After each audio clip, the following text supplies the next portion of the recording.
80 years ago, the world's greatest scientific minds and organizations came together to develop something new. They made the computer. And to accompany the computer, they devised a device which, when projected with light and electricity, would allow you to view a visual representation of the code being run through that computer. They called it a monitor, and in their wisdom, they paired that monitor with the computer, and from that day forward, a trend was set. Today, that trend breaks. For I, and I alone, have stepped up and improved on precedent 100-fold by buying a second monitor. Hey folks, how are we doing today? Not too bad, I hope, because I'm doing pretty fucking fantastic. My headache finally broke, which means it is at long last time to get through one of the millions and millions of topics that I have been craving to discuss. I have been exuding juices, just imagining, just fathoming the potential that lays before us now. How the fuck are we doing, my friends? Tell me. I'm looking at chat right now. I want you to tell me. Any interesting dreams lately? You can share with me. I won't tell anyone else, okay? Abolish my gender, Vosh? Come on, man. I am going to abolish the ever-loving shit out of your gender, okay? Don't play. Oh, man. Guys, I can look at chat and not chat at the same time. Holy shit. This is fucking phenomenal. I cannot believe I was the first person to think of connecting two monitors to one computer. Hey Vosh, I dreamt that ContraPoints taught me what mouthfeel is. Pig puncher horny on main, folks. I actually had a really nice deep convo last night with my close friends. Poseidon, that's wonderful. I'm happy to hear that. You go, my dude outside in the loud car. Have you patented this idea? I'm sorry. As a true leftist, I don't believe in patents, okay? I'm sharing my wisdom with the world. All of you, hey, if you've ever thought, I like computers, but I wish there were double the light squares to see computer stuff in. Two monitors, my friends. Two monitors. Oh, boy. Whew, yes. Now, before we get started, and we have a lot to get started on. Today is a busy, busy day. It's been a while since I've hit that EU audience. Okay, that's who I'm here for. All right. If you're a EU shitter, okay. If you're from Gaylord land, EU, all right. I'm here for you. You're welcome. Thank you. You're welcome. Before we get started, though, can we get a little bit of a primer, please? Enjoy this with me, okay? Because this is fucking phenomenal, right here. To those of you who don't know, hey. Addy with the $10. Thank you, comrade. We're still listening. Glad your move went well. My move went wonderfully. Still living out of boxes. We're working on it. I really appreciate the $10, comrade. Look, to those of you who don't know, Jesse Lee Peterson has actually invited me, not Jesse Lee Peterson, Jesse Lee Peterson's manager, has actually invited me for an in-studio interview towards the end of the month, down there in Los Angeles with the man himself, within reaching distance. I will be able to, when he exhales, amazing, I'm going to be able to feel that warm Great Black Hope breath on my face. It's going to be fucking phenomenal, okay? But really quick, here, listen, we gotta be on our toes though, okay? Because Jesse Lee Peterson, he's gonna be coming at us fast. He's gonna be coming at us hot. All right. Now, I think yesterday, Benelli, Tiny, attended a conference on men, hosted by Jesse Lee Peterson, and Tiny got caught up in his tricky debate tactics. Check it. In English and Norwegian, I'm white. Once you go black, can you go back? No, he's Once you go Brandon, you don't go back. That's it. Okay. Have you ever dated a black girl? Not yet, Jesse. Have you dated a white girl? Yep. A Mexican? Yep. Why not black? I just haven't met I the right thought you one, loved guess. black people. Doesn't mean I want to date them. Ooh. I haven't met one to date yet. Ooh. English and Norwegian. I'm white. Once you go.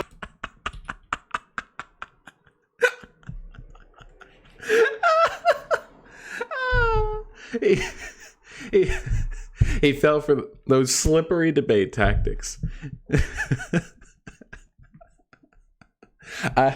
Damn, Destiny, you fucked up. You know the answer to that question. I love black people.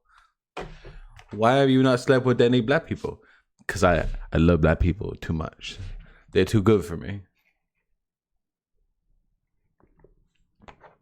Oh, man. Oh, fuck me. I can't wait for that interview. God damn, that's going to be funny. Have I seen Peter Coffin's video about debating Destiny? I haven't seen Peter Coffin's video about debating Destiny. I have seen his video debating Destiny, which I was very unimpressed by, unfortunately. Whatever the case may be. How the fuck are we doing, my comrades? We have a subject to discuss today, okay? It's a big boy subject, okay? Do you think you're ready for this one? I'm gonna need you to be ready for this one, because this is a big old fucking topic, all right? This is a big boy topic, okay? Hey, Aliakais, happy to see you there. To any of you in YouTube chat right now, quick reminder: if you come on over to Vosh.gg, you can join the real chat where good babies participate, not little shitters, which is what you currently are if you're in YouTube chat. I love you. And Castrix Defiant, thanks for the £1, comrade. Peter Memes for the $1. Please tell me you'll do a better job than Esteban Benelli, MCMXV, and tell them that you love black people. Listen, I am going down to see Jesse Lee Peterson, the great black hope, with one express purpose, and that express purpose is to lock lips with him. And when I pull back the strand of saliva connecting my lip to his, I say, yes, I love black people. But until that day, let's focus on something a little bit more pertinent, okay? Let's focus on gender abolitionism. My friends, gender abolitionism. Listen, okay, so I live, I think, in a pretty progressive space, like in my day-to-day life. My friends are progressive, my family, you know. So when I've talked about gender abolitionism in the past, to me it's always been this sort of abstract academic exercise to discuss the necessity of like a taxonomy for, you know, how we group humans and whether or not that's relevant or helpful or even damaging in today's society. It wasn't until after I learned more about gender abolitionism as a concept that I realized it was like tied up in like TERF nonsense. Okay, to those of you who don't know TERF, trans exclusionary radical feminist, or FART, feminism appropriating radical transphobe. They're people who appropriate feminist language to discriminate against trans people. Many of them are actually quite right-leaning. Whatever the case may be, I am a gender abolitionist. I care very deeply about the subject. And when I've mentioned this before to my stream, I've always gotten like this sort of mixed response. Some people are like, fuck yeah, fuck gender. And some people are like, ooh, yikers, buddy. Oof, do better. Isn't that some TERF nonsense? Yikes. So my goal here, I think, is to clarify my position on gender abolitionism, to make it a lot easier for me to discuss in the future, to have something I can point back to down the line, that sort of thing, you know? Something that I can point at. This is what I mean. This is who it'll help. This is how I define, okay? Are we ready? Are we ready to dive deep into my opinions? I know you're ready because it begins with a paint stream. Let's do it. By the way, I understand that right now it's pretty echoey in this room. I'm going to be getting sound dampening along the walls soon. They're ordered. They're going to be here in 2 days. Still setting up the studio, of course. All right. Listen up, motherfuckers. Amazing. We can make me a little bit bigger, can't we? Let's get me up there. There we go. That's what I'm talking about. Nice and big.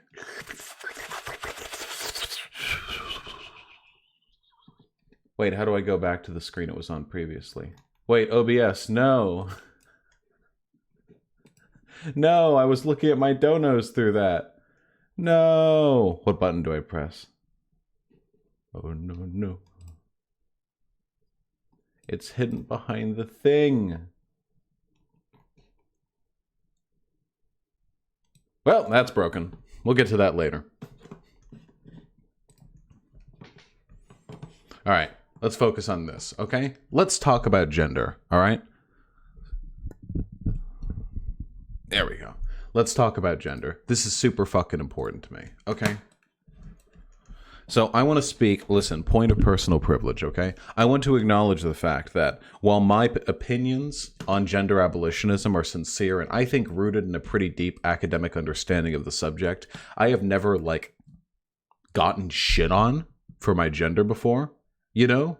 You know what I mean? Like, I've never suffered or experienced any ill will on account of my gender or my gender presentation. So everything that I have to say on the subject is going to be informed almost as a necessity from a point of at least some level of privilege. All right, let's talk.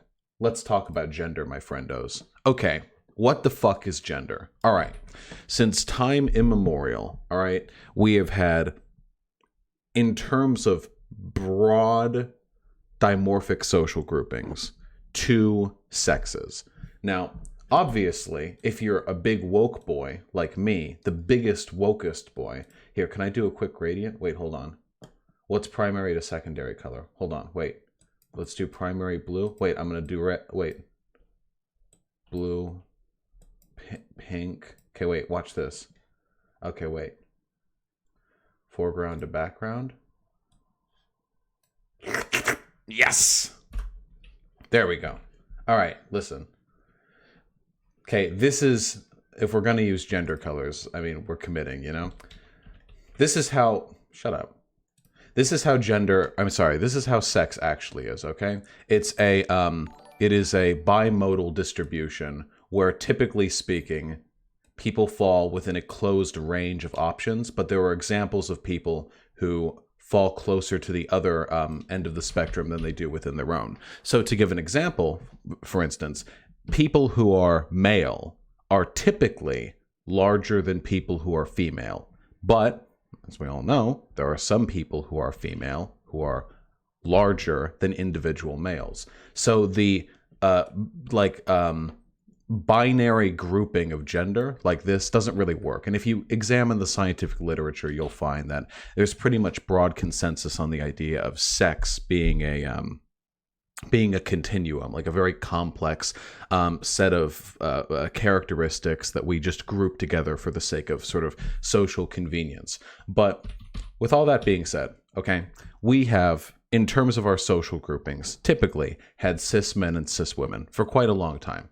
And there are some characteristics that we can associate with those, okay? So we have the dongo. How much can I get away with on YouTube? There we go. I can get away with that, right? And we've got goobers. And we've got big honks, okay? And we have other characteristics like hairy ass armpits, which are secondary sexual characteristics that are representative in pretty much everybody, though there's some relatively hairless people. I'm going to draw out some characteristics, okay, that are typically associated with sex. All right, let's do this together. It's going to be a fun game, okay? All right, we're going to do, here, look, this is a dongo. I'm pretty sure I can get away with that on YouTube, okay? All right, we good with that? And I'm going to draw, these are wide hips. That's a little belly button, see? What are some other good ones here, okay? Let's think of a few good ones here. What can I get away with? Oh yes, cis women don't poop. We know this. Okay? So those are some examples of secondary of some sexual characteristics that are oriented pretty much entirely around the physiology that people are assigned when they're born. Obviously, there are extents to which we can change this, but for the purposes of gender abolitionism, none of this is really relevant. What is relevant is the characteristics that sort of get associated with these things, okay? Like, here's a good example. Suits, okay? Here, I'm going to quickly draw a little suit, all right? Okay, look, watch. I'm going to draw very quickly.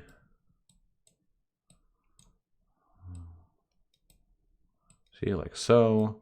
And then we're gonna do. See, look, that's like a little suit. See? How the fuck do you even draw dresses? All I remember is like Elsa's dress from Frozen. Who even wears dresses? I don't even know what the fuck I'm drawing. That's a dress, okay? And we've got that. We have like earrings. See, big hoop earrings. We have long hair versus short hair, and a wide variety of other things, okay? Now, why am I drawing all these nonsense doodles? Well, the reason I'm doing this is to illustrate a critical difference in the types of things we associate with gender, and the ways in which those characteristics manifest. So if you think, say for example, that you're just a not at all woke person, okay? You don't really know the difference between sex and gender, okay? And I ask you to describe what a man is, all right?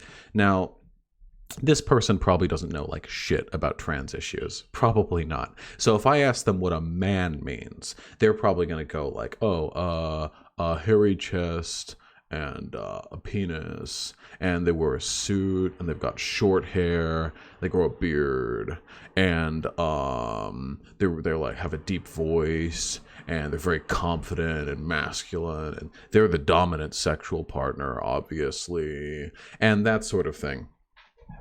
And if you take a look at all of those characteristics, you can break them down into two separate categories. One of them, penis, hairy chest, what have you, these are more physiological characteristics that are associated predominantly with your genetic makeup when you're born. But other things, like having short hair, being sexually dominant, being confident, wearing suits, wearing like nice leather shoes, these things are associated predominantly with gender. Gender refers to a set of social expectations and roles that are oriented around one's sexual presentation. Here in the West, we have two genders, or at least two socially recognized genders. We have men and women. And because we are at this moment currently reconciling the existence of trans people with that sexual and gendered binary, we in this system in the West recognize, or at least we believe, that gender and sex are more or less oriented around each other, that gendered characteristics are naturally emergent from sexual characteristics. For example, men being more mechanically predisposed, or men being more sexually dominant or confident, or what have you, men wearing suits. But if you look back through time, you don't have to look back through a particularly long length of time at that, you can find examples where this breaks apart. There is by no means any intrinsic association between men having short hair and women having long hair. Like that system is not in any way like genetically pre-oriented. How could it be? Men's hair and women's hair are the same? It's the same. Genetically, it's just how we choose to cut it. And I could think of plenty of societies in the past where it's been fashionable for men to have long hair, and plenty of societies in the past where it's been fashionable for women to have short hair. Think about what do you call them? Flappers back during the 1920s, right? They kept their hair pretty fucking short. Jesus had long hair. You love Jesus, don't you? Men like blue, women like pink. That only came about because a toy company back some 100 years ago ran out of dye for the toys that they were making. Prior to that point, pink was considered to be the predominantly masculine color. Look, see this? Look at this. It's got a pink face, little octopus that I got at Anime Expo. Look at pink. I mean, really look at it. It's a bold color. Roman, you can think of like centurions, powerful, it pops, it's strong, it's vibrant. Blue is a more cool, sedated color, right? You kind of flip the gendered structure on its head there. Prior to that point, pink was considered masculine, blue was considered feminine. We can look this up actually super quickly because I remember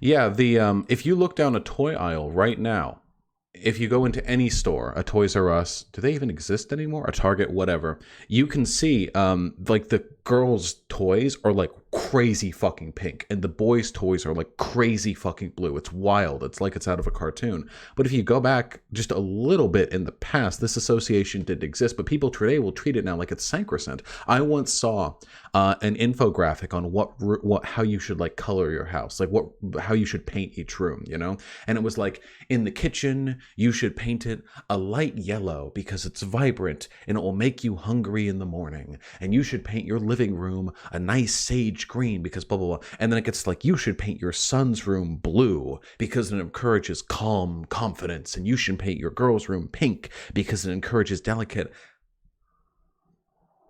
Oh, okay. I'm sorry.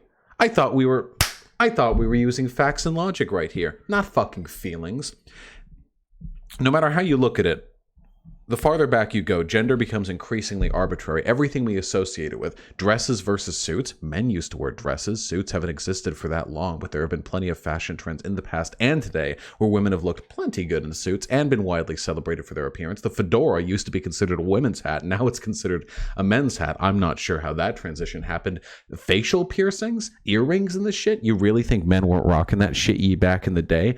Men were wearing dresses. Then there were societies in which women were expected to be the sexually aggressive ones. I'm pretty sure there were ancient Greece city-states where that was the case. All of these associations are arbitrary. And in my opinion, and this is where we get into that gender abolitionist bent, and in my opinion, these associations are not only arbitrary, they are harmful. And this is where we get into gender like roles, gender expectations, okay? To say that gender is arbitrary is not like a super hot take in most left-leaning circles. I'm not exactly expecting accolades for that one.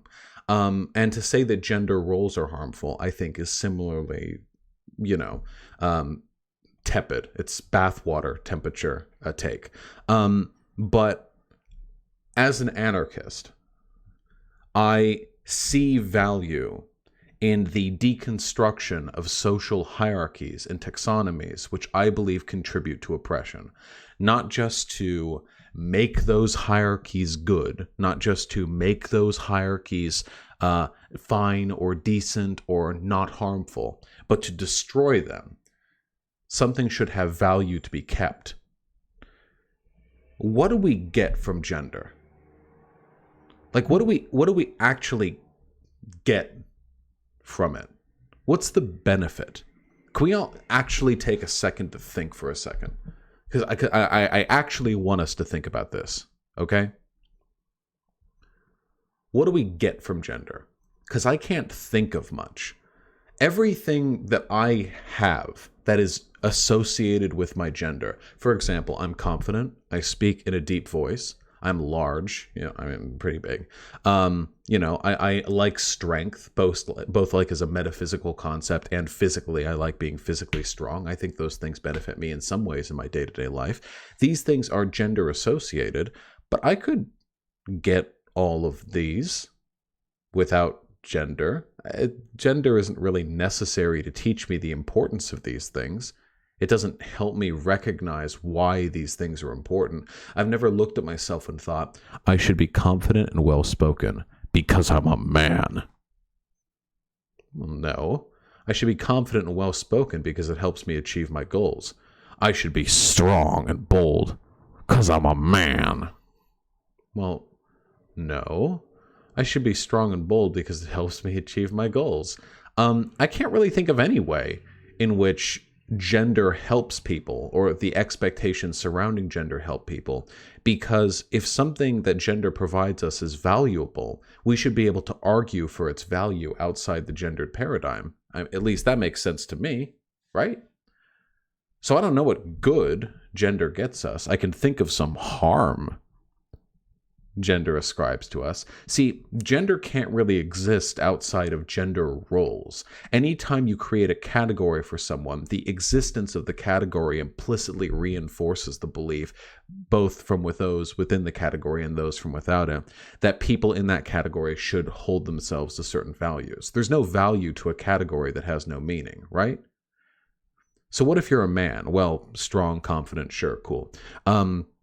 Man can't cry, can't show emotion, emotionally brusque, difficulty expressing their feelings, difficulty communicating with and relating to others, taught to be aggressive, competitive, and almost like antisocial to an extent when it comes to their to the presentation of their values and others.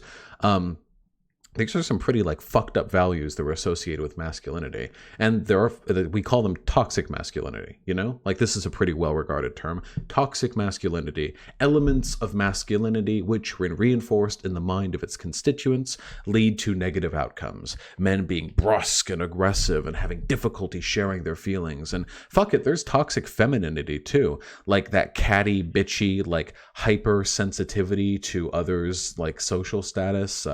That I think like gets coded pretty hard as toxic femininity. That like pathological obsession with other people's like social lives and how to. These things aren't exclusive to femininity, nor are toxic masculine elements exclusive to men. But if you look on like both ends of the spectrum here, there are a ton of ways in which gendered expectations can reinforce harm in a person's self-perception and in just the way they engage with society. This is like some easy shit, right? So I ask you, why keep these categories?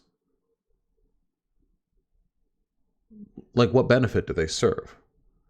Because as long as those categories exist, people are going to be held to expectations concerning the characteristics associated with those categories. And if there are no characteristics associated with those categories, then they don't mean anything. If you want to say, hey, girl power, but by the way, girl can mean absolutely anything. There's no right or wrong way to be a girl. Then why be a girl? What? Okay. Like, hey, I'm a boy. By the way, boy doesn't mean shit. There's no right way, no wrong way to be a boy. What does being a boy even mean? I don't know, but I'm a boy. What? Why be a boy? Wait, why keep the category if it doesn't mean anything? What the fuck? That doesn't make any sense. Why do you keep categories exist? The categories are all socially constructed, all of them. They don't exist in nature. We build them through language, through social rigor, to serve a purpose. And if a category doesn't serve a purpose, but it could conceivably cause harm, why be boy? Friends, why be boy? I don't get it. So, it's off center. Hold on. Why be boy? I don't get it. Why do it? What's the value? What's the purpose in maintaining a taxonomy that doesn't serve any social function, that serves no distinction, that doesn't reinforce any values, which doesn't reinforce any roles, which doesn't teach us anything, which doesn't give us anything? All it does really is serve for a potential of discrimination down the line. As long as there are categories, people will discriminate based on categories. That seems to be a fundamental component of existence. As long as race exists, there will be racism. As long as sex exists, there will be sexism. As long as gender exists, I suppose, there will be gender-based discrimination. Categories will always invite some form of discrimination. So the ones that we have, the ones that we keep, we have to choose those things. Now, I hear you asking right now, what about the transes? Okay? What about the trans people? All right? Gender abolitionism gets mixed up in a lot of gross-ass turf shit because turf people like to pretend they don't care about gender, and then in the next breath they'll talk about how femininity is this mystical spiritual thing endowed to you on birth if you have a vagina, and that if you have a penis you can't be a woman because you're just being a faker or something. You're a confused man. So turfs lie when they call themselves gender abolitionists. I have never met a turf who genuinely didn't care about gender. They pretend not to care about gender if it means they get to bludgeon trans people. That's the little game they play right there. That is not, they fucking love gender. Turfs fucking love gender, okay? They adore it. They crave it. Turfs fucking snuggle gender to bed every night. They write that shit on their little fucking, on their, what do they call it? What's the Japanese name for love pillow? I don't know. They love that shit, okay? Don't listen to them. What about the trans people? Okay? Well, I ask you, what about the trans people? So, the reason why I want gender abolitionism is because I think people are hurt by gendered expectations. I think these categories cause measurable harm. And who do they harm more than trans people? I ask you, who suffers more than trans people when it comes to misplaced, derogatory, harmful, oppressive, pernicious expectations associated with gender? Who more? Nobody. Trans people get hurt more than anyone else. They're getting the worst of it. So why would I prescribe any kind of gender abolitionism? Why would I support it in any way, shape, or form in a way that harms trans people, the people who are most harmed by the existence of the category I'm looking to eliminate? A lot of people, and by people I mean turfs, who aren't really people, will say this. They'll say, hey, there's no such thing as gender, and they'll say this to a trans woman, okay? Hey, there's no such thing as gender.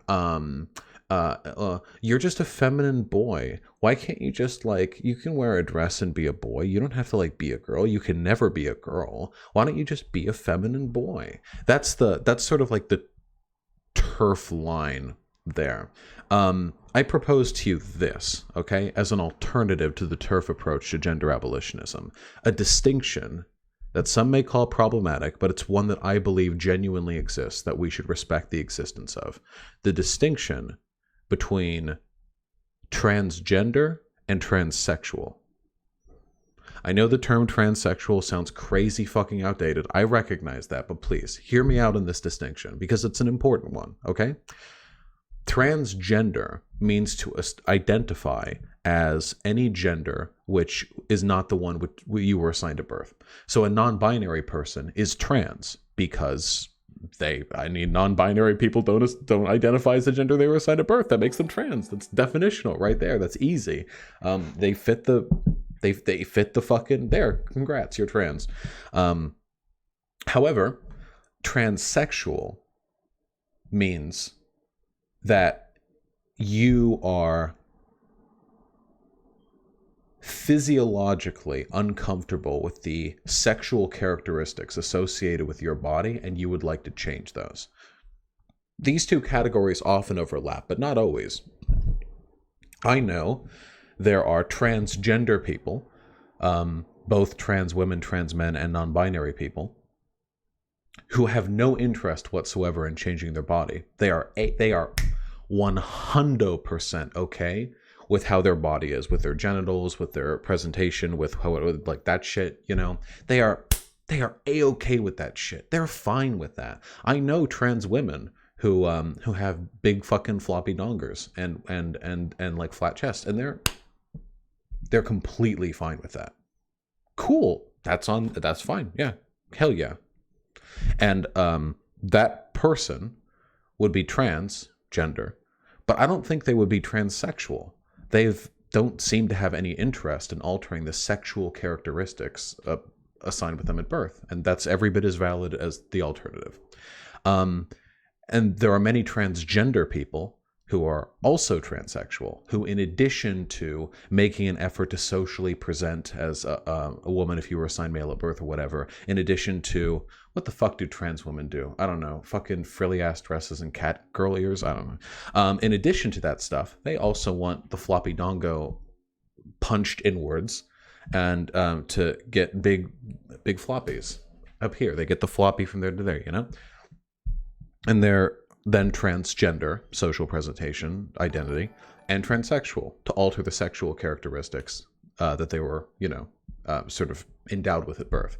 But I also know a few people who are transsexual but not transgender. I think this is probably like the smallest minority, but they're every bit as valid as any other. I know, actually, my best friend in high school and later on, I would actually consider to be such a person because he is not transgender. He was assigned male at birth and goes by he, him, but he has considered taking HRT in the past just because he likes the idea of altering some of his sexual characteristics. Nothing to do with gender. He likes being he. That I would consider to be an example of being transsexual without being transgender. So there's a difference between these two things right here. And in gender abolitionist world, in magical future gender abolitionism, one group would continue to exist, and one group would, by definition, no longer exist. If there's no gender as a concept, you can't be transgender. It's not possible. There's no gender. You can't be transgender. If you are assigned male at birth and you want to present in a different way than we might imagine one assigned male at birth might traditionally present themselves as, that's not trans anything because the category you're transcending no longer exists. However, draw it out. Okay, look, it's simple, my comrades, okay? Here's the gender box, okay? All right, the X is where you're born into, where you're assigned, and the O is where you want to be, okay? So if we're gonna...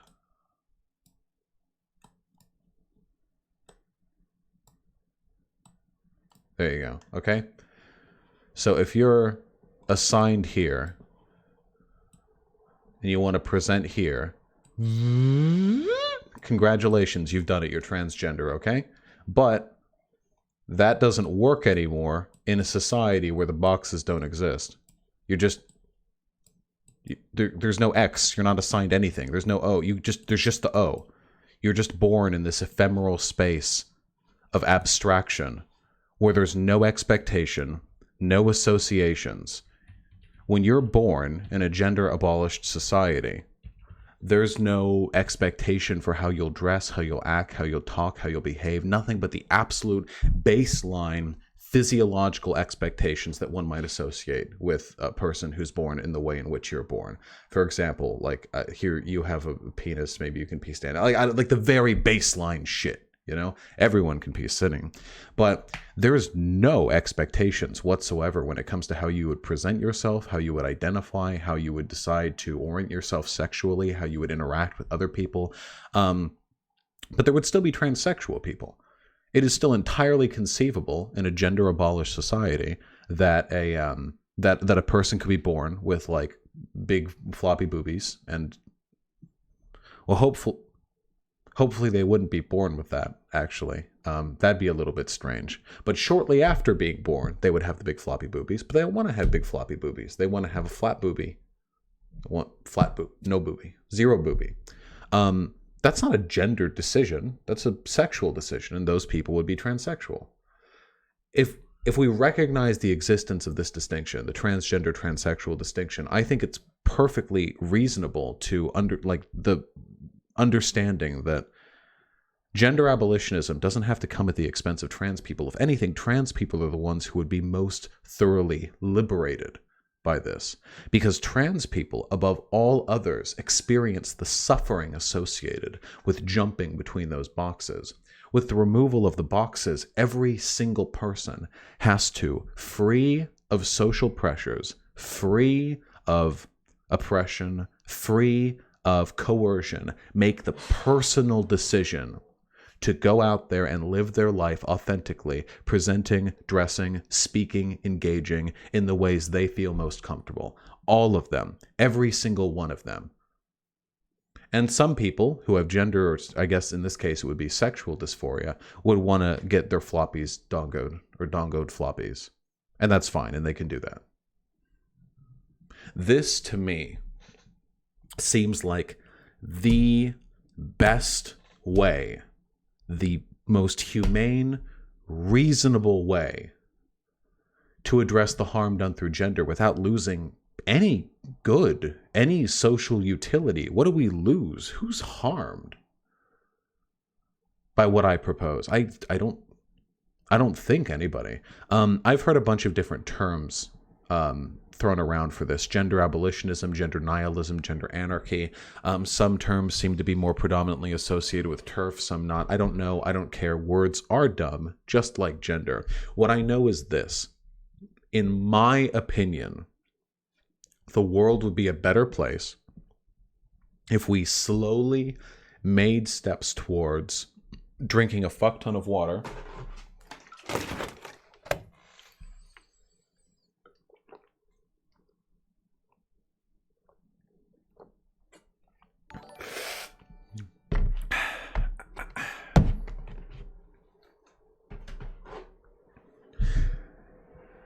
if we made steps towards delegitimizing gender as a construct, if we made steps towards making it less important. Think of how important gender was back just 70 years ago in the 1950s. Have you ever seen advertisements from that era? The man-woman divide in America was like this. It was like this existential, it was like a divine rift between the two, and all of society was oriented around the social distinctions between these two groups. It's fucking wild. If you go back, it's crazy. And nowadays we've gotten a lot better about this. Men and women more integrated, so on and so forth. But it's not far enough. Why don't we keep pushing that envelope? Why don't we keep pushing that place until we recognize, hey, well, we've made this recognition now. Hey, you can be a man and be wispy and effeminate. Hey, you can be a woman and be brusque and masculine. We keep pushing and pushing and pushing until man doesn't mean anything and woman doesn't mean anything, and we're left with two categories that mean nothing, that have no distinctions, that serve no value. And then we slowly recognize that we don't need them anymore. This will be a really long-term process. This is not like something that we can do in a year or a decade or even a century, but it's a long-term goal that I believe in very sincerely, because I don't like unnecessary social constructs. I don't like race either. I'm also a race abolitionist. I don't want fucking race to exist. Fuck that. Hey, this person is dark skin, light skin. Sure. Hey, this person's black or white, with all the shit that gets associated with that. Nah, fuck that. We didn't used to have race the way we have it today. We didn't used to have gender the way we have it today. These things can be changed, molded. They're not intrinsic. We can fix this. We can do better than how we're currently doing. And that's a way in which I want to do better. Ali Akais asks, Vosh, what about the colonized societies that have multiple concepts of gender deeply tied with their cultures outside the Western binary? Asking because I come from a culture where extra gender options exist. I've done some research into other societies in which there are varying different, outside the Western binary of gender. And while I recognize the validity sort of in a socio-cultural, historical sense of these identities, I still think they're oppressive. I'm not suggesting that we patronizingly go and recolonialize these societies to destroy their understanding of gender. Just that collectively, as our world grows more globalized, more modernized, these are steps we should take towards gender abolitionism, liberation, whatever the fuck you like to call it, you know? Fuck me, I'm behind on chat. How does this idea recon with scholarly accounts of gender like Judith Butler's, which describe it as a complex relationship between the individual and their society? Oh, it squares perfectly with that. Judith Butler argued that gender is a performative act, that gender is a set of performances that we demonstrate. So when I talk to you in this deep voice, when I do these hand gestures, when I crack my knuckles emphatically, I'm performing masculinity at you. Whereas it's perfectly reasonable that somebody with my exact same body could act just like this. And if you gave it a couple of days or maybe weeks to get used to it, it's completely possible this could seem every bit as normal to you as the way in which I normally present. But I don't act that way because I present my masculinity. But I don't think that's in any way, shape, or form contrary to how gender abolitionism works. We present this way because we're told to present this way. The performance is only possible because we're on a stage. If you destroy the stage, the performance ends. No, Judith Butler is not a gender abolitionist. GF making me some rice.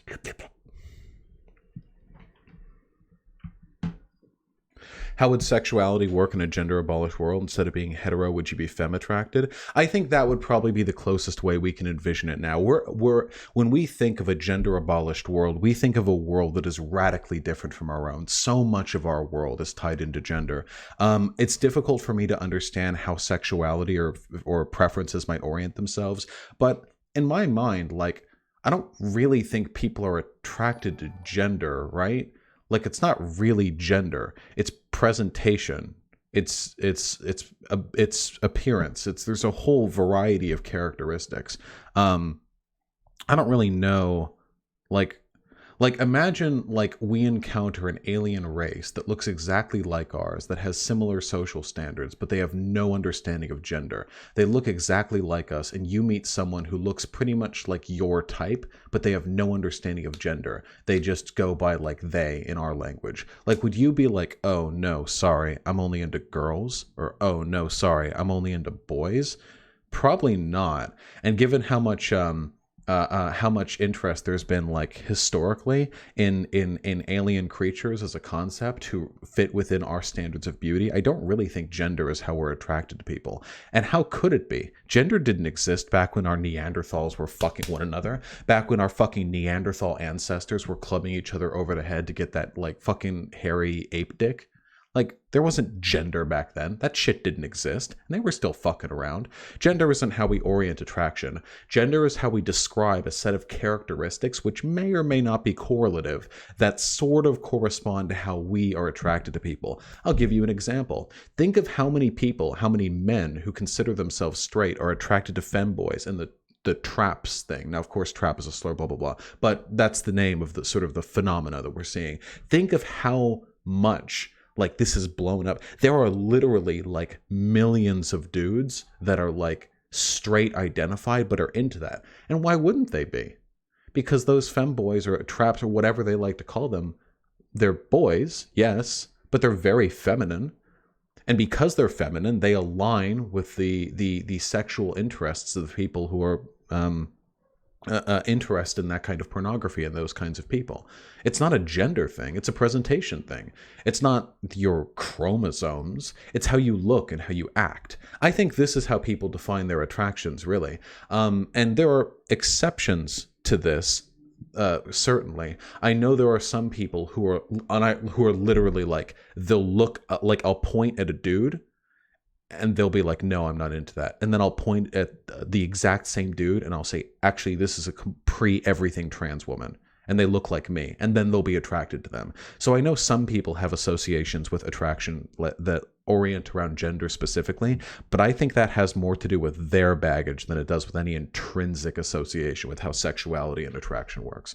Does that make sense? I'm trying to convey a lot of concepts here, and I'm trying to do it very quickly. And I understand that I didn't like write it all out beforehand, but in my mind, gender abolitionism is a coherent philosophy of anti-hierarchical thought, which is perfectly in line with our modern understanding of gender theory, perfectly in line with the desire to liberate and validate the existence of trans people, perfectly in line with the desire to reduce harm in society. That is how I think of it. And it's a process, you know. I am very much a man, in every socially accepted sense. Obviously, I don't know what my chromosomes are. I can reasonably guess XY. I don't really know. I've never gotten it tested. I know my test levels are pretty fucking high. I've got that, and I present masculine in pretty much every conceivable way. I don't really mind if people called me like they, them, or she, her. It would be like weird, I guess, but I wouldn't really mind. But most of the reasons why I go along with like the he, him, like masculine bent is for the sake of convenience, because it's easier for me to go by he, him, because I don't care. It doesn't matter to me. And I would hope that with time, that attitude would grow more prevalent. My girlfriend, Hyena, another perfect example of someone who doesn't really care about gender. That best friend of mine from high school, the one who I said identified as a man but would nonetheless like to take HRT, I'd also consider them to be someone who doesn't really care about gender. And I think that's valuable. I think that's sick as shit. I think that's dank nasty. Anyway,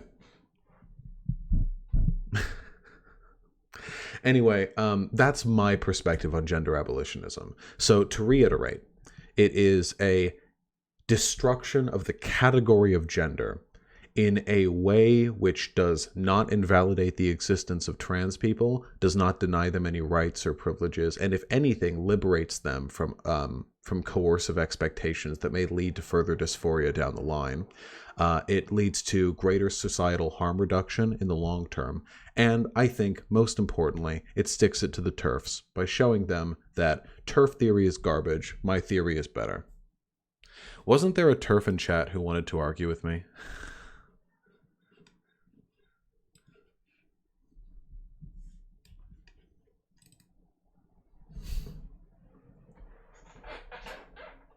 That's some good ass shit.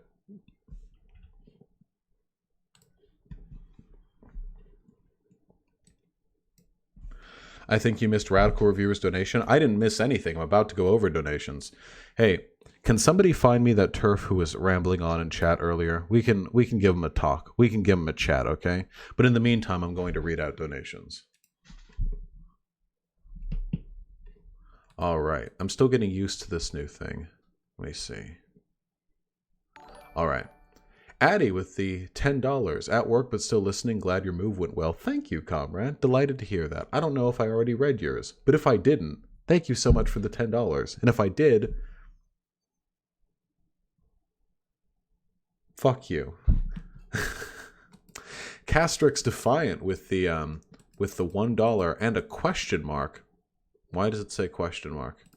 Maybe a non-valid or a non-recognized currency. Hold on. White Nervosa recently made this new donation setup, and I'm perplexed. Okay, hold on. Castrix Defiant. So that would have gone through my donations. Castrix Defiant, Castrix Defiant, Castrix Defiant. Not there. Super chats? Castrix Defiant, Castrix Defiant. Okay, yeah, it's £1. Okay, it doesn't recognize foreign currencies just yet. All right, we'll get there. And Posadish John with the $1. Fuck YouTube. I set the notification for when you go live, but it didn't tell me, so how late am I? As of right now, you're 55 minutes late, comrade. I started at 11 PST. Gayfesh with the $5. I have 3 monitors. Get with the times, you boomer Luddite. Can somebody ban Gayfesh in chat, please, okay, for stealing my copyright? KT with the $1. I'm back, baby. Debate me on reformism. I didn't get to last time because I went sleepy time. That's not today's content, comrade. We're doing some gender abolitionerino content, but I love you, okay? Jeff Allen with the incredibly generous $10. Thank you, comrade. What's your gender, daddy? Listen, for convenience's sake, let's just call me a deuterino, okay? Just call me a deuterino. Look at this gun. Look at this absolutely no definition muscle, okay? That's a deuterino muscle right there. Angry Demetrodon with the $5. Mula, you now take. Mula means money. I understood. Thank you. Wow. Radical Reviewer with the $2. Is gender abolitionism the I don't see race of gender? No, it's the I want to not see race of gender. Over a long enough period of time, hopefully we won't be able to see race gender, but right now it does exist, and let's not pretend it doesn't, of gender. Awesome 9 with the $5. Hey Vosh, I've been unintentionally hoping the debate between you and iHypocrite. Please annihilate him with brain power. iHypocrite so far has demonstrated themselves to be out of their fucking league. When it comes to talking to me, without meaning to sound conceited, I think iHypocrite would be out of their league, like arguing with Will to the Lettuce. So we'll see how that discussion goes. I feel like I might have to go easy on him or people are going to accuse me of being ableist. Say Trans Rights with the $5 says, as a baby tran, I'm torn. I get if gender isn't real, then why are you dysphoric and why do you need HRT all the time? It could deny us HRT/medical care. How do I say I'm a woman without gender? Well, say Trans Rights, you wouldn't need to say you're a woman because you wouldn't be a woman because there'd be no women without gender. What you would say is, I have sexual dysphoria, I want to have HRT, and I want some kind of gender confirmation surgery, or it'd be called sexual confirmation surgery in that context, I suppose. Fuck you, give it to me. And then, because hopefully in a gender-abolished society we also have decent health care, they would then say, okay, here are your titty skittles. You know, that doesn't have to be a gender thing. You could present exactly how you would present now in a gender-abolished society, and nobody would ever deny you the legitimacy of your transition because sexual transition and gender transition are two completely different things that are often correlated. But when people use those arguments against you, if gender isn't real, then why are you dysphoric? They don't recognize the difference between sex and gender. Dysphoria is a sex thing. That's a physiological discomfort with your body and how it's physiologically oriented. That's not a fucking gender thing. Sexual dysphoria has existed in every society on Earth since time immemorial. There are writings of it from thousands of years ago in societies that didn't have our understanding of gender.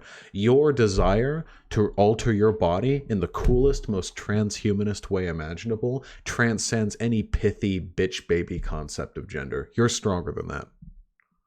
Gender dysphoria also exists? Yes, gender dysphoria also exists, but not in a gender-abolished society because there would be no gender. There would just be sexual dysphoria, which would still be valid and treated as such. Majinx with the $11.20. Thank you, comrade. That's incredibly generous of you. Greetings from Catalonia, and thanks for giving me arguments to move friends further left. I have no idea where Catalonia is. I hope it's somewhere cool. It sounds like it would have lots of nice beaches. Yes, it does. The part of Spain. Okay, that's right. No, I remember. Catalonian independence movement. Okay, yeah, all right. It's all coming back to me now. I think one time I read a comic book on Catalonia, and it fucked me up. And from that point forward, I've thought it's like a comic book world. You know what I mean? Jack Attack LP with the $2. Vosh, you win. We're getting there, okay? Big Boobies with the $3. What if you support big boobies for everyone, dongo or no? This would be an objectively better world. So, you know. Good on you. Jake L with the $1. Thank you, comrade. And Big Boobies again with the $1. Force Big Boobify everyone. Yes. Sake Tanuki with the $1. If TERFs start excluding aliens, are they now AstroTERFs? Shut up. And Loonset with the $1. If you don't tell Jesse Lee Peter, do you love trans people? I'm gonna game end you. Also, fuck Quest Tiny. We're gonna get there, okay? We're gonna be fucking Quest Tiny real soon, alright? Oh, man. Alright, let me make sure this caught everything because I'm still a little bit unsure about this new, activity feed. It did not catch everything. Not even close. Consider that gender will always reemerge in small degrees as long as we have sexual differentiation. I don't necessarily think that's true. I think there will be some associations concerning one's sexual orientation, but not the gender is like a collection of social associations that have literally nothing to do with the things they're ascribed to. How the fuck did dresses get ascribed to the XX chromosome? Can somebody explain this to me? How the fuck can people unironically argue that like dresses, like frilly cloth tubes are like intrinsic to, like, these things wouldn't exist. Maybe there would still be stereotypes around one's sexual orientation. Like, for example, if you have a penis, people would still probably make the jokes about like the one pump chump thing, even in a gender abolished society, just because of how penises tend to work sometimes. But I don't think it'd be better. Okay, hold on, let me get through these donations. Unnatural Shadows with $5. I'm very poor and lost my job for dyeing my hair, but I can't not donate to my dad. Unnatural Shadows, I'm going to refund your donation. Fuck you. Please take care of yourself. I love you, comrade. Trotsky for Life with the $5. Will you out amazing Jesse Lee Peterson? Listen, I am not planning on taking my conversation with Jesse Lee Peterson seriously, okay? I'm going to get some good ass memes out of these. That's all I have to say. Angry Demetrodon with the $5. Random question: can crested geckos be fed a vegan diet? Yeah, crested geckos mostly just eat like fallen fruit. Like a fig will fall from a tree and they'll just they'll just like mlem the fallen fruit for a little while. I'm pretty sure they eat all vegan. They don't have to eat crickets or whatever. 21st Century Socialist with the tier 1 sub. Planning to bread pill my friend, but I think I'll wait to introduce her to your videos. Your high tier bread tuber, too woke for her center left views. Stay hydrated. Stay hydrated, friends. A lot of people don't even consider me part of BreadTube. I don't even know if I consider me part of BreadTube. Devonta Jones with the $1. Thank you, comrade. Theodore Hrush with the $5. Vosh, I usually have to listen to you at work, so I never got to see how pretty your eyes are. You're a cool duderino. You're a cool duderino. Thanks. I'm glad. Here, wait. Here, everyone have eyes. I mean, I don't really care about them. I never see them. I just see through them, you know?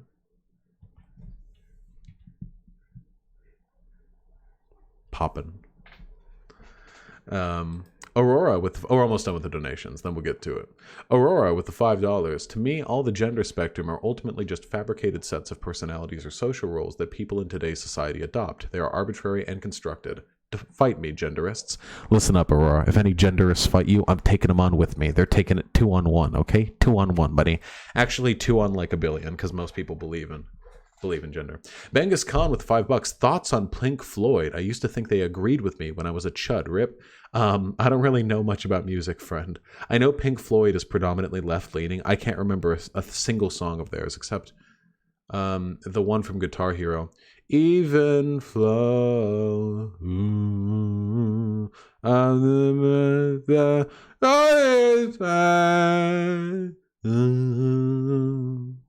Oh, we know. All right. Wait, that's Pearl Jam? All right. That's about how much I know about Pink Floyd, okay? Devonta Jones with the $2. Did you hear about Biden's poor kids gaffe? Oh, yeah. Biden, when he was like, when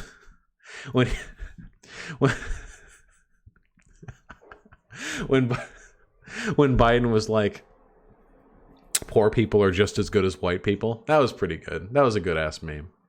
Title Punk Roller Girl with the $5. I hate the fixation on passing. It's really annoying when people tell me I'm not being a woman correctly. Abolish gender so I can have titty and dongo and be left alone. Title Punk Roller Girl, precisely. Can you imagine how much easier the lives of people who transition sexually would be if they didn't have like this preconceived set of associations that they are forced into concerning how they're supposed to present or look? Hoo boy. Trans people. I'm looking out for you, Daddy Vosh. Seriously, though, thank you for the $5, comrade. And Quo-Hime with $5. Debate Digibro. It'll give me pleasure like V getting pleasure from trans versus cis sports, apparently. Digibro would never talk to me. But fuck me, it would be fun, too. I don't know what the fuck I'd talk to him about. He's, like, politically illiterate. Whatever the case may be. Don't I have somebody to debate? Are we in the debate zone yet? Can you talk in depth about why a man would want to take HRT without caring about gender? 1XD, maybe a dude just wants to have tits. If a trans dude can be a dude but also be fine with having tits, why can't a cis dude be a dude but also be fine with having tits? You know? All right, Quest Tiny. All right, Quest Tiny. Motherfucker. Oh, Boot wants to debate as well. Does anyone know Boot? Apparently they're like famous or something. All right, let's fucking do it.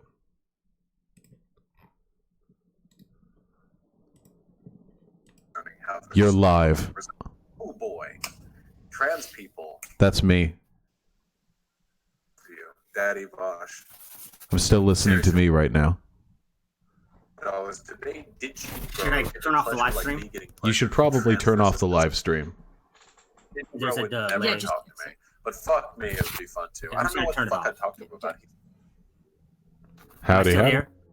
Hello? I am right here, comrade. I am right here, right and ready. All right, awesome. Wait, how many people are on the other side of the mic? It's just me. Well, my wife's in the room as well. Gotcha. All right, how the fuck are y'all doing? What's this turf nonsense I'm about to have to deal with?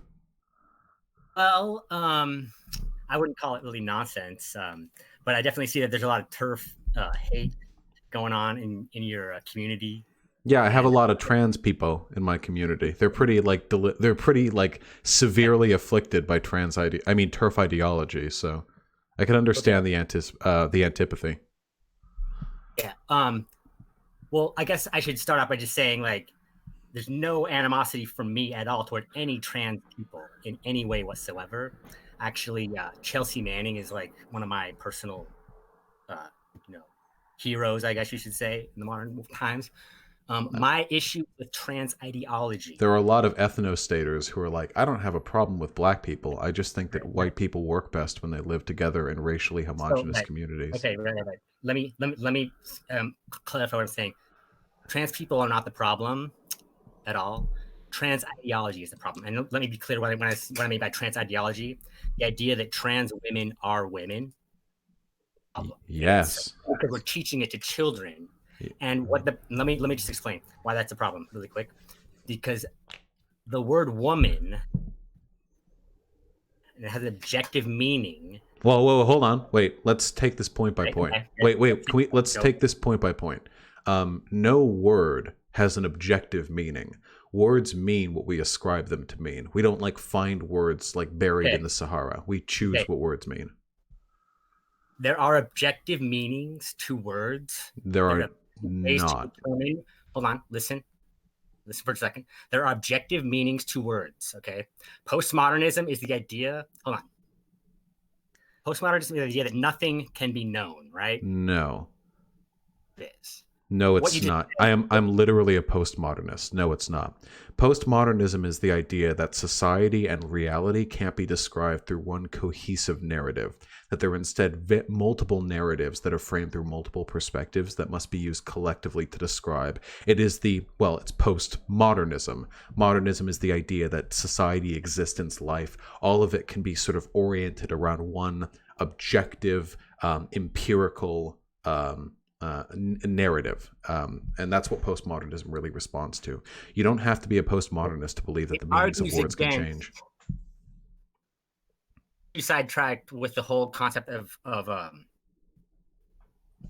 it argues against like objective facts, and what you're saying is that there is no objective way to determine what is male.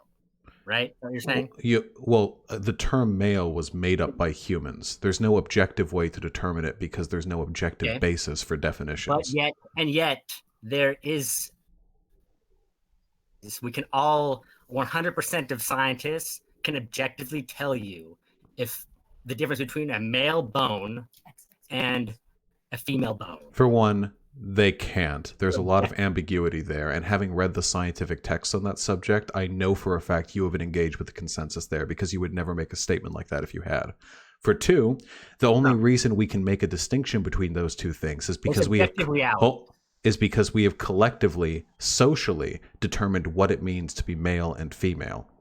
You don't have to be a postmodernist to recognize the fact that words carry social definitions, not objective ones, and the definitions of words have changed throughout time.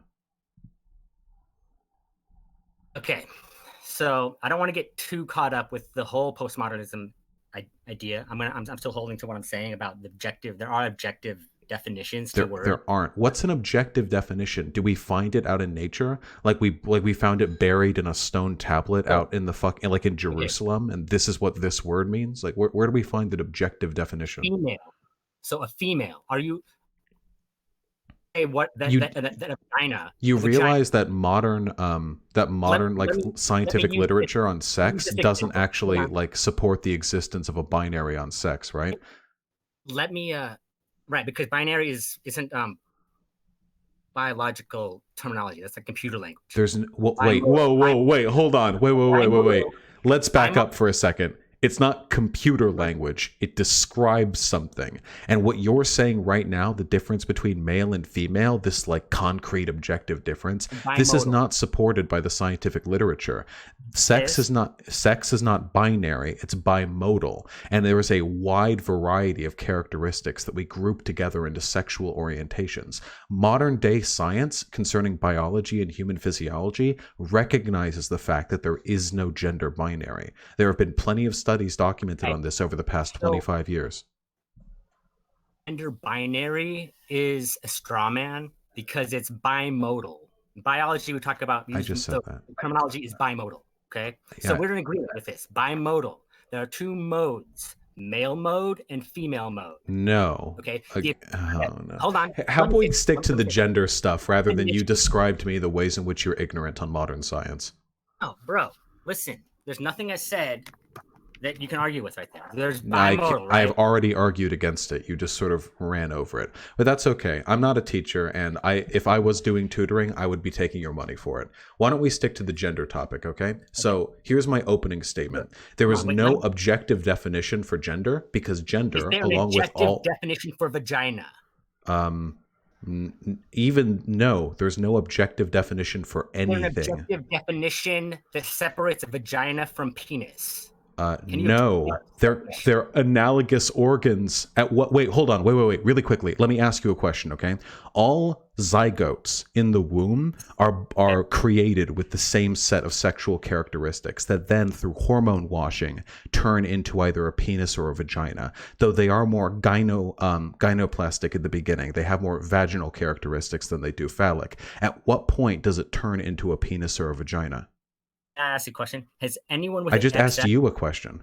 Okay, If it's objective, then you should be able to find a concrete definition that applies to the distinction at all points in its existence. So I ask you, at what point, while it's being washed over with hormones in the process of the sexual characteristics being developed, does it become a penis or a vagina? before that happens with the chromosomes. No, that's factually incorrect. If XX chromosomes ever turn into YY or XY, Yes, hormone washes when you're a zygote determine your chromosomal makeup. chromosomes. In addition to other characteristics you would associate with sex, yes. You've just got a little clump of cells in there at the beginning. Do you think the clump of cells has like the vagina and the XX chromosome Has concretely? the sperm information, the DNA information. Yeah, have and that information isn't solidified until the hormone washing. You literally, why are you making arguments from science when you have no fucking idea? I'm a sociologist. I hope to God you're not like a bio major of some kind because this is embarrassing. Why don't we stick to gender? Okay, we will totally stick to gender. All right. You just said that there's no objective definition that separates vagina from penis. Can we separate the definition that separates uterus or ovaries from testicles? We can create distinctions between. The ability to impregnate. Can We we can- separate the ability to impregnate from the ability to get pregnant? We can create distinctions between these things. There's no such thing as an objective definition. You keep saying that. It doesn't mean hold on. anything. Do you understand that this is the fundamental division between the sexes: the ability to get pregnant and the ability to impregnate? Wait, so Do you- cis women who have barren wombs aren't women? Hold on. Cis women who have barren wombs are 100% women. Blind people are still human. Yeah, I agree. If the definition of a woman, Wait, not was a that cis- supposed to be a gotcha? Blind people are still human? So wait, No, you listen, just yes. you just said the capacity to get pregnant or to make one pregnant is like the defining difference between a man and a woman. But there are women with barren wombs and men who shoot course. blanks. Of course. That is not what defines a man or woman. The ability, okay, this is what I'm going to say. Is blind is still a human being. The ability to see or the ability to walk, there's no ability that associates with human. What? I have no idea what point you're trying to make right now. You will never be able to find an objective determining characteristic Yes. between the sexes because none exists. Not in scientific literature, not in epistemological literature, You're not in talking about philosophy, not in sexes? gender theory. Are you talking about sexes right now? Sex and gender. In all instances, There's no epistemology, difference philosophy, between sociology, sex. they all disagree with you on this. Oh, wrong. Yes. This is funny. This is why, by the way, there's so much antipathy towards TERFs. It's not just that the ideology you guys push hurts trans people. It's also that you're all like incredibly stupid. So it's There's- really no, hold like on. really satisfying to like see this all crumble. You were so fucking confident in chat, and you come on here trans- and you start arguing for things like objective definitions of sex. The fuck you talking about? We make definitions. There's no objectivity there. There's no male or female. I never It's not- said there's no male or female, just that they're not objective. Do you think objective means like that it exists? What does objective mean to you? Means that 100% of people will look at it and say, this is objectively true. What? Wait, Objectively but the is- science, but literal scientists disagree with what you're saying. They would argue, for one, that's not what objective means. 100% There's of no people. scientific- Hold on. If Hold you on. polled 100% of There's no people in scientific France back in the sense 1400s, they would have told you says that. there's no difference between Wait, male and buddy, female. hold on. For one, 100% of people you polled back in France would have told you that God exists. That does not mean that God's existence is an objective fact, okay? No. So your definition of what I'm objective saying. is like cartoonishly like juvenile. That's a kindergarten definition of objective. For two, you keep goalpost moving, my friend. I'm telling you that there is no objective basis for descriptions of sex and gender, and then you keep walking that back to, oh, so there's no difference between the things. I'm not saying that, my friend. I'm saying that there's no such thing as an objective definition, because definitions are things that we create to serve social functions. This is agreed upon in philosophy, in science, in sociology. Everyone agrees on this. The only people who disagree with this are people like you who are trying to push this like radically modernist, hyper-concrete, anti-scientific definition of sex, which nobody was trying to do 30 How years do ago. you define sex? I'm sorry? Sex. I don't have an objective definition for sex. I have a socially constructed definition of sex. Okay. So let's just go with that. Let's just go that. Okay, all definitions of all words are socially constructed, and then you got to this point where why do we have any social construction? That's a of- great question. I have no idea. Provide an answer to you in Well, the form of a. the actual answer, the reason why we form these constructs is because they serve some kind of social utility. Have a discussion, Rosh. I'm sorry? I'm going to say. Let me provide the reason that you asked about. Okay. Okay. Why is there social constructed definition that separates women from men, right? And here's the answer. Wait, you can't When ask asking me a from the question and then answer the question. I'm going to answer. I'm restating your question for you. What question So have I that- asked? Question that you were saying earlier about like why do we have the social constructs of male and female to begin with? But I know the answer. Okay, you can answer. Go for it. I'm going to answer this in the form of a question. Okay, so you can answer it. Why do we separate female prisoners, and that we separate women prisoners historically? You realize you've jumped ship, right? Like this is a completely No. different subject No, of no, no. discussion. What is the purpose for separating women's prisons from male prisons? What is the purpose of separating your corn and your beans when you have them on a plate? Can you answer, sir, objectively? You think it's arbitrary? No, it's not arbitrary, but you're trying to use this question as a proxy to answer another question that you're not going to get the answer you want to. Establish that women is an objective thing, that we separate women prisoners. Yes, from male yes, exactly. That's exactly what I meant. See, you were asking that dumb fuck question as a proxy for your actual statement. Hold on. You just posed a question, I'm answering it. And what I'm telling you is that your question is poorly phrased, because your goal is to indicate that sex is an objective thing that has an objective definition. But whether or not we group people into different groups has nothing to do with it. What is the reason that we separate, regardless of That's an extremely complicated question. There's a wide variety of social reasons why we separate men and women in prisons. Correct. Are any of them good reasons? Some of them are, I think, reasonable. Some of them are not. Okay. Now we're getting somewhere. We're not. This is not establishing the objective existence of sex. Wait, hold on. Wait, buddy. Questiny. It's going to take you like 18 concurrent questions to like get at the point you're trying to reach here. No matter what you say, you will never be able to like concretely pose an argument that demonstrates the objective existence of sex. You can't do it. It's not possible. One point here. I'm trying to get at one point here. What's the point? Just get at the point. Give me one reason that we keep women separate from men prisons. Like a good one? Give me one good reason. I mean, you were just trying to say that there's no reason, and then you said there are. Wait, I never said there was no reason.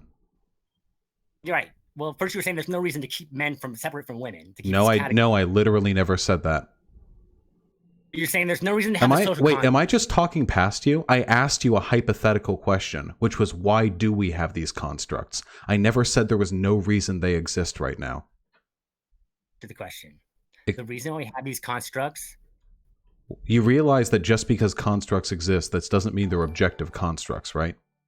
It also doesn't mean they're objectively bad. Well, wait, hold on. I agree. We can argue the validity of those constructs, but you were the one trying to say they're objective. I never said they were objective, nor did I say they were objectively bad. These are subjective constructs that I want to pick apart and see the value in. You're the one trying to say they're objective, my friend. I never made any such argument. Listen, I don't want to get hung up with the semantics of what is. This is not semantics. You're arguing against epistemological truth right now. You're trying to argue the objectivity of a social construct, which is hilarious to me. As someone who's familiar with sociology, this is like somebody walking up to me and unironically arguing that like the difference between a chair and a stool is like ascribed in the universe by God. Like this is very, very amusing to me. So how about we skip past all of this? How about we talk about the actual points? Because I can tell you're going to take fucking forever to get where you want to go. So here's the argument I want to lay out, okay? There is a difference between a penis and a vagina. It's not an objective difference. We create the definitions here, but penises and vaginas are different things, at least as they're ascribed socially. Now, what does that... It is not a subjective difference. You cannot say that it is subjective. A penis is different from a vagina, from a uterus. Okay, so again, my friend, at what point during the hormone washing that zygotes experience in the womb does it become a penis or a vagina, rather than just the lumpy clump of cells? Doesn't matter. Irrelevant. Wait, so it's objective, but it doesn't matter when it begins to exist? That's hysterical, my dude. Your epistemology is on point. Now, as I was saying, hold on. Are you trying to say that as I was saying, happens at some point? As I mentioned, hold on, buddy, please. I can't tutor you for like 16 hours on the subjectivity of language. I can't do it. I can't like read through Wittgenstein with you. Okay, so let's get at the actual points here, okay? Because we've been talking right now for 20 minutes, and you haven't even gotten to your like bullshit transphobia yet. We're just getting to like the tangential reason why shit. We have women separate from men. Okay, hold on. There's a reason why you need trans. Actually, people need to be visible. They do not need to disappear behind women. Respect to trans people, okay? All the trans people that are listening. Respect trans people? You do realize my audience isn't that stupid, right? They're not going to like hear you say a bunch of dumb shit, and then you get to say respect trans people at the end. They'll be like, oh, actually. What am I saying that's dumb? Well, you just argued. Why do you argue questions and then keep talking? women need protections from males, correct? No, not in the way you think so. To identify Wait, when men- wait. I have a question. How about instead of you leading the discussion because you are incompetent at it, how about I lead the discussion, okay? Let's go point by point here, okay? So, by definition, sex and gender are different things. If you want to talk about the objectivity of definition, it would be very funny if you argued against that, because sex and gender have had different definitions for centuries, okay? So, Yep. yeah, okay. So sex refers to your please. Sex refers to your physiological characteristics, penis, vagina, blah, blah, whereas gender refers to the social roles and expectations associated with those sexual characteristics, wearing suits versus dresses, long hair versus short hair, that sort of thing, okay? Now, some people who are assigned male... Wait, excuse me? Fine, yeah. I'm with you. Yeah, keep going. What isn't true about what I just said? Nothing's not true. I said yes, correct. Fine, go ahead. Okay, so a person who is born with certain sexual characteristics and who goes along with the social roles and expectations associated with those sexual characteristics, that would be a cisgender person like myself. No. Why do you keep saying that? You realize you can argue. Well, no, nothing that I'm saying is objective. It stems from socially constructed definitions. You realize you can argue your point without waging this futile war against objectivity. Why do you keep doing that? Why? Listen, this is where the crux of the argument actually is. No, it's not. No, what you're saying is just wrong. There's no such thing as an objective definition. You can if you're really obsessed with that, we can just stop talking, because if you can't move past such an obviously incorrect point, I don't know how to have this discussion with you. You can make your point without relying on that. I don't want to. You're right. I don't want to get hung up on that either. The conversation has got derailed. Okay, so Okay. wait, what is that noise? Okay, so that's cis. I'm a cisgender person because I was assigned male at birth and I identify as a man. However, there are some trans people. Let's go, for example, with a trans woman. A trans woman might be born with sexual characteristics associated with me. However, they identify as a woman, and they may make efforts to socially and physically transition to more to better physically approximate and socially approximate the roles associated with womanhood. What is wrong with that? Well, okay. And you were assigned your sex at birth? No, we were assigned gender at birth. The sex is, well, even sex is arbitrary. But yes, for the purposes of this discussion, let's say that yes, your sex is just something you were born with. Okay. Were you assigned your sex or your gender? You're assigned your gender, right? Yes. In that, gender is arbitrary. You weren't born with it. It was sort of socially ascribed to you. Okay, so you've got 100 doctors throughout history. Are they all going to assign the same gender to you based on... No, not at all. Throughout history, no. No, gender is arbitrary and depends based on time and civilization. So you're saying that there's been a point where doctors have looked at a male and not been able to know what it is. No, that is not what I just said. Can you rephrase your question? Okay, sorry. I'm actually not really having a question about the difference between sex and gender. Okay, I realize that there is a difference between sex and gender. Okay. Okay. Point is that right? Wait, what? Is such thing as sex, correct? We have a social characteristic that we have assigned that we call sex, and it serves a social utility. Yes. Okay, and one of those social utilities is to distinguish when a male goes to a prison. Do you think that the sexual dichotomy was created for prisons? Like there was no gender, but then they were like, that's not what I'm saying. Here are prisons. What do you mean? Hold on. I'm trying to say that in our society, we separate women from men in certain situations. Like, let's say the Jessica Eve situation where, she says she's a woman and these women now have to wax her balls. She is a woman.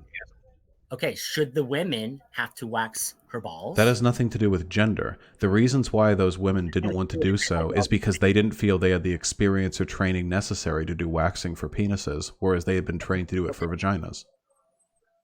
let's keep this centered around this whole thing here, because this is actually where the trans ideology meets reality. There is no question you can pose to me that I can't answer while in ascribance with trans ideology.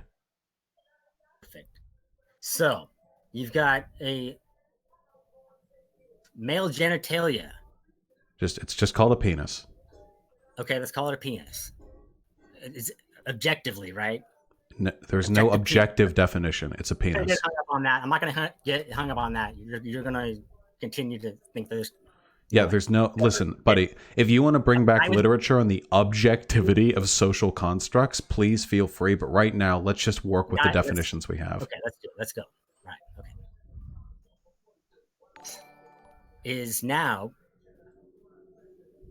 of saying that he is a trans woman is now a woman.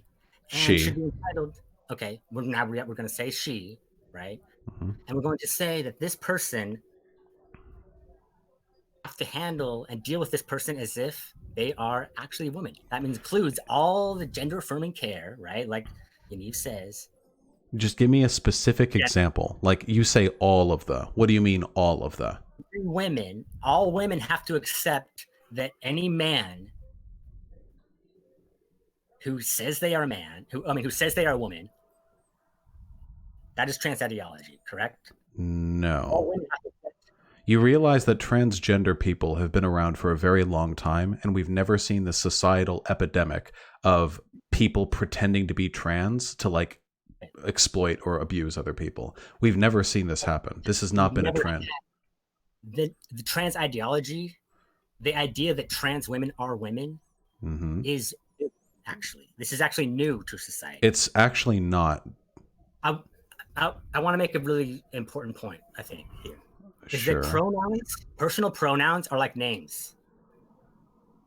I'm not interested in this. Well, I don't care about pronouns. You keep jumping around. I have no idea what you're trying to get at here. So here, let me try and pull an argument out of your nonsense. Nouns Okay. are not What you're pronouns, trying to they're say is there is some kind of social harm to treating trans women as women. Is that what you're trying to say? saying that there is define what a trans woman is, or first you have to define what a trans woman A is. trans You woman can't is just a define woman who is trans woman is a woman who identifies as a woman who is not assigned female at birth. what is a woman. Yes, Let's start trans with women that. are women. Yes. Woman. What? What is a woman? I don't know. If you're looking for an objective definition, I'm a gender abolitionist, my dude. I don't think woman as a construct should exist. See, now that's a problem. Why?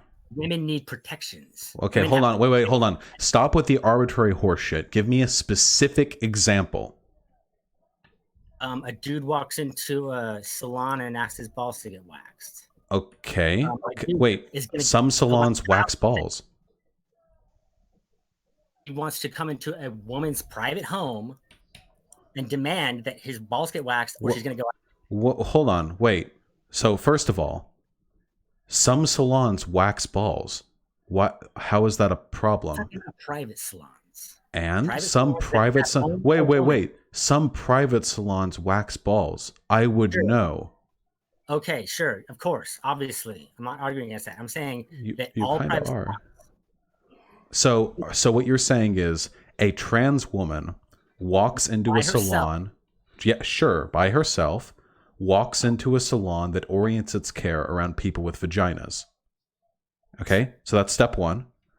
And then they say, "Hello, I would like to have my genitals waxed," and they flop out an enormous penis. Okay, that's step two. Step three is when the people who operate the salon say, one person. Let's say it's one person in their own house. "Sure. operating a private Yeah, salon, yeah, and sure. it's a very small, frail woman. Yeah, I don't care." Then that person can say, "Oh, we do not actually serve care for people with penises. I'm terribly sorry. I can recommend you some other salons if you would like. I hope you have a wonderful day." Great. Do another example. Wait, that was it? Where's the harm? Wait, but is that what happened in Canada? If that's actually what could happen, that would be great. But in Canada right now, That largely is what happened. Jessica Yaniv is considered overly litigious, and right now, to my knowledge, she's in jail. She's like one-off example. This like there's not like a big social epidemic of people pretending to be women. her Huh? taser. What? She brandished her taser Mhm. online. Yes. Do with this case. Yeah, I didn't say it had anything to do with this case. I'm saying this is literally a one-off example, and you're acting as though there's a broader social problem with it. Trust me, people who are men have been able to dress themselves as women and act like women in public for literal centuries. We have never seen like this epidemic of men raping women in private salons because they dressed up as a woman. I have zero problem with people, with males or females, gender bending to the extreme, taking hormones, doing all these things. No Okay, problem. I know that. I'm not saying that you have like a personal vendetta against these people. I'm saying that the ideology that you push and the fear mongering you push is harmful to these groups of people. So you just tried to like set up a scenario that was supposed to stump me, and I answered like, "Oh, just say you don't serve those people." What's the issue? Hold on. In an ideal world, yes, the person would. You gave an ideal world scenario where the person could say, "Oh, we don't serve. We actually have reserved the right to exclude penises." Yes, That's that is their right. Yes. Beginning and the end of the turf position, and all the people. No, that is not a turf position. That is the turf position. No, hold on. No, nothing that I have said has anything to do with gender. The woman who walks in there with a penis is still a woman every bit as much as your wife is, okay? They are identical levels of woman. Wrong. Yes. See, looks like there is a difference in our positions, huh, buddy? The difference is I recognize that there is a difference between a penis and a vagina. Those things are different in a socially ascribed sense. And if a person is experienced in waxing a vagina, but not a penis, they should be able to enforce that distinction with their clientele. I think that's a very reasonable position that is perfectly compatible with trans ideology. Should the person be able to refuse? If they cannot wax a penis, yes. Okay. Well, then, in an ideal world, we're on the same page. Now let's bring in another situation. I'm not moving the goalposts. I'm just going to. Are you like mad that your wife is every bit as much of a woman as Jessica Yaniv? Does that frustrate you? What? That doesn't make any sense. No, it does, because Jessica Yaniv is a woman and your wife is a woman. Does that frustrate you? Excuse me? Hold on. Jessica Yaniv is a woman and my wife is a woman. Mm-hmm. Yeah. Does that frustrate? Jessica Yaniv cannot give birth. And there are cis women who can't give birth. I don't think that has anything to do with being a woman. Yeah, it doesn't. You're right. There's plenty of women that can't give birth. Yeah, so they're the same level of woman. Yes, they're still human. Yeah, yes. Yes, your wife and Jessica Yaniv are both humans and both women. This is the problem with the ideology. Oh, can you please? Because we've been talking for 35 minutes and I have yet to find a problem with the ideology.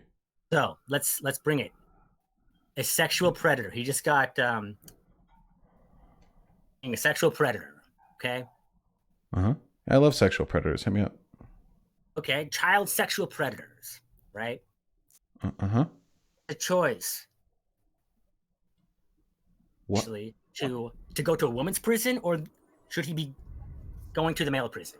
A child sexual predator would probably be put in their separate cell block, regardless of which prison they choose to go to. Should they be given the choice to go to a women's prison? If they identify as a woman and can like indicate to the staff at a prison that they are in fact a woman, that they identify as one sincerely, then yeah. How do they indicate that they are a woman?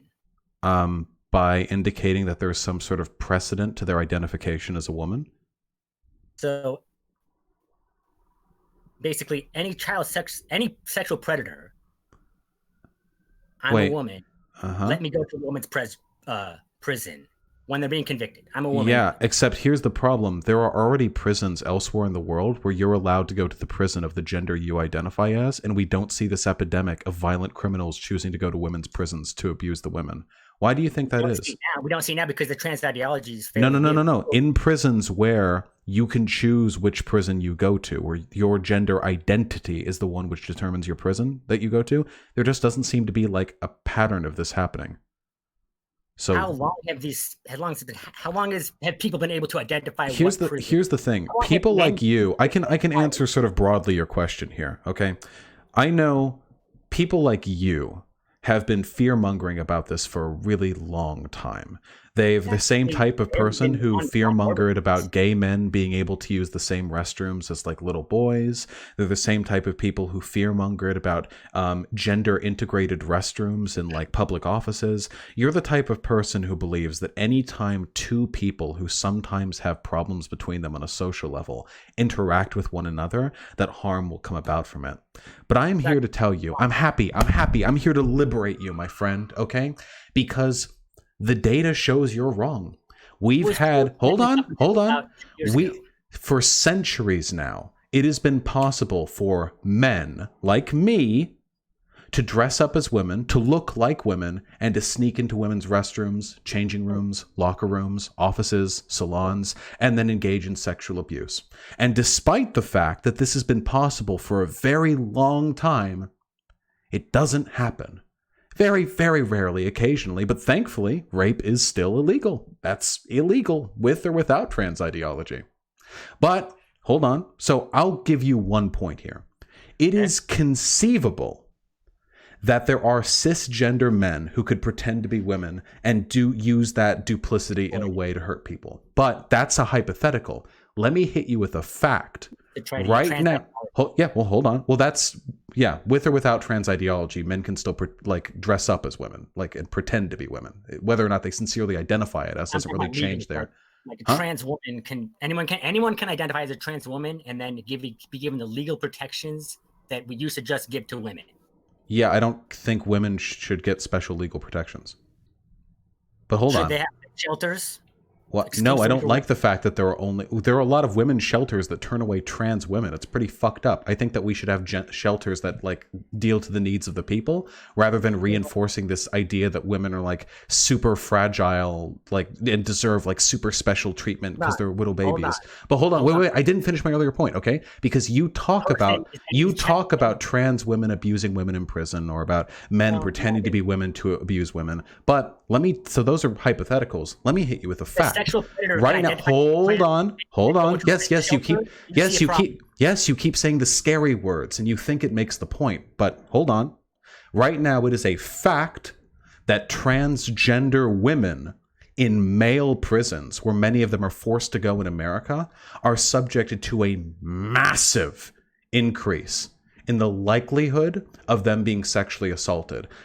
Something along the lines of 8 times as likely. If you're a trans woman in a male prison, you are a bigger mark for sexual abuse than any other group of people in any prison. I would say to you that if you're talking about harm reduction, the goal should be to allow people to go to the prisons they choose, because the facts show that will do a lot more to reduce the amount of rape in prisons than anything you're proposing.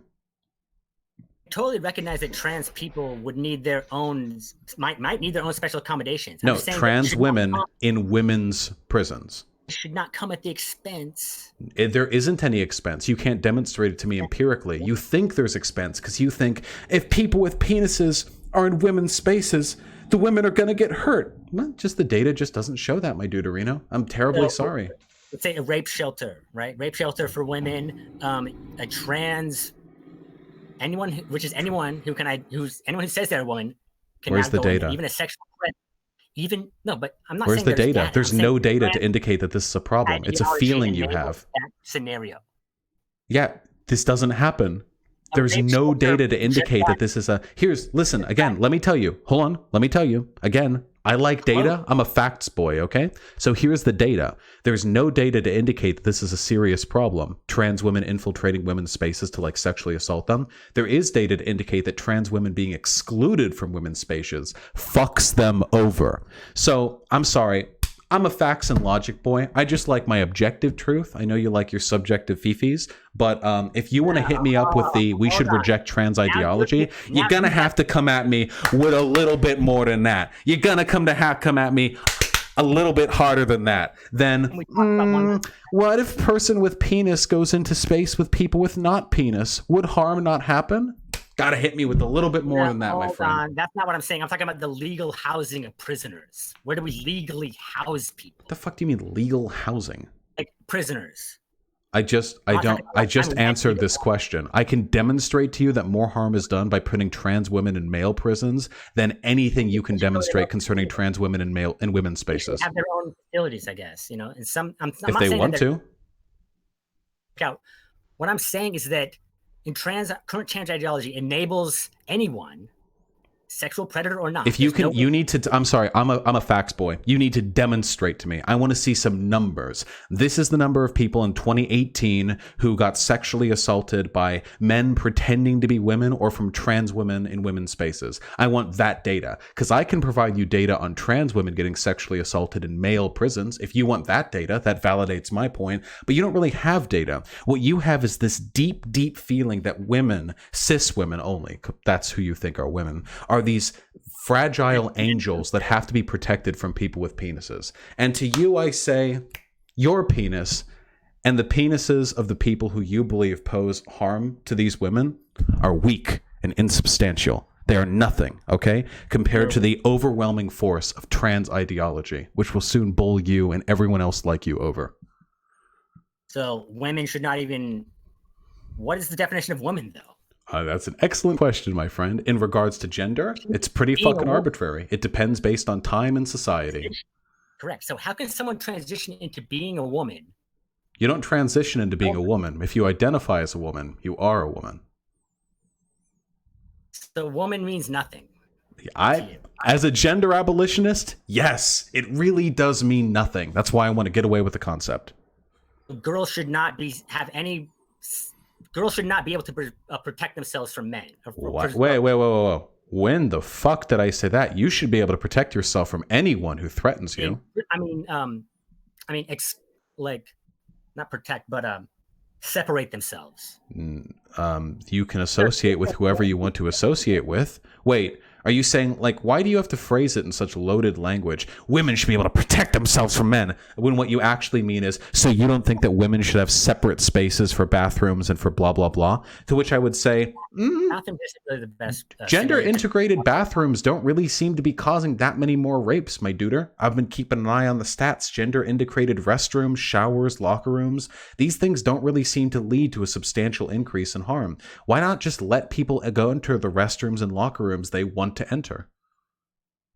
I have no problem with that. You do, because you have a problem with transgender women entering women's spaces, even though they are women. Not really where the battleground is. Okay, we have to look at these other extreme scenarios. Any situation. But I can point to you a non-extreme scenario, which is trans women getting brutalized across the country in prisons, in bathrooms, and what have you, constantly, with data to back it up. I don't need to think of weird niche hypotheticals to explain why trans ideology is harmful, because I can find very real, actual data to indicate why it's helpful.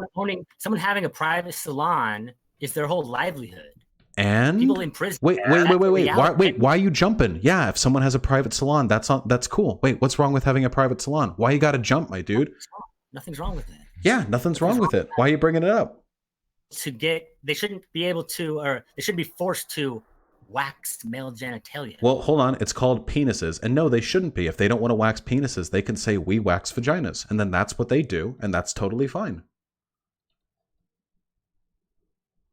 It should be fine. No, it is fine. If the fact that there's a difference between, all I'm saying is that there's a difference between trans women and women. There's a difference between black women and white women, but they're both women, aren't they?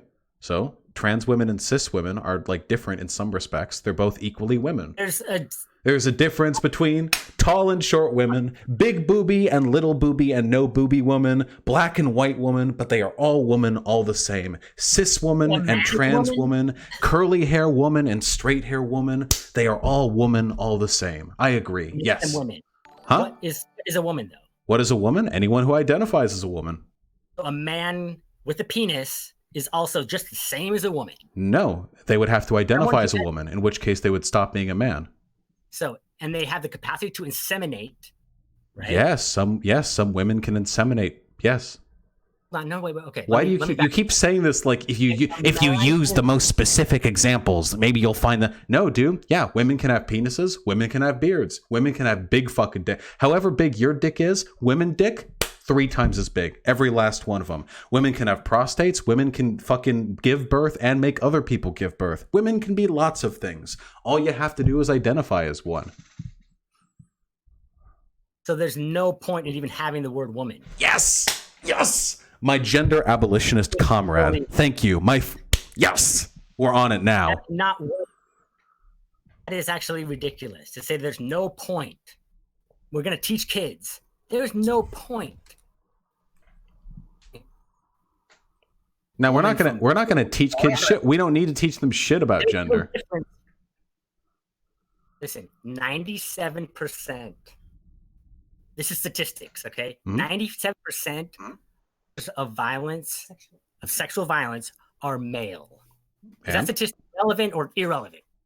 It's irrelevant to this discussion. It's relevant in other discussions.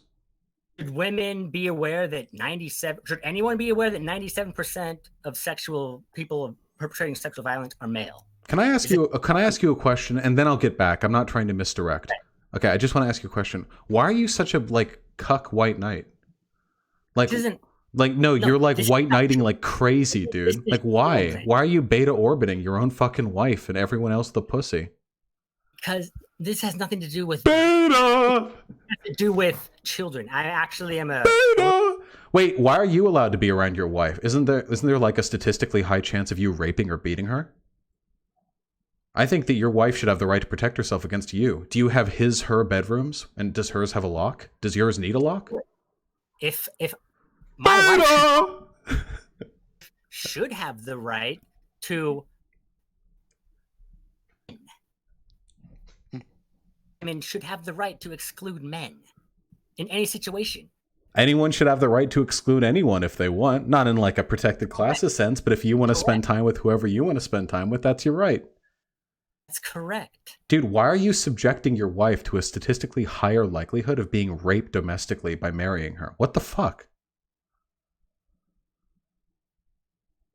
Because I actually protect her from men. That's my whole job. Oh shit, dude. Damn, that white knight shit coming in strong. You protect her from other men. Do you walk in front of her when you're all walking down the sidewalk so the other gentle sir's gaze do not touch her gentle flesh?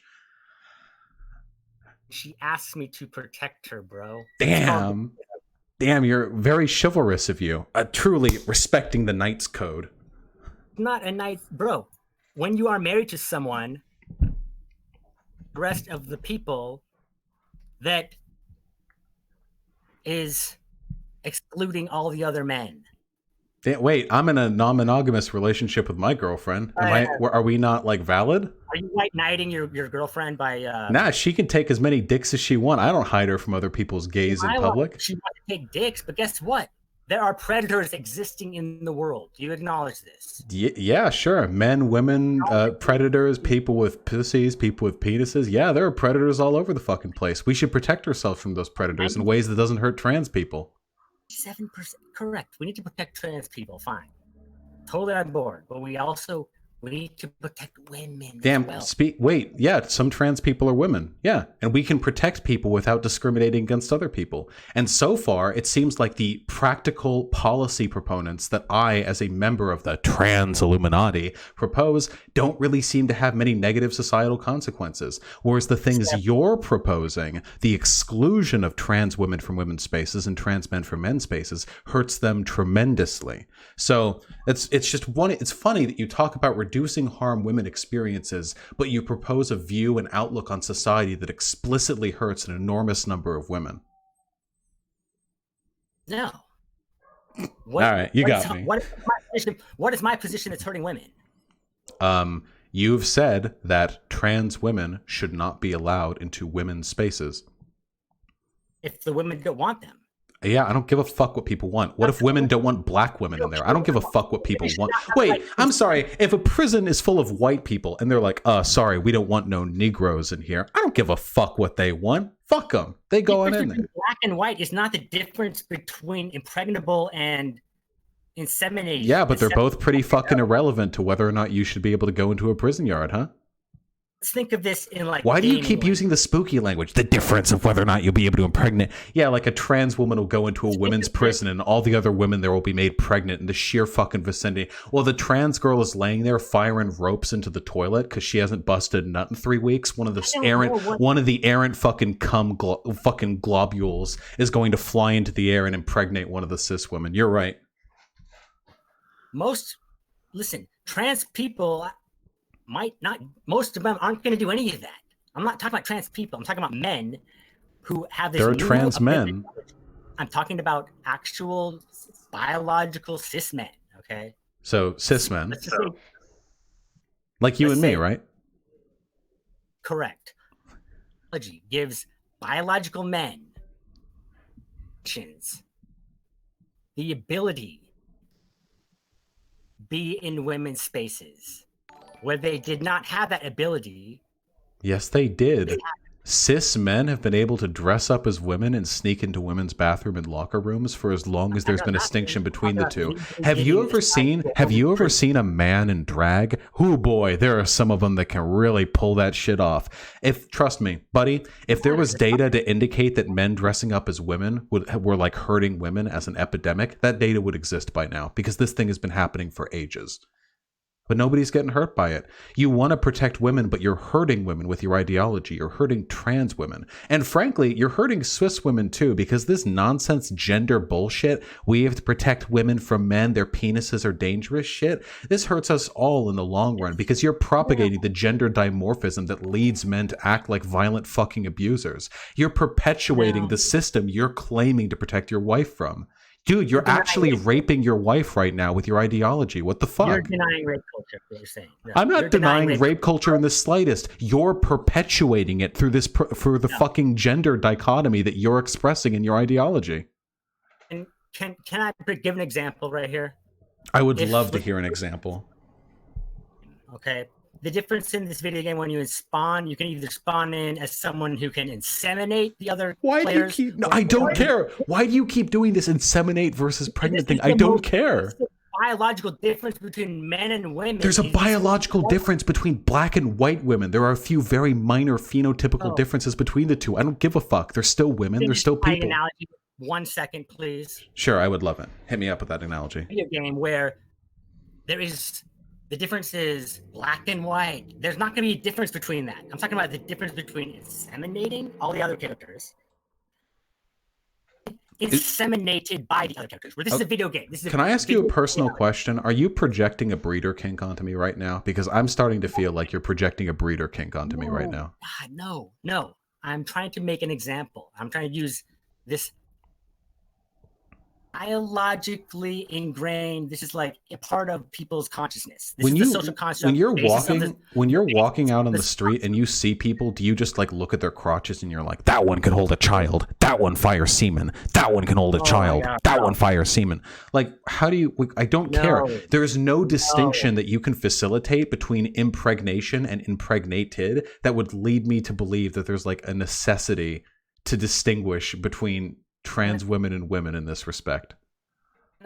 Okay, this is actually it's so simple. I know I want to talk about a video game where you can just go in as an impregnator someone who can get impregnated. Wait, are you a race realist? Let me finish. Wait, I have a question. Are you a race realist? Thing here. I just want to bring it so your audience can hear what I'm saying. But are you an ethnostater? Like, do you believe that women and men should be? Sorry, not women and men. Do you believe that like black people and white people should have like their own countries and they shouldn't really interact with one another? Oh, I'm not a race realist and I'm not a biological essentialist. Can I just finish my example? You are a biological essentialist by definition, but I'm just asking you about the race realism thing because statistically speaking, black women commit slightly more crime than white women. Do you think that black and white women shouldn't be able to use the same restrooms or prison spaces? Black women do not pose the threat. Yeah, they do, dude. They're criminals. A male could pose. Did you know poor people commit more crime than rich people? Should poor and rich people not be allowed to share the same restrooms? Dude, can I just something here? I Let's think pretend there's a big muscular men. I think that all places, not just gyms but restrooms too, should have lunk alarms, like in that one gym, because muscular men understand. are more likely to do physical violence than not muscular men. So I think those two should have different restrooms as well. Maybe we should separate gay men and straight men, because gay men they like to rape all men, right? Gay men are all rapists. We should probably also separate children and adults, because adults are more likely to abuse children than children are to abuse adults. We could probably separate console gamers and PC gamers. I think I've read some studies on console gamers having a generally lower IQ. So there's a Oh man, wrong straw man. straw man. Fuck. Yeah. Was I not accurately representing your ideology there? My bad. It was about as coherent as what you've been No, saying. you weren't at all.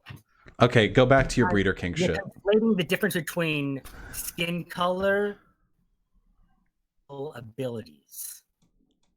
What? Let me make my point. Okay. Let's pretend you have a video game where you can go in inseminating character or a character that can get inseminated. Now, sure, there might be a glitch on the way that makes it so, oh, look, my character actually won't get inseminated. Yay, lucky me. Okay. This is the difference that is biologically, historically, all the way evolutionary, every mammal species. You Females- realize there are many mammal species in which the female is actually the sexually aggressive one who rapes the male, right? Do you know about Right. hyenas?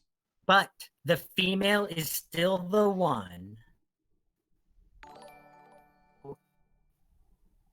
Gender, I'm talking about sex. Okay. The ability to impregnate is different than the ability to get impregnated. Okay. A rapist cannot tell if someone has the ability to get impregnated. They don't give a No fuck one if- cares about this Don't- distinction. You realize you've lost on every argument here, ideological and empirical, and now you're backing up to like, well, in a video game, there are two classes. One of them gives Dude, I'm trying to babies, bring that and the up other again. shoots semen. Would you want the people of these two classes sharing the same leveling zone? I think not. What the fuck are you talking about? That's what I'm saying. I'm saying that there would have to be rules in place to protect the women from getting inseminated. Yeah, just like there should be rules in place to protect white people from black people, right? Because they commit higher crime rates? Or do you think that maybe disparagements in violence and crime might have more to do with social inclinations than biological ones? Black men cannot get white men pregnant. Yeah, I don't know. It depends on the kind of porn you're into. Why is the barrier for harm here pregnancy? Wait, why is the barrier for harm here pregnancy? You can harm people without impregnating them. Obviously. the ability to fart is different from the ability to get farted on, and this is why trans women aren't women. Listen, women don't have reproductive freedom. No, wait, maybe not like now, but we can get them that. So If we can name if them. any man Wait, hold on. Wait. Who's the dumb bitch in the corner? Do you want to step up? Because I've been humiliating your husband for like an hour now, and I want to demonstrate some gender egalitarianism because I've got enough shit packed in my colon for the both of you. Do you want to step on it? she's actually in and out of the room. She hasn't been in here like only about 10 Damn, minutes. do you think when she leaves the room it's because she's made uncomfortable by your penis and your ability to impregnate her and your statistically higher likelihood of sexually assaulting her? No. She didn't exclude me from her life. You know what I mean? Damn, I don't know. She left the room. I mean, fuck. That's kind of like getting rejected. Oh, No, it's not. She's busy right now. Damn. I didn't exclude my husband. I don't have time for your inability. Please. Biological reality, dude.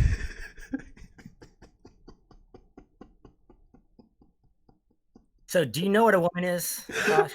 I know what one is. That's all I want to know. A woman You is can't someone who identifies as a woman, my What a friend. trans woman is. Yeah, a trans right? woman is someone who identifies as a woman who was not assigned Is as a a woman woman. at birth. How can you identify as a woman without knowing what a woman is? I just said what a woman is. A woman is someone who identifies as a woman. You included the word woman in your definition. Yes, because it's a matter of identification. Yes. Just like if you're a Lakers fan, you just have to identify as a Lakers fan. That's the definition of a Lakers fan. You identify as a Lakers Lakers are fan. Right, and you can objectively say what What You can did objectively say what the Lakers are? Yes, I forgot. The divinely inscribed on the 10 Commandments, they scribbled down there. Also, this is what the Divine- Lakers okay, is. sorry. And the divine epistemological truth of the Lakers. Yeah, it's kind of like that. You just have to identify as a You're fan to be a Lakers fan. That means you don't. If you identify as a Lakers fan, that means you're not a not Lakers fan. And if you identify as a woman, that means you're a woman. But what is a woman? A woman is someone who identifies as a woman, my duder. Like saying I identify as a blah blah blee. You can Yeah, identify as one you got them. because they are. Do you have any attack helicopter memes? Because I think that fresh addition to your argument would really blow apart my trans ideology right now. Hold on, trans women are women. Mm-hmm. Yes. You can't. Wait, define you could what a just stop it right there. Wait, you could just stop it right there, and that would be the most technically correct thing you've said in this entire woman conversation. It doesn't make sense. The statement doesn't make sense. I know, it's so confusing. I mean, No, everyone because in my women- chat understands it. I don't know. Undefined. Then a trans woman is also undefined.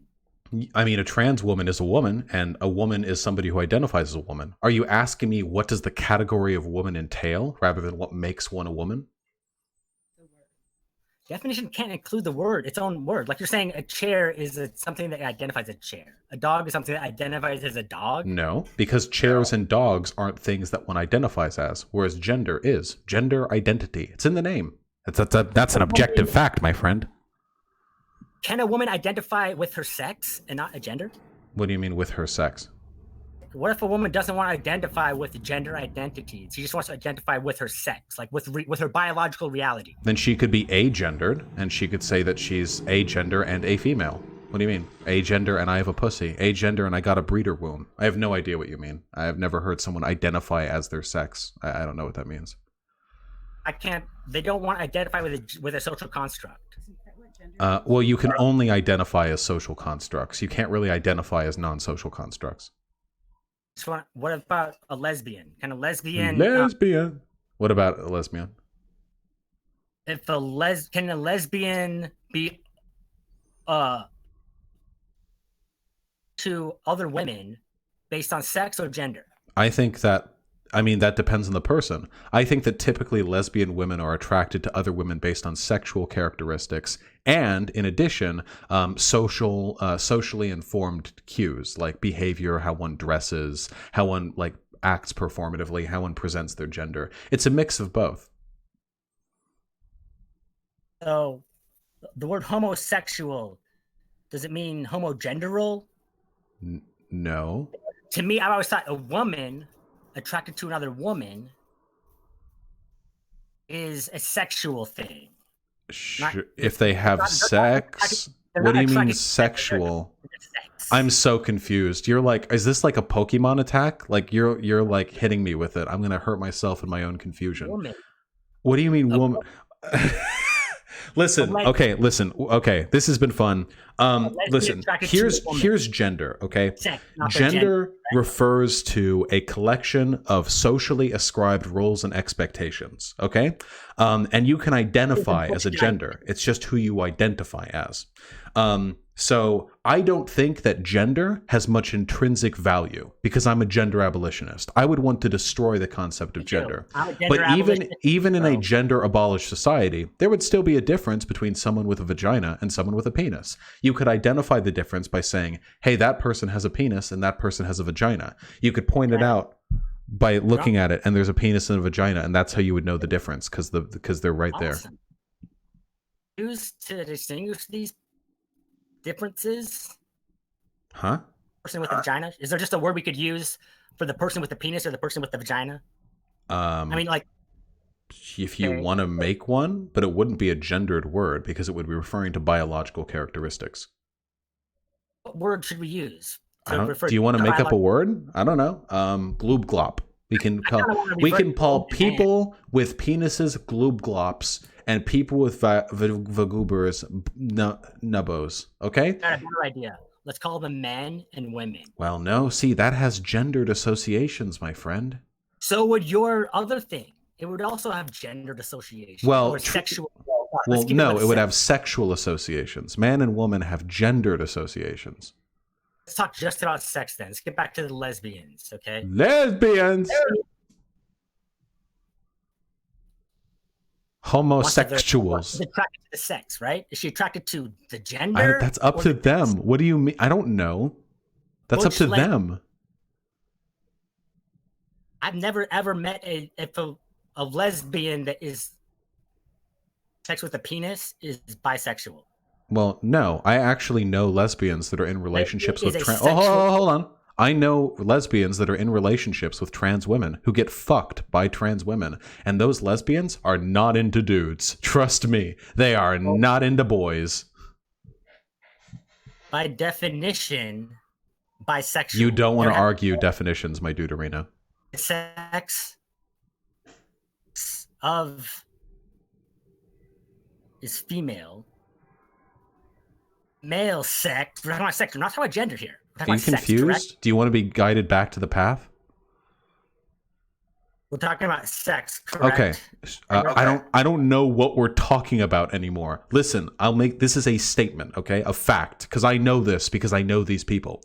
I know lesbian women, cisgender women, lesbian cis women. They have those fragile, delicate flowers you like to protect so much. And they're in relationships with trans women. They have the big spooky penises. And they're in a relationship and they call it a lesbian relationship because they're both women and both of them are not attracted to men. They're not attracted to people who look like me. Are either of them attracted? Would either of them be attracted to a butch lesbian? For the particular couple I'm referring to in my head, no, they're both pretty femme-coded and like femme people. It seems like your friend is bisexual to me. Well, they're not because they're not into men. They're into penis. That doesn't have anything to do with one's sexual orientation. Does penis have to do with something sex? It doesn't have to do with your sexual orientation. Are you confused by the fact that sex and sexual orientation have like similar letters in them? I don't think I'm confused at all. They're I'm both saying- women. Here, I'll go one more time. They're both women, and they're both only into women. They are not attracted to men. So people like me, One of them people has who penis. identify as men. Do you think maybe, just maybe, the world might be moving past you a bit, and maybe gender is a bit more advanced than you think it is? Because trust me, I went into those two fucking blind, okay? I thought I had a shot. Trust me, they're not into dudes, okay? The one that is They're lesbians. the one that is Amazing. accepting the sexual organ of a male. No, it's a woman's penis. It's a female organ in that case.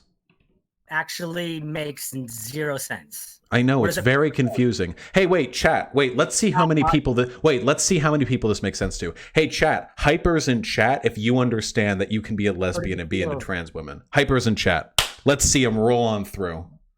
Oh, Called let's see. bisexual. We've got 5, 14. We've got 21. Okay, we're over 50 now. Whew, a lot of people that's making sense to. You can be a lesbian.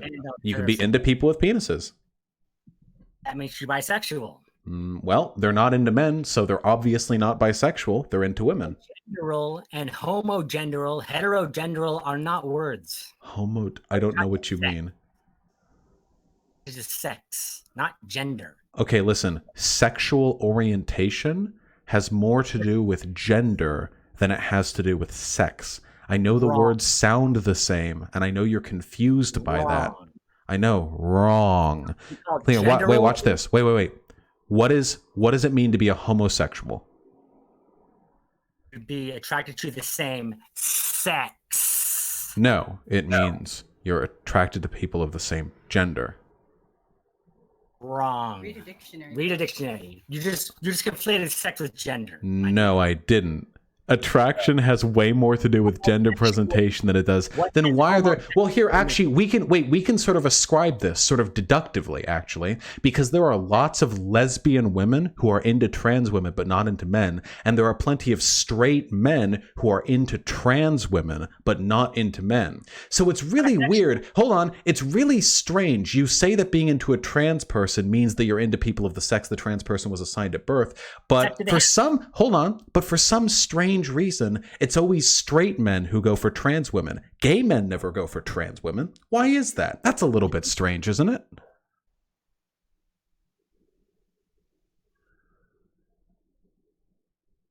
What's strange is that you keep conflating sex and gender. Hold on. Wait. Do me a favor. Without raping them with your scary penis, ask a trans woman whether it's typically gay men or straight men who flirt with them. Because if what you're saying is true, gay men would be the ones flirting with trans women no matter how they present. So people who look like Blair White, very like femme presenting trans women, they would be getting hit up by a bunch of gay men. Except they're not. That's not happening, my duderino. It's straight men who do that. So unless your argument is that bisexual doesn't mean anything and trans people are the one categorical exclusion to a system that works in every other instance, unless that's your argument, in which case I would say those are some real dumb fuck definitions you're working with. The alternative, the one I subscribe to, is that trans women are women, my duderino. When you have sex, you have your clothes off, right? What? Not if you're into having the panties pulled to the side, my dude. You never like that? You don't go in on the wife like that, feeling the panties scrape against the side of the shaft?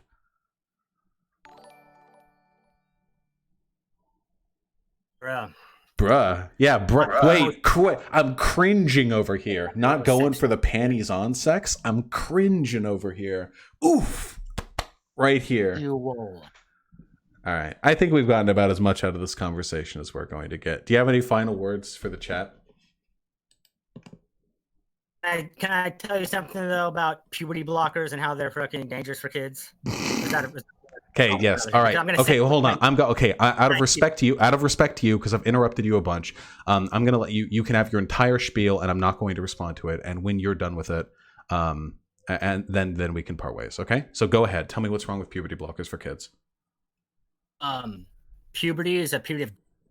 I banned him.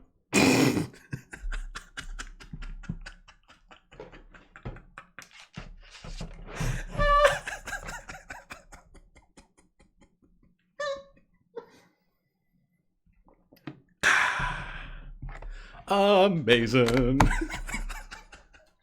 That felt good. Oof.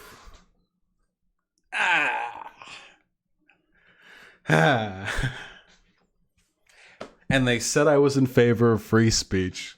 All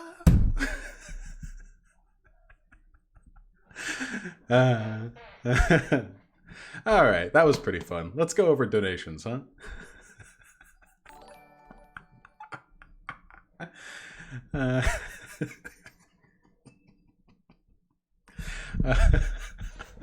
Okay. All right. That's enough. That's enough. Let's do some donations. Actual Dio with the $1. Hey Vosh, I'd love to talk to you about a shit ton of stuff like privilege, wealthy upbringing of trans people in media, and tell you about the progress I've made in that Rahava Academy group if you want to. Love you. Yeah, DM me on Discord, my duderino. Or not dude, I have no idea. Passive hippie with the $10. That dude's brain was a social construct. I agree. That dude's IQ was arbitrary as shit. Thank you, comrade. Woo. Gonna laugh myself into some hiccups. Punk Rock Puma with the $5. Do you love trans people? I do. I love trans people. Posadas John with the $1. This scumfuck is trying to use Chelsea as a shield to cover his bigotry. Fuck this fucking piece of shit scumfuck. Turfs get the wall and fuckers get the first shade of the thing. Let's bring Jenna here for you need. Well, don't worry about it, comrade. I think I've defeated Turfs today. All right. Chicken God 37 with $5. The idea that gender is a performative phenomena and the idea that simply identifying as a gender means you are that gender seems to be in conflict. Can you help with my cognitive dissonance here? Yeah. So gender as an ascribed identity is a matter of identification. Gender as a form of social engagement is a matter of performance. So a person can have their gender up here alone quietly, but to engage in gender on a social level, that would be that is a performative element right there. So that's the difference between like gender presentation and gender identity. Hey, calm down. The Azuki with the $3. Man, this Turf is getting his wife super moist for her boyfriend with all this beta knighting. Got that Superman costume nice and pressed for tonight.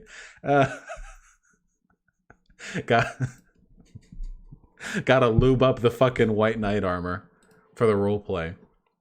Plenty of trans women can't get erections or impregnate anyone. Just saying, oh, yeah, I know. No, I know that, absolutely. I just don't think it's relevant to the discussion. Even if all trans women had giant fucking foot-long cocks and shot massive fucking breeder loads that could, like, from 18 feet, like, penetrate the womb straight through the stomach and instantly impregnate them, like 6 months, like second trimester instant impregnation. Like, even if that was the case, like, they're still women. Like, fucking...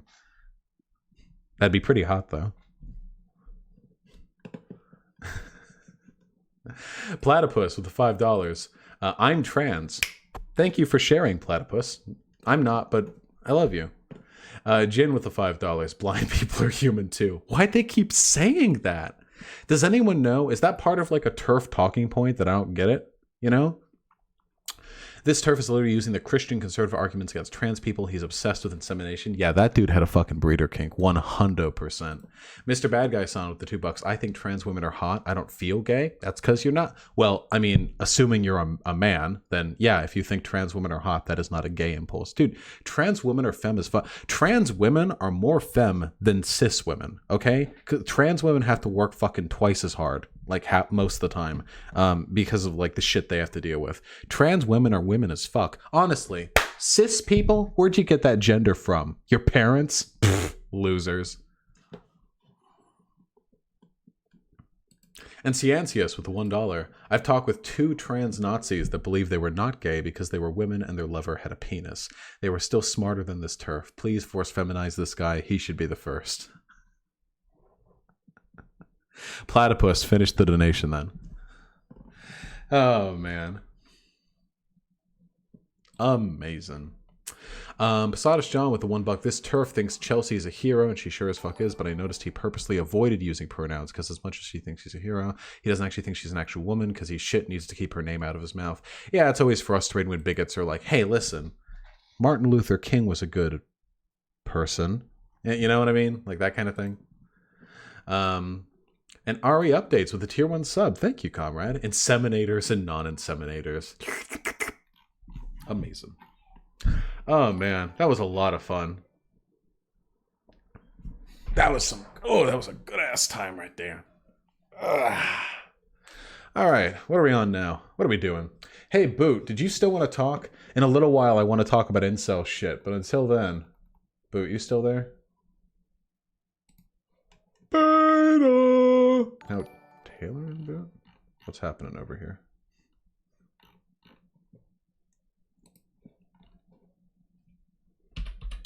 Beta! Oh, shit. Guys. Questiny is sending me links.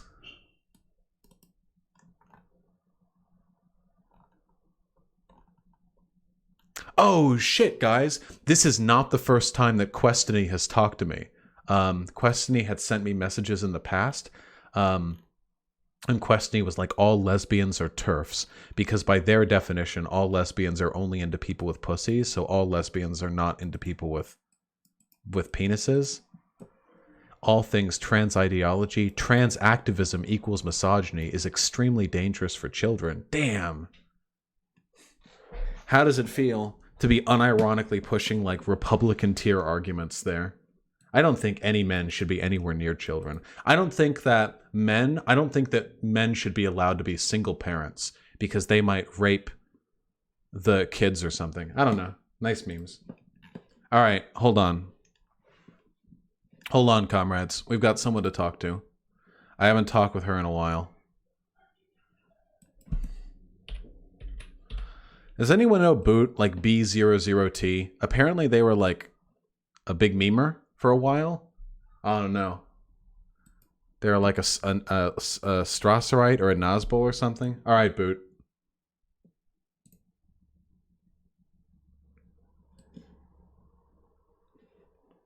Hello? Hey, pal. Are you still a Nazi? Have we moved on? I mean, I guess. Like, I think I've moved on. Nice. Did we do it? Are you a fucking anarchist Chad like me now? Have you evolved towards my perspective? Nah, I'm sorry. I'm not that liberal. Damn. Hold Do you on, I love gotta black go- people? Do I love black people? Yeah. Well, fuck. I- It sounds like we're pretty much ideologically like oriented on the same wavelength. What's up? Yeah, I just wanted to talk to you about like some things like praxis and like stuff, man. Like, Yeah, let's hit it up. I've got some incel memes to get to soon. So let's do it. of course, right. So ideas. There we go. What is your like definition of like fascism? I think fascism is a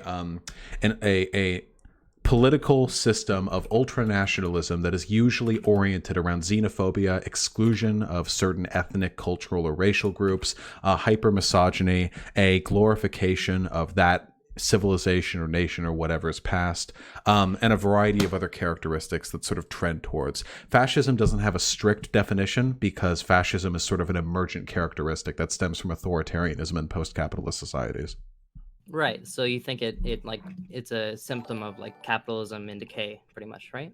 Yeah, pretty much. Fascism emerges because the alienation from capitalism leads people to find other ways to ascribe meaning to their life. If you lean towards socialism, that means you're right and good, and if you lean towards fascism, that means that you like lean towards the worse and more pernicious elements of human psychology.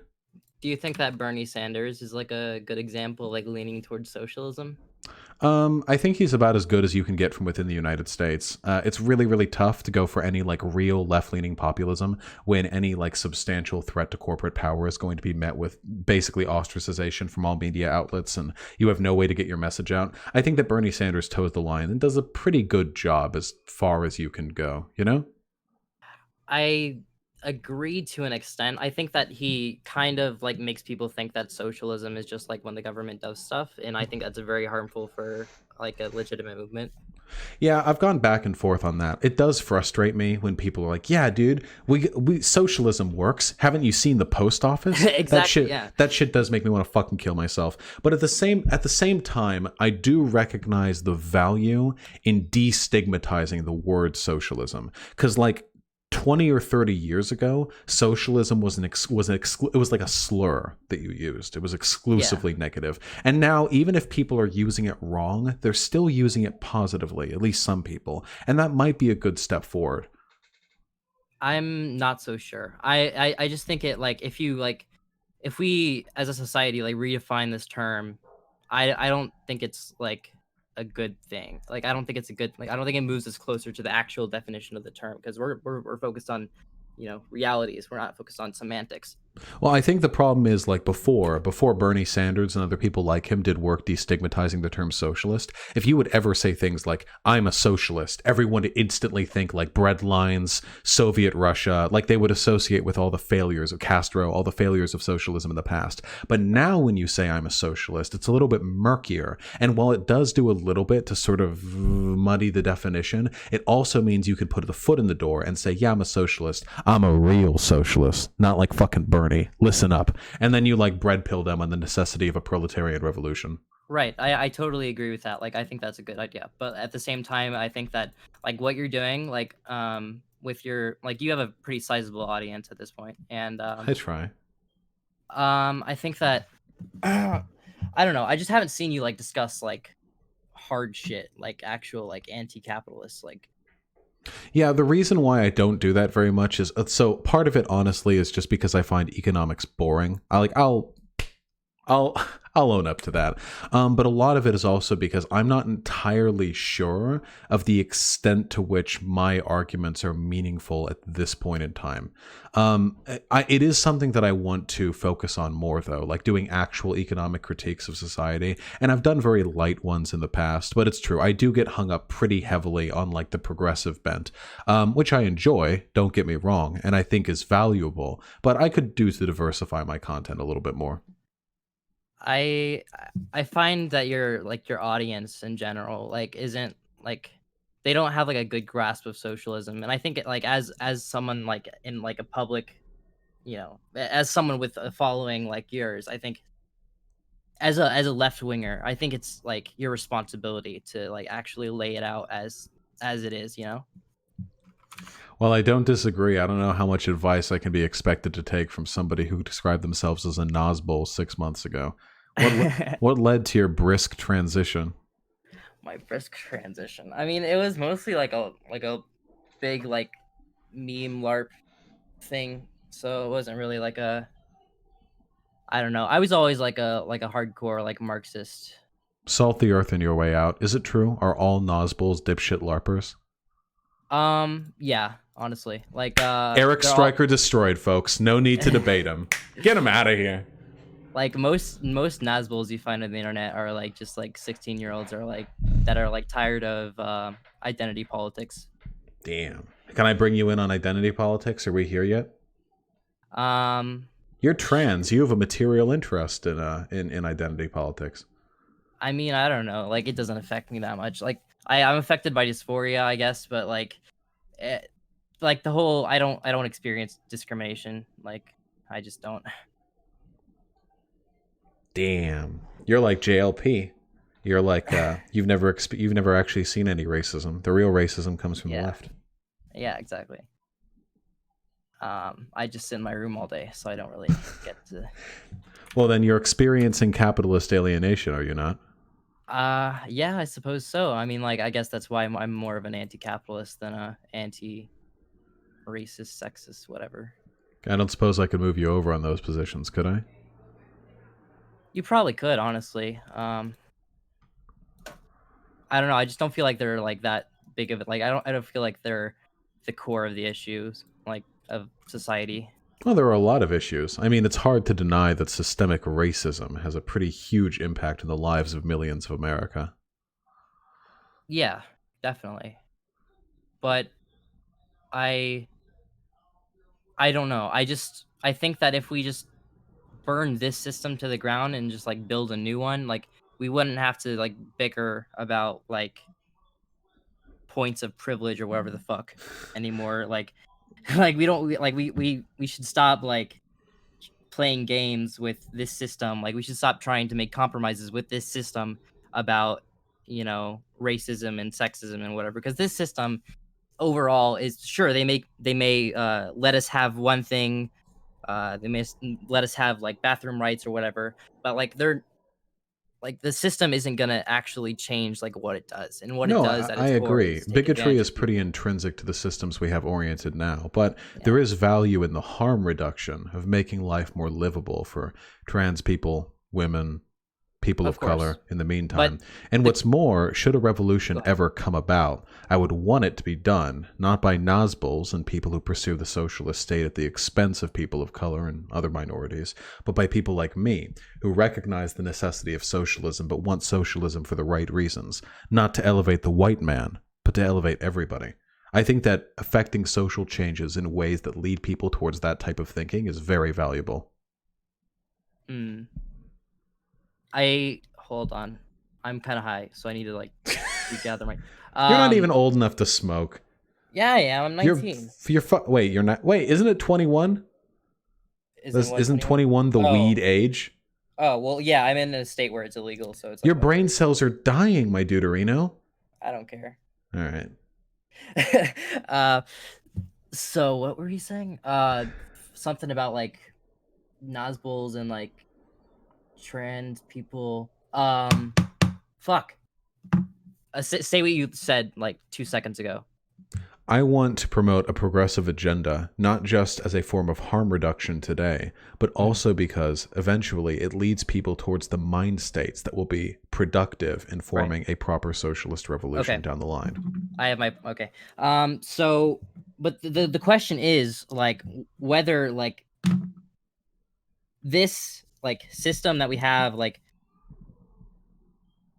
whether we should spend our time and our energy trying to change people, or whether we should spend our time and energy just getting rid of the system. I think that's like the issue here. Well, I don't think that they're necessarily mutually exclusive. At the end of the day, it comes down to people who support hierarchy and people who want to abolish hierarchy.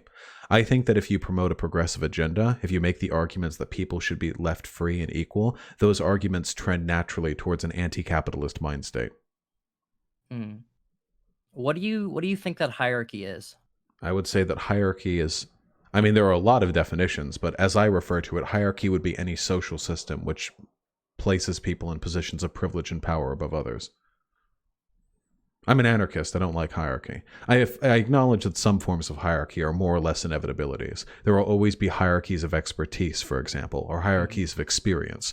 And there are probably also going to be bureaucratic hierarchies of some sort, but we can flatten those hierarchies quite a bit more than they are now. I don't feel like... Okay, so I think that the problem isn't really hierarchy. I think the problem is hierarchy in the wrong places. What hierarchies do you think should continue to exist? Probably like, of expertise, obviously, and of like I think that if you put more time and energy into something, I think that you should get more out of it than someone else who puts nothing into it. Like, yeah, I don't have a problem with those types of hierarchies. I more mean hierarchies of wealth, of gender, of race, of sexual identification, of class and status and privilege. Things like that should be abolished. But hierarchies that relate directly to the accomplishments of your own life, those things are valuable because they set distinguishments between doing well and doing poorly. Those distinctions are necessary for a functioning society.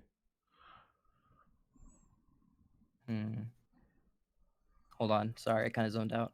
No worries. Your voice is very relaxing. Are you an incel? Am I an incel? No, I've had plenty of sex. Do you support the incel revolution? Do I hate? Are you asking if I hate women? No, I'm asking if you want to fucking gulag the Chads to put them out so we can now democratically share the women amongst ourselves. Maybe. Like, I don't know.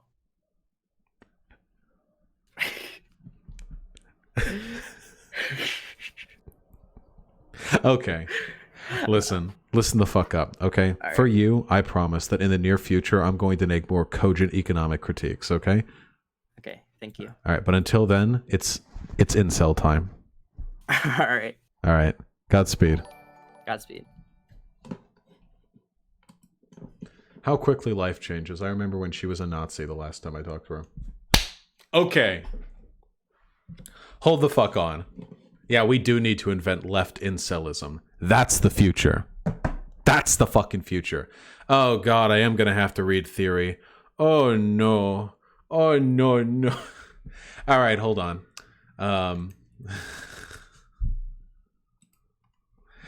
God damn it. Zoomy fucking cars in this residential neighborhood. Jesus. Ari updates with the... Nope, I already got to you. Fuck you. Aerith with the $2. Trans rights amazing. Amazing. Adam Dawood with the $2. Let trans women be butch. I agree. In fact, fuck femme trans women. All hail butch trans women. Ciancius with the $1. I know Boot. I've debated her and am friends with her on Discord. Yeah, I have talked to Boot like once or twice before. She seems well-intentioned.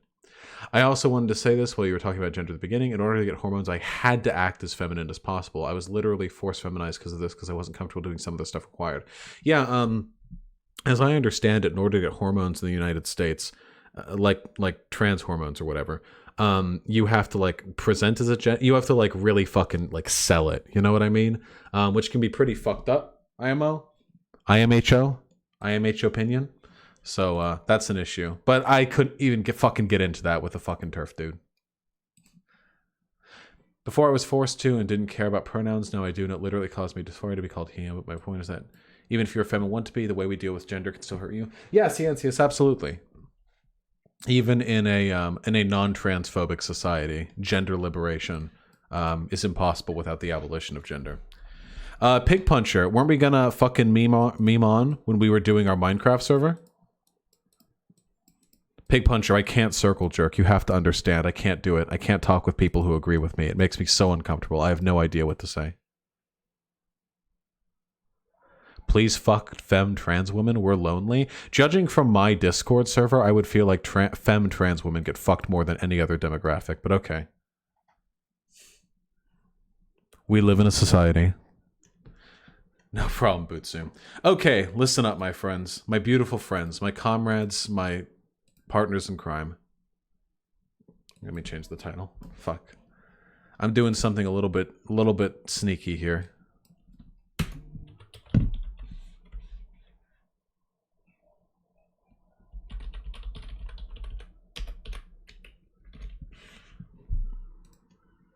All right. Hold the fuck on, my friends. I can't show this to you. I can't show this this email to you because it contains personal information. I shouldn't be sharing this, but I'm going to share this because this is going to be a content, homie. Okay.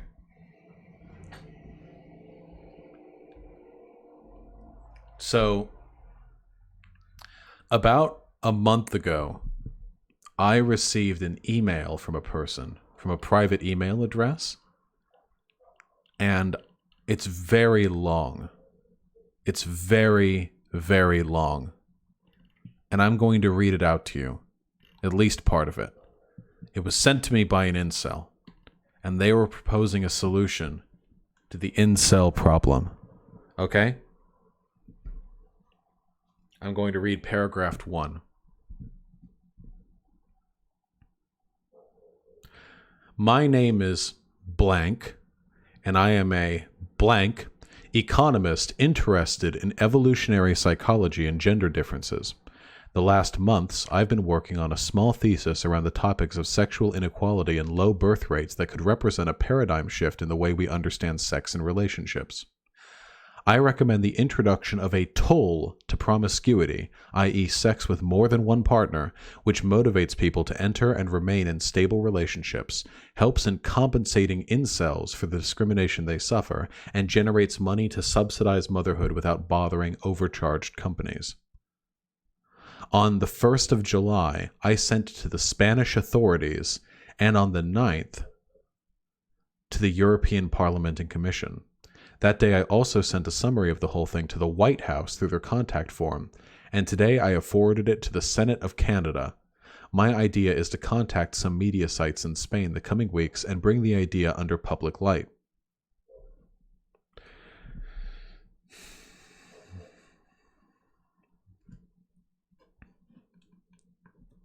I am writing to all of you to tackle some of the most important problems currently affecting our countries and Western society as a whole. Low birth rates, loneliness at any age, and growing inequalities to the access of sex, understood as love, validation, and relationships apart from actual intercourse. All of them arising mainly from the lack of controls in the sexual market or the market for relationships after the de facto fall of monogamy and religious mores, as well as from individualism, the introduction of women in the workforce, and the massive use of contraceptives.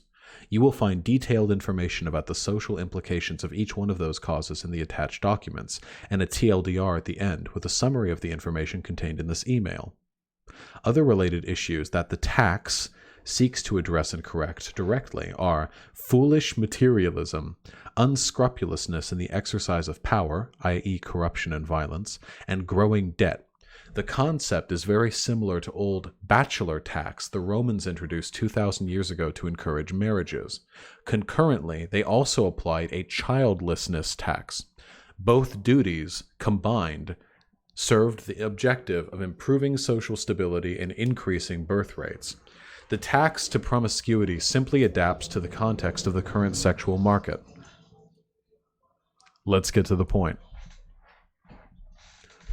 Call it euphemistically flower power tax, a tax on promiscuity. Besides single, married, divorced, widowed, we start to classify population amongst voluntary celibates, involuntary celibates, in a relationship, and flower power. People who want to be promiscuous, or flower power, would be required to pay the tax, unique payment in advance according to income, annually from 18 years of age onwards to moderate their hypergamy and or degeneration, and redirect incentives to encourage long-term relationships based on mutual respect and commitment. Polyamorous schemes would be allowed and even encouraged, although charged as well. No rancid or old-fashioned morality, just a tax. Income should be used to compensate incels for the discrimination they suffer, and to subsidize motherhood as well as other desirable behaviors for the whole group. The lack of controls in the sexual marketplace after the de facto fall of monogamy and religious mores has left us with a statistically sterile society where deception, obsession with looks, materialism, and sexual violence abound. Brutal inequalities are flooding the sexual market, especially among men, and this has a negative repercussion in many other areas of the economy and society. People are increasingly thuggish and greedy in the pursuit of ever higher partners and lays. The tax would help in moderating all these passions, correct growing inequalities, and generate enough income to subsidize decaying maternity. So, that's a lot. If you think that was the entire email, you're a fucking idiot. That was the first 3 paragraphs of what seemed to be around 30. We're going to go through some of it. I want to talk about this because I am... because I have cultivated something of an incel audience ever since I discussed the subject. It's something that I care about very deeply. Can I actually, out of curiosity, hypers in chat, if you consider yourself an incel, no sexual or romantic luck whatsoever? I'm just curious. I care very much. I think that this is a legitimate problem. I believe that the problem of incels, the increasing loneliness, the lack of romantic and sexual affection people are getting at a younger age, I consider these to be problems of capitalism. That alienation and a fostering of a social system which disinclines people to form meaningful relationships, that this has more or less led to the issue.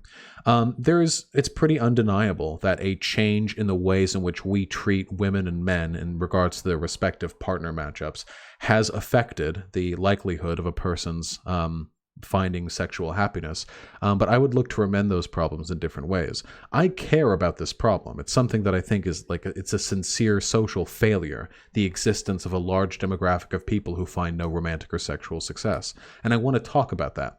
So,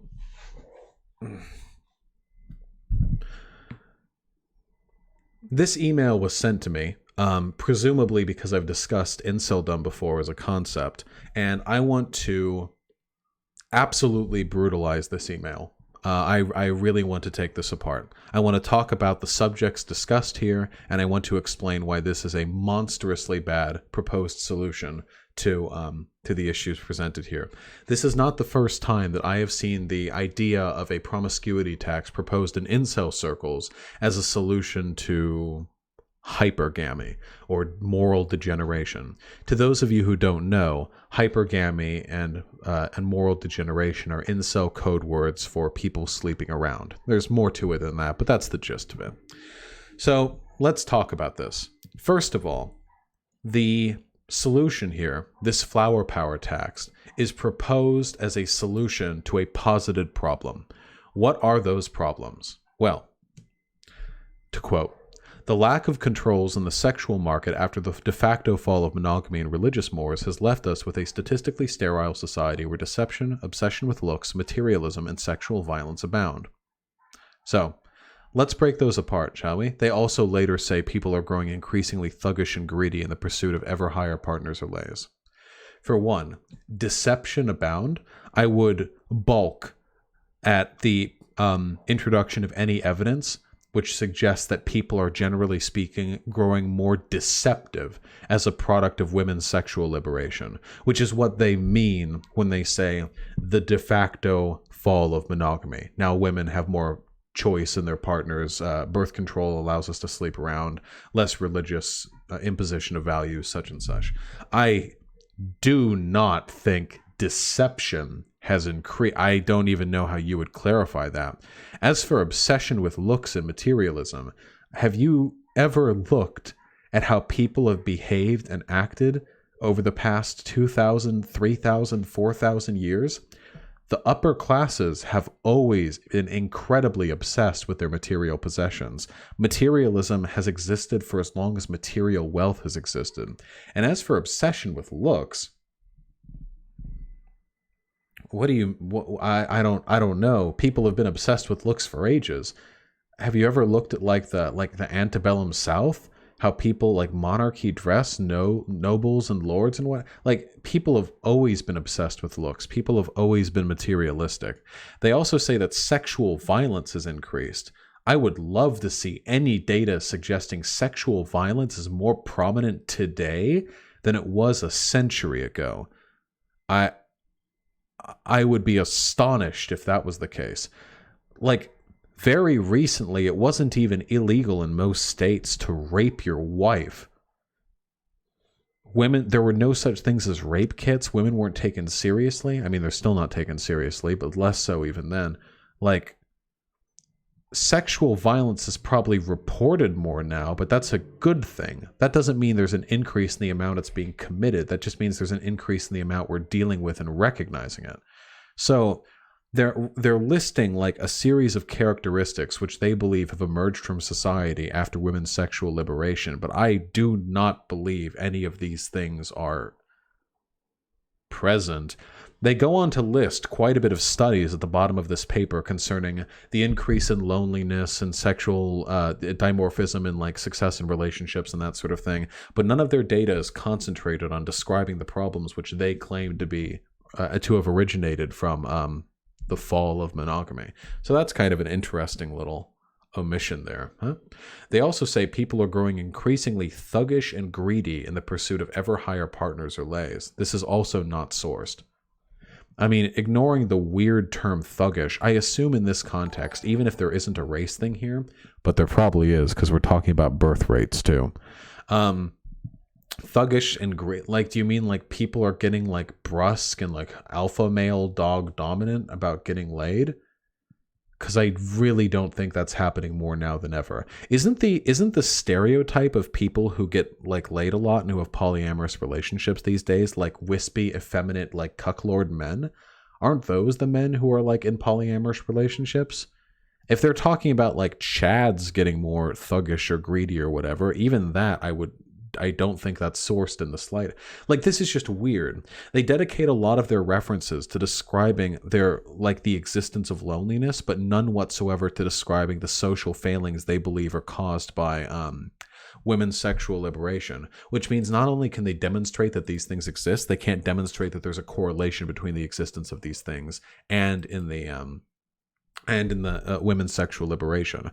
And then finally, they talk a lot about decaying birth rates. That just seems to be a product of Western modernization. As society gets more busy and late-stage capitalism and such, people have less time and money to dedicate towards child rearing. People tend to focus on their careers, their personal ambitions.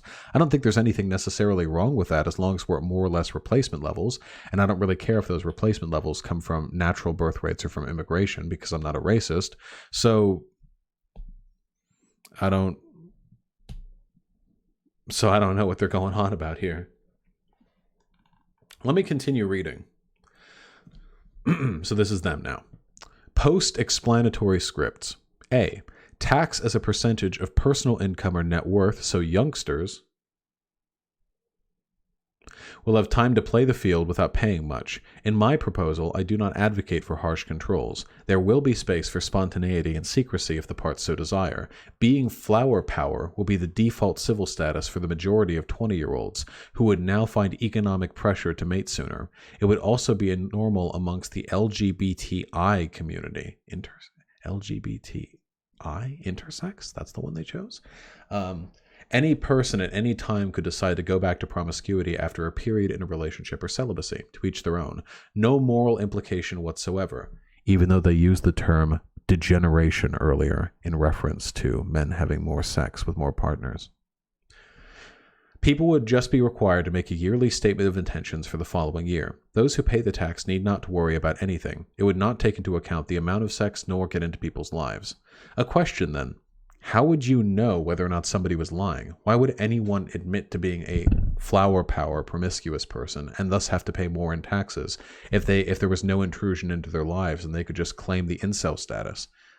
Unless you want the government to in some way monitor the sexual relations of people. I mean, that's what this comes down to, right? Even excluding the morality of it, just in terms of practicality, you would have to have some kind of institution dedicated to verifying the legitimacy of people's claims to be incel or what have you. That sounds like a really bad idea. To continue. Being in a relationship and flower power at the same time would be possible as long as there's conformity with the main partner. Polyamory would hence be allowed.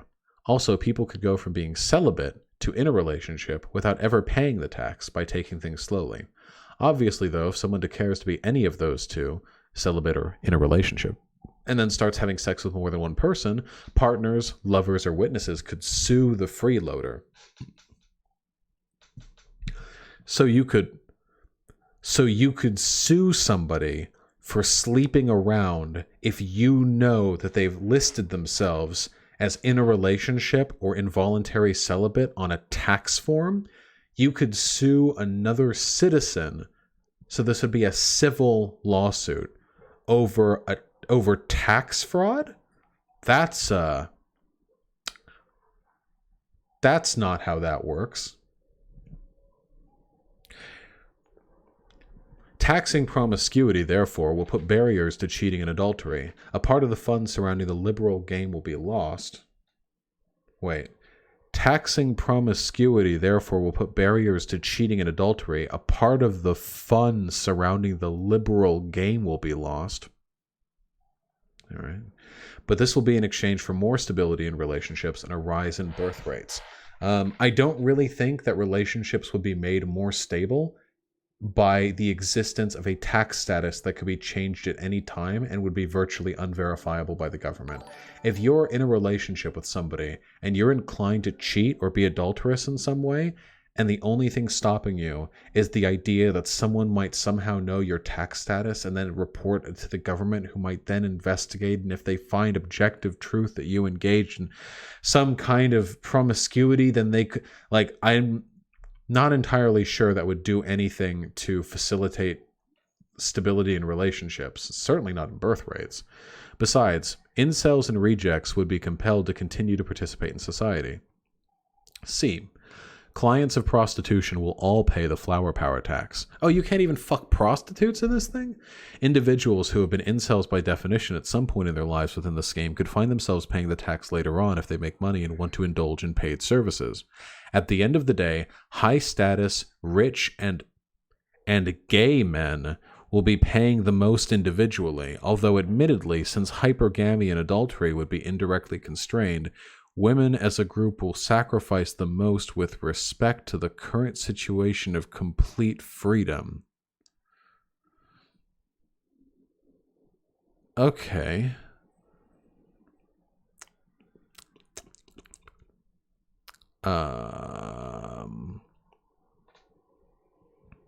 D. Incels will be required to remain on their ideal weight. Oh, wait. Incels will be required to remain on their ideal weight and be drug-free, among other potential conditions, to receive the subsidy to rejection, proving that they are worthy of and open to a relationship, even if always rejected or never pursued. This will help in reducing rates of obesity and substance abuse in this demographic.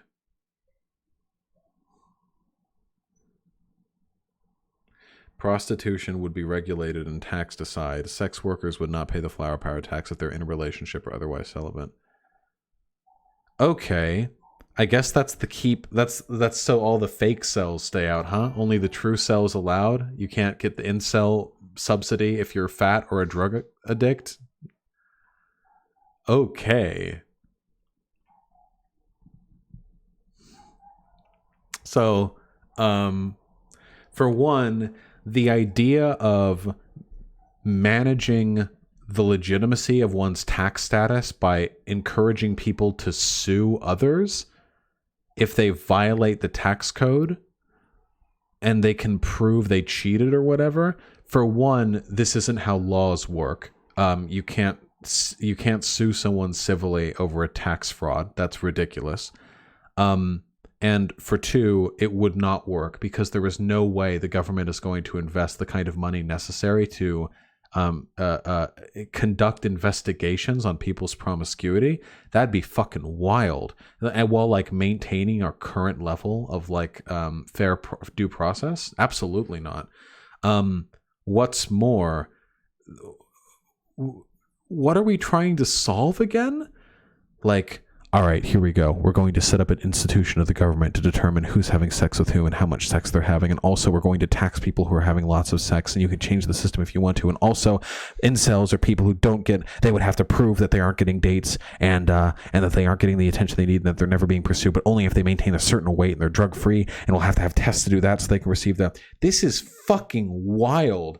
The funny thing is the person who wrote this is probably right wing, but the system, even if you take away the morality, the institutions necessary to set up like these systems would cost like tens or hundreds of billions of dollars a year. This would be like a preposterous government investment to like, you have to weigh and drug test people so they receive their incel subsidies. Holy shit, that's fucking wild. Jesus Christ. But we can keep going. So here they get into the reasons, like the reasons why they want this, okay? Reasons. Number 1, hypergamy. Speed dating research, reference 4, shows that men are willing to date 8 out of 10 women, never mind their height, weight, wealth, or origin. Conversely, women only want to date 1 in 10 men, systemically the tallest, most physically fit, richest, and or culturally similar to them.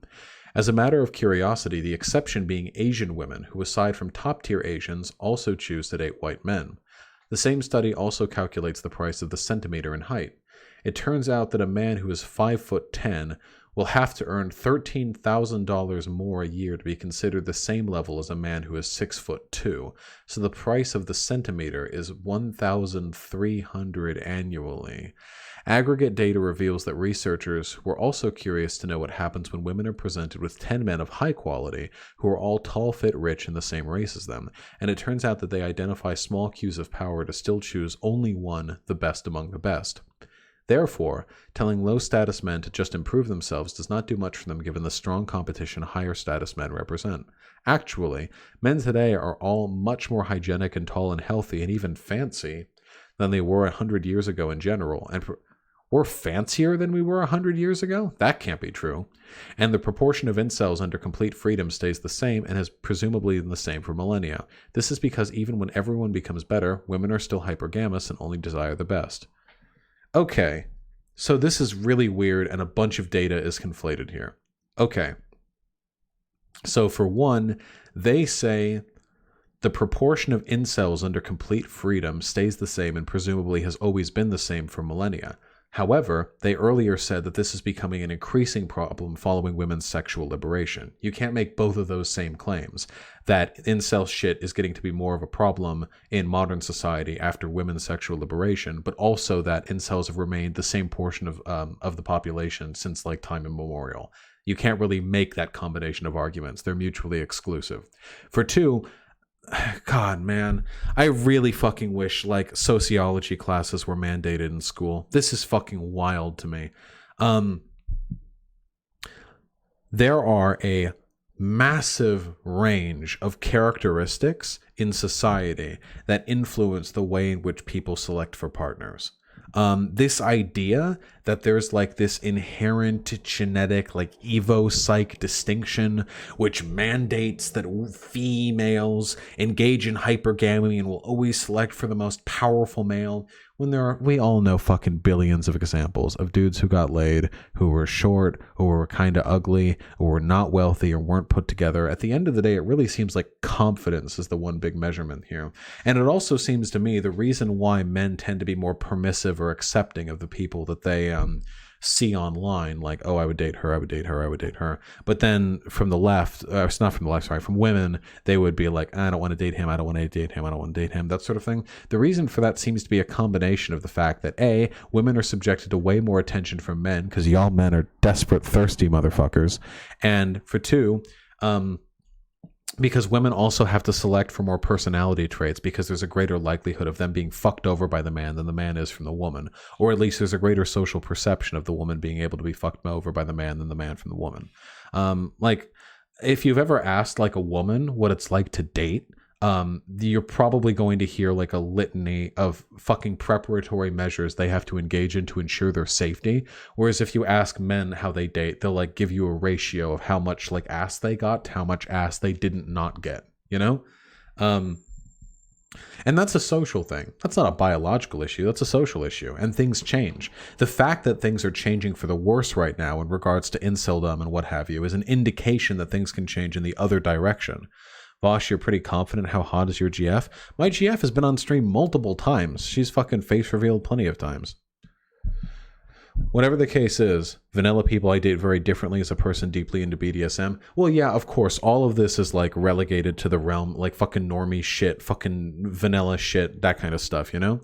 That doesn't answer the question. How hot you find a person is fucking subjective. I don't know. I'm fat, my girlfriend's fat, she's got big boppers and soft lippies, you know? Whatever the case may be, my problem with this incel shit is incels have collected like this wide range of graphs, like this fucking box, this massive fucking chest full of stats that are full up like, oh, here we can find that men are growing more lonely and women select more for height than men do and women are more shallow. And they have all these, and they never think to consider the social, they're the same as race realists, really.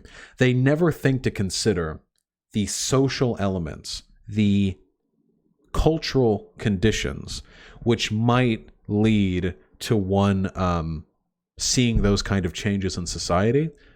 They'll just ascribe it biologically. They do this every single fucking time. It's infuriating to me. We can go on with this. I'm going to go on for a little bit longer and then I got to give my closing thoughts. Okay? Sexual inequality. Complete freedom in the sexual market is not equality. The sexual revolution of the 60s sold boomers and feminists a lie.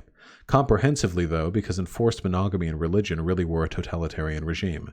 People had forgotten about the ills of hypergamy, and many genuinely believed that complete sexual freedom would bring choice, abundance, and variety to everyone. Not so. In the same way that wild capitalism leads to brutal economic inequalities and negative externalities for the group, complete sexual freedom leads to brutal inequalities in the access of sex, understood as love, validation, and relationships apart from actual intercourse, and to costs for society. Instead of casual relationships in which every woman mingles with every man, hypergamy creates polygamous schemes where a minority of men receive the attention from a majority of women. Men with little sexual value, in terms of physical attractiveness, financial capacity, and/or social status, encounter many difficulties with no possibility whatsoever of having a partner, which increases the rates of criminality and depression amongst them. Women, on the other hand, rarely receive individualized attention from the higher status men they feel primarily attracted to due to the variety of options these men handle. Among those who still choose monogamous relationships, both men and women endure constant temptations from more liberated people. Adultery and divorces are commonplace, discouraging many in their decision to have children or even compromise. Why is it that every single time I hear society being described by an incel, it sounds like something they got exclusively from like The Bachelor or from like shit posting on incel forums? Jesus Christ. If this was the case, then only like 20% of men would be having sex and all women would have like an unsolicited crush. There are literally billions of people in happy, stable relationships right now. Hundreds of millions in the West. The idea that like right now we're living in like this like hell world where only a small minority of chads are getting all of the women, while there is a great deal of dimorphism in regards to who has access to who in terms of sex, this is like a cartoonishly simplistic view of how relationship dimorphism functions. It's like really fucking dumb. Here's the reality. Okay, listen, my friends. Here's the true ass meme, okay? Are you ready? Here's the true ass meme, okay? Listen, society is tough. Things will never be fully equal for everyone. We should strive to make them equal for everyone, but we should do that without hampering those who are more successful. Now, I hear you asking, but capitalism, to which I answer, capitalism only functions with exploitative private property laws enforced by the state. Get out, nerd. However, in things regarding relationships, which truly are the capitalists' example of a consensual relationship that one engages in, rather than the naturally coercive relationship between one with capital and one without, in truly non-coercive relationships, we see potential for human happiness to flourish. And while there are many people who do not have access to those relationships, I would seek to understand the social causes behind their inceldom, behind their waylaid social misfortune, than I would by simply saying this is a product of EvoPsych and we have to tax promiscuous people to give incels a stipend, as if that would fix their problems. In reality, the problems we're experiencing right now can be attributed largely to capitalist alienation. We live in a society that makes it very difficult to make, find, and keep friends. You know that, right? It doesn't need to be like this. People used to live in villages. There was a very tight-knit community where people would know everyone else in the village, the neighborhood. People would grow up literally their entire lives with others. And while that's not possible for most people these days, nor necessarily is it something we should seek to return to, we can take the better elements of communal living and describe them today. Why is it right now that most people don't even fucking know their neighbors? That's kind of fucking wild. Why is society segmented in such a way to disincentivize us from forming community groups in our local areas? Why is it that our jobs dominate so much of our lives that it's difficult for us to find time to find friends outside of the workplace or school if you're still in school? Why is it that everyone's wallets, purse strings are tied so tight it's difficult to find money to spend on the kind of social excursions that one typically bonds with others over? None of these things are inherent. None of these things are intrinsic. These things are products of an economic system.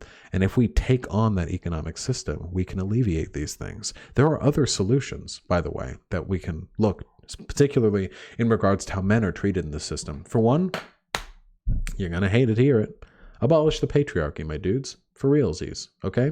The fact that men commit more violence, that men feel this sense of entitlement, domineering control over women, the fact that we still live in a male-oriented society, these things go a long way towards harming women's abilities to participate fairly in a broad sexual marketplace. Women have to be more choosy because there's more for them to lose. We also slut-shame the fuck out of women who sleep around. Maybe not do that. Maybe not do that. Did I just click and move this? I did. Maybe not do that. Why slut shame? Why are you doing that? Stop that. You want to get laid, don't you? Stop slut shaming. Cut it out. What are you doing? Come on. Stop it. What are you doing? Stop. I know what you're thinking, of course. If we slut shame, then women will be encouraged to stop being hypergamous and then they can pair off one-on-one. It's not going to happen, buddy. It's not going to happen. There's no benefit. There's no good to returning to this authoritarian social stigma, which forces women into complicity to force them to have only one partner. We're not going back to that. It's not happening. It's not good. It's a bad meme. Cut it out, okay? What if instead of that, we focused on positive changes? What if we maybe did just a little smidge of gender abolitionism? Maybe make gender a little bit less important in society, break those barriers down a little bit so people can intermingle a little bit more easily across gendered lines, so the roles and expectations associated with masculinity and femininity can grow a little bit closer together, making it a little bit easier to form bonds and to not discriminate against a person or form roles or expectations associated with one's gender identity? Maybe. What if we focused on making boys a little bit more iconographically beautiful? You know, why do women get to be the arbiters of beauty? This is by no means objective. There have been societies in the past that have considered men to be the absolute apex of beauty with our big rippling chest muscles and stuff. This is arbitrary. Why don't we try to make things a little bit more equal? Right now, women are seen to be the purveyors of beauty. They're the pretty things. They're the ones who doll themselves up, who wear the makeup, who wear the nice, pretty, expensive clothes. And we look at them and we go, oh, she's so pretty. We do this to men to a lesser extent. Why not even it out a little bit? Not everyone has to be a fucking diva, but if we sort of flatten it out a little bit, maybe, just maybe, rather than in high school, all the boys getting all like, ooh, anytime they're shown any nice attention from a girl, because the girl paid attention to them, why don't we make it so that both peeps are getting a little ooh-woo when attention gets paid to them? Why can't everyone be ooh-woo? Oh-whoa, ooh-woo. Why can't we get that? We can get that with your help. Inceldom is an issue. It's a social failing. We can fix it. Let's fix it together. Let's fix it positively. Not through regressive social taxes, not through enforced monogamy, not through punishing people who have sex more than you have sex, but rather through correctly identifying and applying positive solutions to the social and cultural conditions which have led us to the point we are now at today. How about that? Nice meme. All right, we're back. I'm looking at chat again. Oh, whoa. Yes, a small spoon of ooh-woo does make the medicine go down. There you go. We did it. I gotta talk more about incel shit so I don't got people throwing fucking bad takes at me. Jesus Christ. Let me check donos.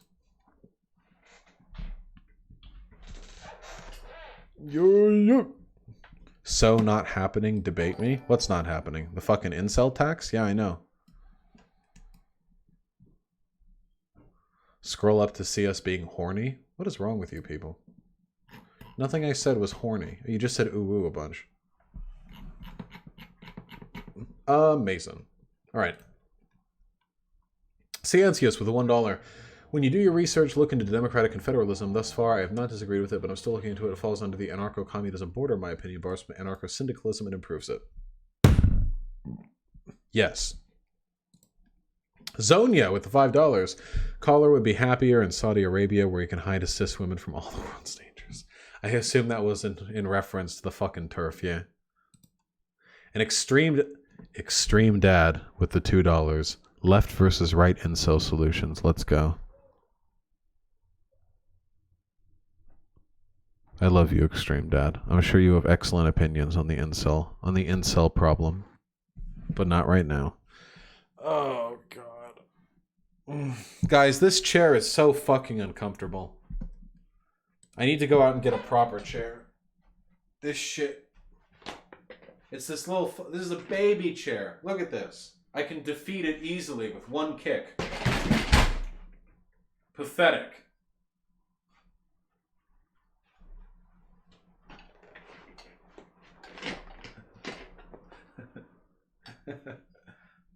Oh God.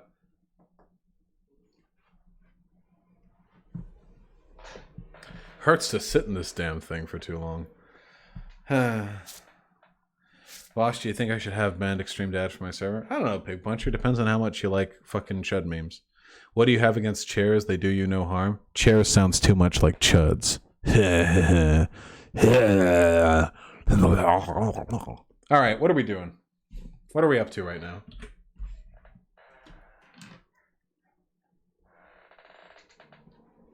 What is a chair? I don't know, my dude. A chair is a social construct. Vosh is only like 3 shirts. I'm still living out of boxes, okay? Oh, Possum with the tier 1 sub. Thank you. Here's a donation for your new chair. Thank you, comrade. And Wolfgar with the tier 4 sub. Hey! Nice to see you back, my duderino. Thank you, comrade. Been away for a while. Good to see you've moved, apparently. The camera angle seems to be a bit better. By the way, clean up your room or the lobsters will come for you. I did just move. I'm cleaning this up. Listen, I'm working on it, okay? There's a lot of shit going on, all right? Thank you for the tier 4 sub, comrade. I really appreciate it. If only you could see how shiny White Nervosa made your tier 4 sub. What about femcells? I'm gonna be real with you guys. I agree with the fucking right-leaning incels at one point. There's no such thing as a fucking femcell, okay? If you're fucking femme, like if you're like feminine, if you're a cis woman, okay? Or feminine, honestly, if you're just not a cis dude, okay? You're a fucking fake cell, alright? You can just go out there and lay down on a bar table. Do you think Lenin was Volcel? Like Lenin would ever waste his precious dialectical nut on a femoid, okay? Gonna need oven mitts for that take. What about lesbians? Okay, fine, lesbians can be femcells. What about trans femcells? Maybe it's just the communities that I hang out in, but from what I see in my Discord, all trans people are constantly having sex with all other trans people. So I don't know. Are there any trans femcells? Thoughts on Soph getting banned off YouTube? Good. Hope she gets banned off life in Minecraft. Vosh, seriously, your ideas work for an idealized version of humanity, but don't engage with the reality of how humans are like. So this is like the fucking this is like the how do you say human nature argument. No, I'd say that my understanding of human behavior and of society is pretty well grounded, actually.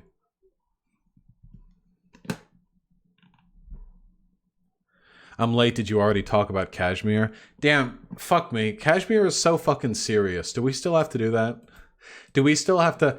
guys, do we really have to talk about the ethnic genocide of, like, millions of people that's being perpetuated right now and could lead to nuclear war?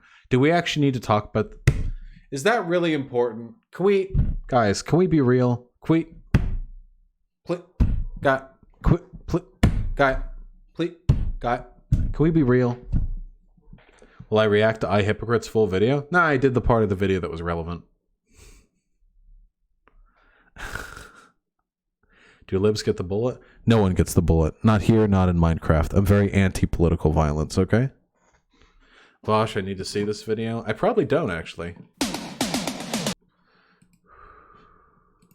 Well, that's an easy ban.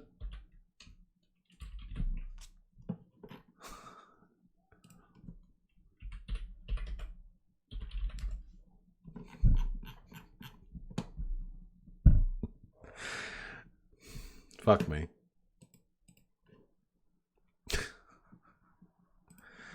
And yet you're an anarchist. The only anarchists who are against political violence are anarcho-pacifists. You aren't one since you're pro-gun rights, so please take our mask off. What? I was memeing. I'm like extremely pro-political violence.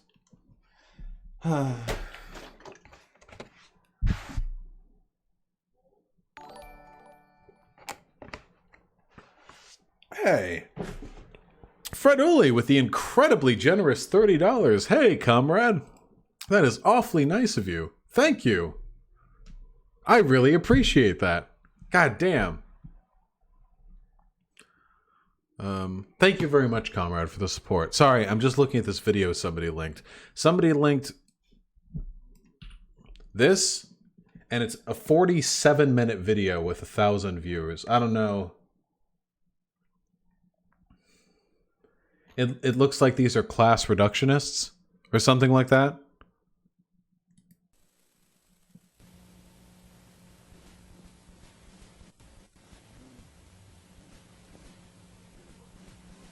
Hello dear viewer, comrade, or whatever you prefer. Now for today's video, I'm going to be making a response to Bad Mouse Productions. Oh no. And the video in question is his more recent video, CPGBML, an infantile disorder. Alright, this is too fucking long. Nope. We're not getting into that. Listen, I'll take on fucking class reductionists in a little while, okay? I'm pretty... Listen, this shit triggers the fuck out of me, okay? When people call me class reductionist and when people call me a tanky, I don't know how much I need to, like, shit on these people for them to stop calling me, for me to not be called these things anymore. It'd be really fucking nice if that could happen. The Swoletariat is a class reductionist. He sucks. Hey, Pig Puncher, congrats on the 11k subs. You ever talk to conservatives in your normal day-to-day outside streaming hours? I work in a place full of chuds. No, Wolfcar, I don't really leave the house. I don't really need to. Oh my god. Alright, hold on. Some quick praxis, okay?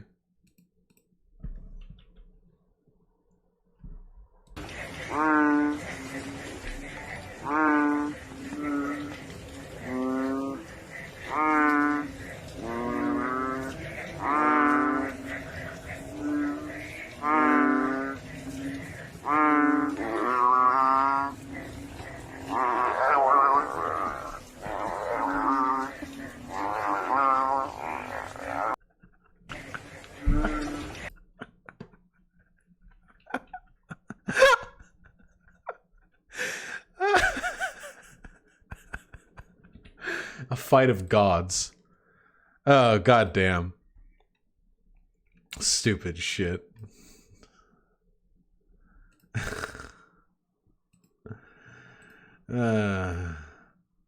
Posadas John with the $1. Papa Lenin would have never wasted his seed on you libs. Not a single rope of Papa Lenin's seed has ever come into contact with a lib at any point in his life.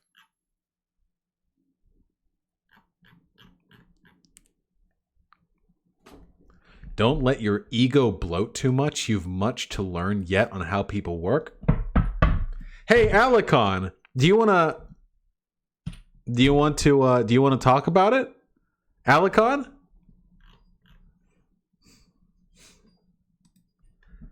Cause it sure is fucking pretentious of you to Vosh, you've much yet to learn on how people operate. Step the fuck up. Where are you at? Bitch boy! Where you at? You're not a fucking chicken, are you? Few, sure, I'll give it a shot. Alicon. Alicon, get in my Discord.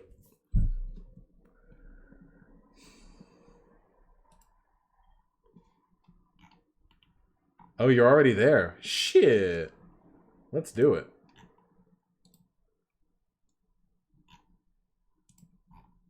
Alicon. Alicon. Alicon, you're muted. You're gonna have to fix that. Alicon. Alicon. Alright. Hey! Can you hear me? I can hear you. You sound beautiful. What's up? Alright. Give me a sec. I need to deal with the fact that I'm now speaking in front of an audience. I actually didn't expect you to put me on.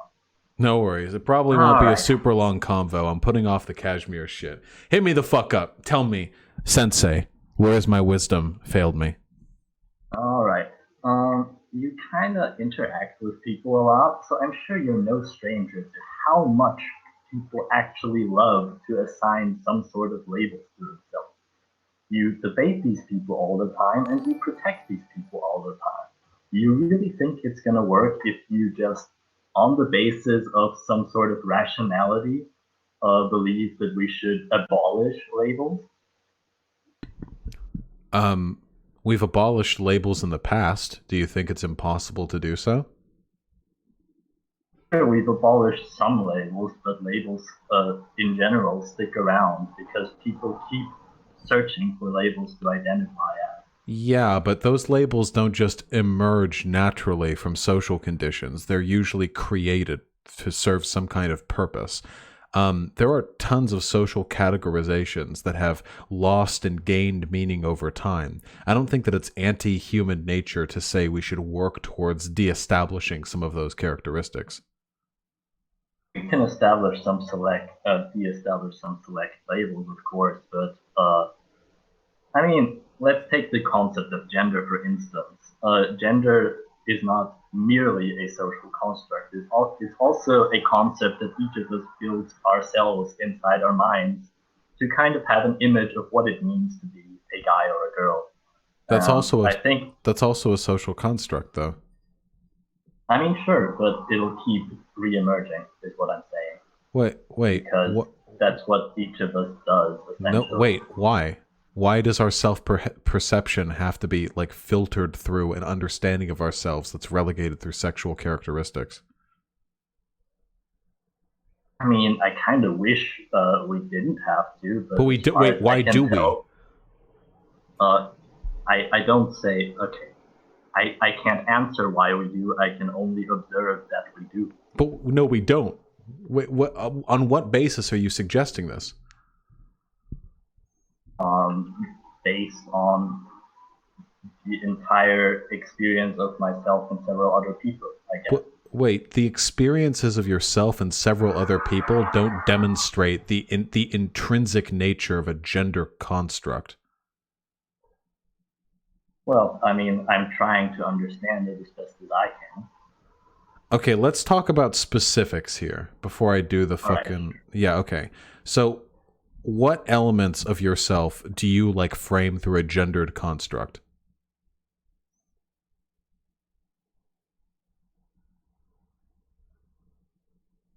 I suppose my sexual drive. Because you want to, like, nut and rut? Basically. You want to blast ropes? All right, me too. I'm all about blasting ropes. Why does that have to be a dude thing? Can't that just be a thing you like? Sure, it can be, and it is for a large number of people.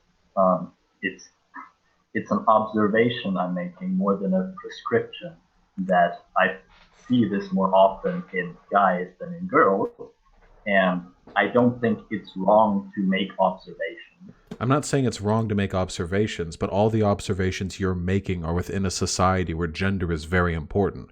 You don't know what That kind of is internal fair. experiences somebody would have in a non-gendered society. That is a very fair point. Well, how do I put this? Sorry, I'm still really nervous. I'm trying not to show it. No worries, comrade. Well, the only point that I'm trying to make here is that while people do make an effort to distinguish themselves and frame their lived experiences through some kind of construct, the constructs we choose to do that through are very much products of our society. I think that, for example, gender and race are things we tend to frame our experiences through, but that's only because those constructs exist and they give us descriptive power. If those constructs didn't exist, we would find ways to reinforce our existences and our lived experiences through other constructs. Well, yeah, we would. Like, if gender and race didn't exist, we would probably find some other ways to, well, assign labels to ourselves, essentially. Even, like, the thing is that labels often have a sort of predictive power, and that's not something to nullify or to consider void. Yeah, but we can I choose guess labels that aren't thought inherently about this earlier oppressive. when you, sorry. I kind of thought about this earlier when you brought up the thing regarding homosexuality. Like, I do get that it is, and I agree that it is generally considering gender identity more than sex of the partner. But I think the term itself kind of has a sort of predictive power if you were to exclude trans people from it, for instance. Like, then you can There's say predictive power to a lot of categories. What does that have to do with the validity of gender abolitionism? I'm kind of saying that labels that have predictive power have a use and thus will probably stick around. No, there are lots of things that have predictive power that we haven't defined characteristics around.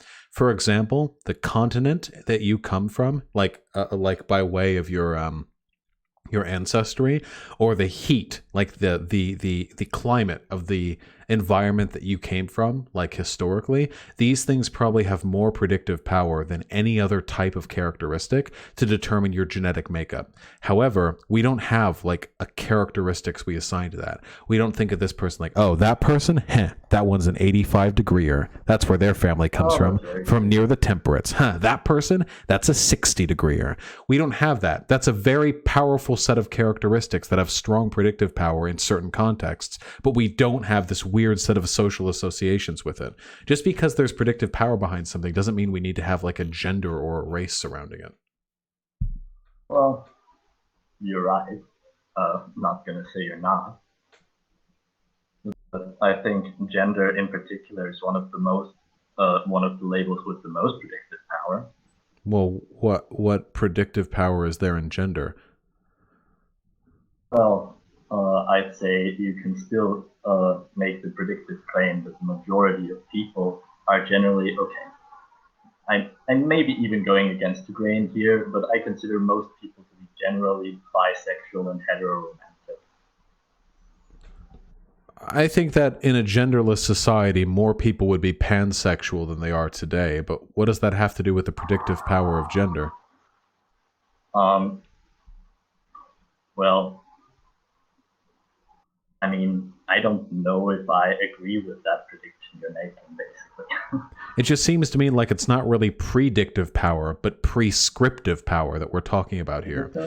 Gender doesn't really predict. Like when you see like a little baby's popped out, it's got a dingus, you know, and you say like, oh, it's a boy. You aren't really predicting much. You're prescribing a lot. Most of what you look at that are going to be associated with that boy's gender is going to come from the prescription, the social role, not from like the intrinsic characteristics associated with that of their birth, you know? I mean, I guess we kind of differ on this. While I agree that there is a large prescriptive element, as in like social roles play a huge part in our upbringing. Like nurture probably has a lot more to do with our personality than we often like to admit to ourselves. But I don't think nature is not a factor at all either. I think you can make predictive claims on that level. On what? On gender? Yeah. Like what? Like basically how you process information and how you interact with your outside world. But you could say that of anything. What do you mean? Gender is a social construct. It doesn't predict anything intrinsically. It just describes social roles and expectations. Do you mean sex? I mean, well, I guess I use those terms. Well, okay, yeah, let's go with sex. I don't want to get caught up on this. Yeah, well, I don't want to abolish the category of sex. Sex seems to have I think that sex has decent descriptive power as a construct, as long as people recognize it's not a binary, it's a bimodal system. I'm fine with that, like conceptually. Well, okay, that makes sense.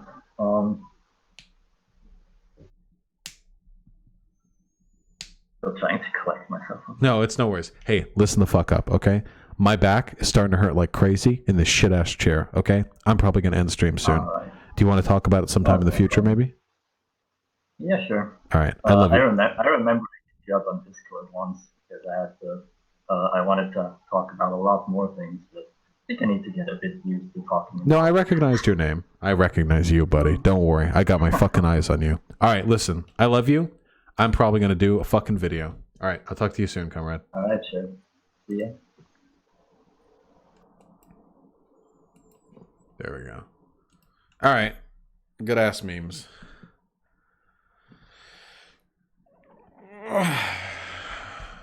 Who's made some dumb fuck videos lately? Probably a lot of people, right?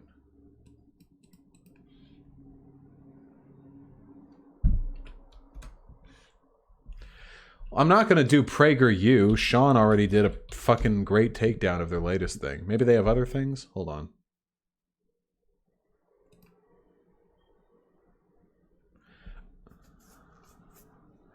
Let's see. Eliminating the death penalty cheapens murder. Hate speech doesn't exist.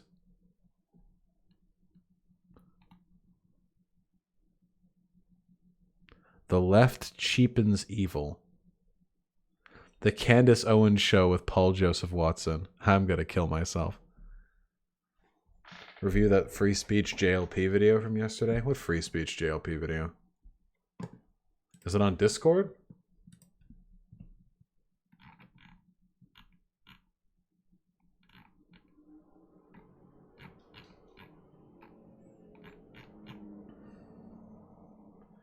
The Suicide of Europe. What do you think of the BreadTube is too white meme? BreadTube's going to be white because a lot of people that sort of dictate social discourse online are white, and people are going to be preferential towards white content creators because of white privilege and blah, blah, blah. If people want to listen to white people, then white people are probably going to be the best at delivering certain messages. We should make an effort to integrate other voices in, though, not just to broaden the discussion, but also to sort of saturate people's expectations and make it easier for non-white discussions to take place in the future. I am white. Bosch? Yes, sir. I'm sorry, I'm blown away by him just so many times. I don't get it. But those I can't do this. This is Destiny's content. I have not seen Goblin Slayer. Amazing. Yeah, I don't know. You yell. If I'm reasonable? Yeah, I don't. Saying anti-Trump protester goes berserk on Crowder. I'm not doing fucking crap. Listen, shut the fuck up. Let's just do this quick video. Hold on.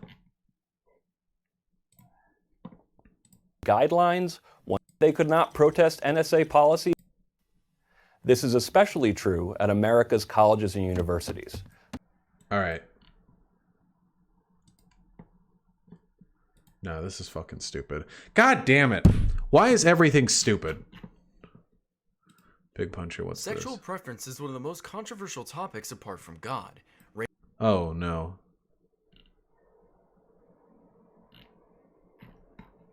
Ranging in many different questions. What makes a person homosexual? Is it a mental abnormality? Should it be banned or legal? And is it dangerous? And these are questions that we're going to try to answer today. Now you may ask, how is it that a straight male can talk about something like homosexuality? It's not as though you would have any idea what you're talking about, and this may very well be true. However, homosexuality is not something that only affects the homosexuals. So without any further ado, down our throats that even scientific research is hindered. If I were gay, I'd want to know why. I'd want to know why I like other men. Why is it I feel emotionally connected to my own gender? Is this a meme? This video was literally playing over like Halo footage. Why would someone in their right mind want to be homosexual? Really think about it, and let me give you an example. Let's say I'm the first homosexual to come out and admit that I'm openly attracted to other men. All of a sudden, I'm getting beat up. And no, this is stupid as shit. Fuck you, Pig Puncher. Fucking heteros. Jesus Christ. Hold on 1 second.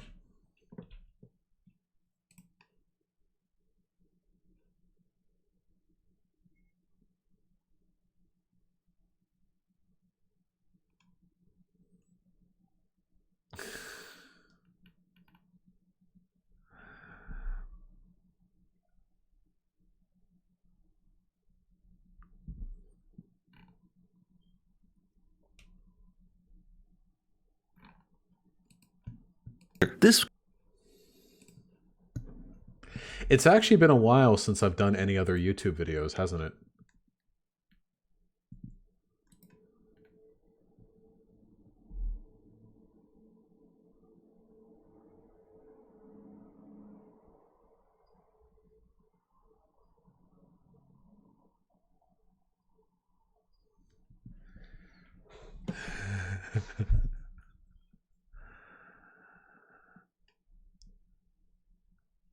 All right, we're doing it just to trigger the chat. This video is brought to you by catbeast.com. We're doing no bullshit. Just to trigger the chat. I'm actually right now I'm doing no bullshit for just for like using him as like a news site, okay? Because he's saying some shit about the Watchmen series. I want to know what he's on about. That's what I'm here for, okay?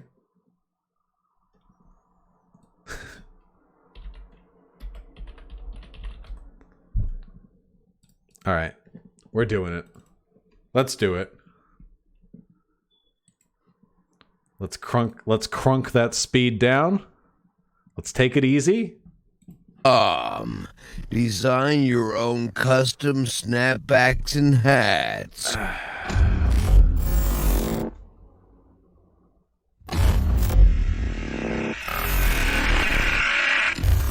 Hello and welcome back to No Bullshit. Today we're talking about yet another Hollywood project that is not only getting woke, it's also shitting all over its source material as well. But first, let me again thank Catbeast for sponsoring today's video. Their custom snapbacks and hats are not only stylish and cool, they're also very comfortable too, so support the show here and check out Catbeast today. Link in the description. Now, back to today's story. HBO's new Watchmen series is set to premiere this fall in October. And with the new trailer just coming out at last week's Comic-Con too, well, talk about the direction of the new show is really ramping up recently. Unfortunately though, many fans like myself might not be too happy with where this thing is going.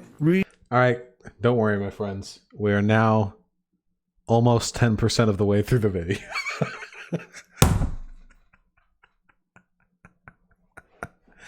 Okay, we're back to normal speed. I feel uniquely qualified to talk about this because wait, I think I can pull this up. Wait, hold on. Really quick. I think I can pull this up really quick. Top secret memes.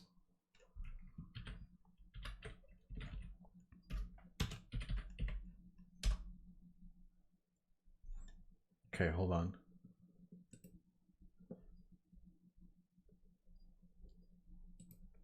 I feel uniquely qualified to talk about this because back in high school, I actually for Halloween once, dressed up as the comedian from The Watchmen. Hold on, let me see if I can find the picture. Here we go.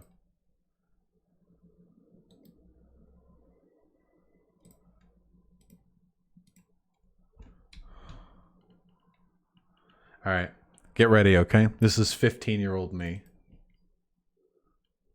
Back in 2009.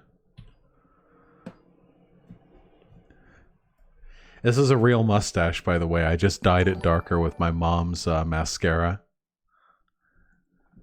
Not mascara, what do you call it? The eye shit? Anyway, that was me.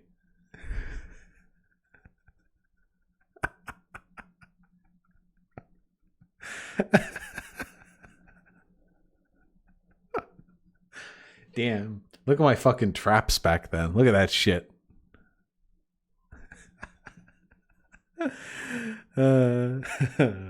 Never shave, please. I was 15 in this picture. Fuck off.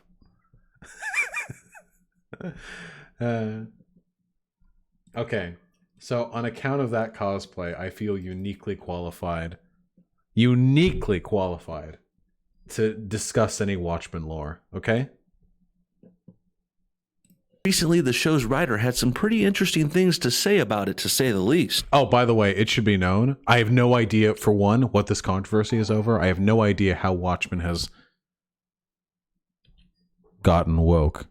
And so, for one. And for two, I think that all of the adaptations of The Watchmen so far have been a fucking abomination, okay?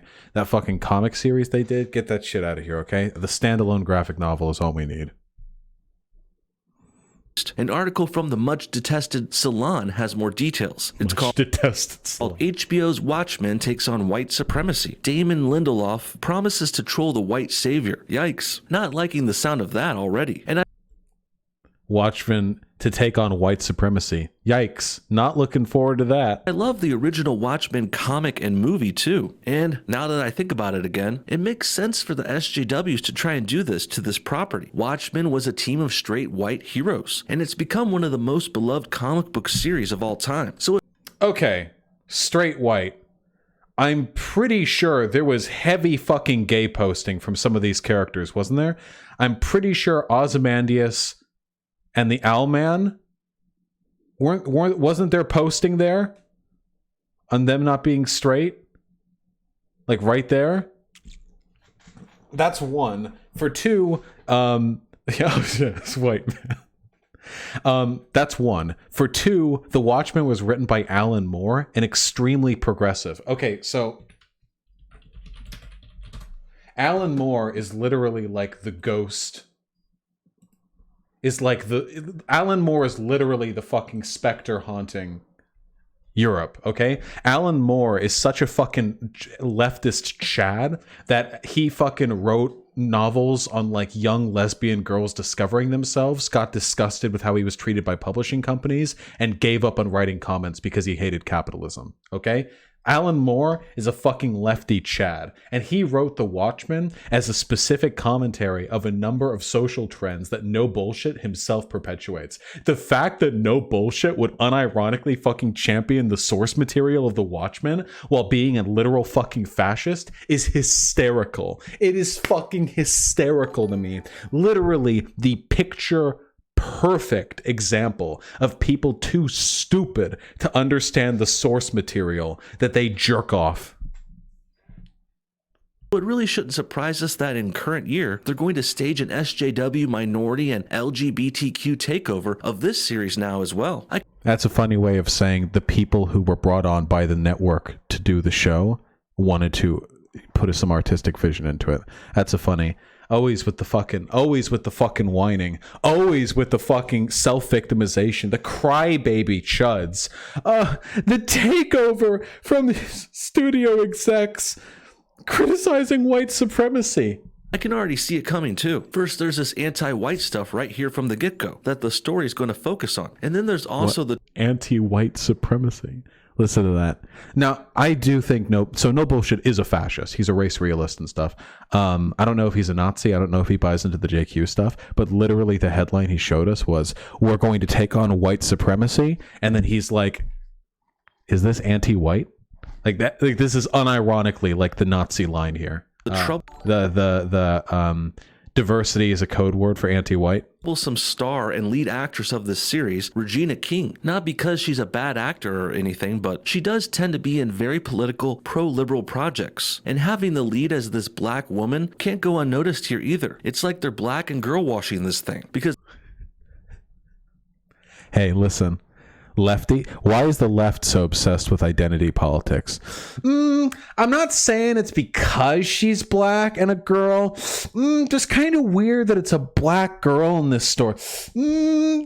By the way, why is the left so obsessed with identity politics? Can somebody tell me? I'm desperately curious. As I said before, the original comic and movie were a team of straight white heroes. I'm pretty fucking sure that there was... Okay, actually, let's find out if I'm wrong, okay?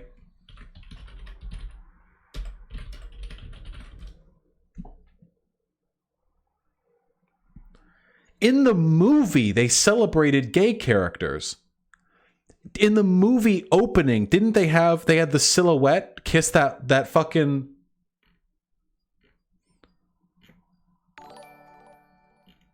Captain Metropolis was gay. That was confirmed. Hooded Justice and Captain Metropolis. There were multiple gay characters in this story that were celebrated, and some of them were specifically fucking murdered. The fucking... This bitch, the silhouette, these two were murdered in the opening of the movie, lesbian whores written in their blood on the bed. In a movie that specifically discussed and that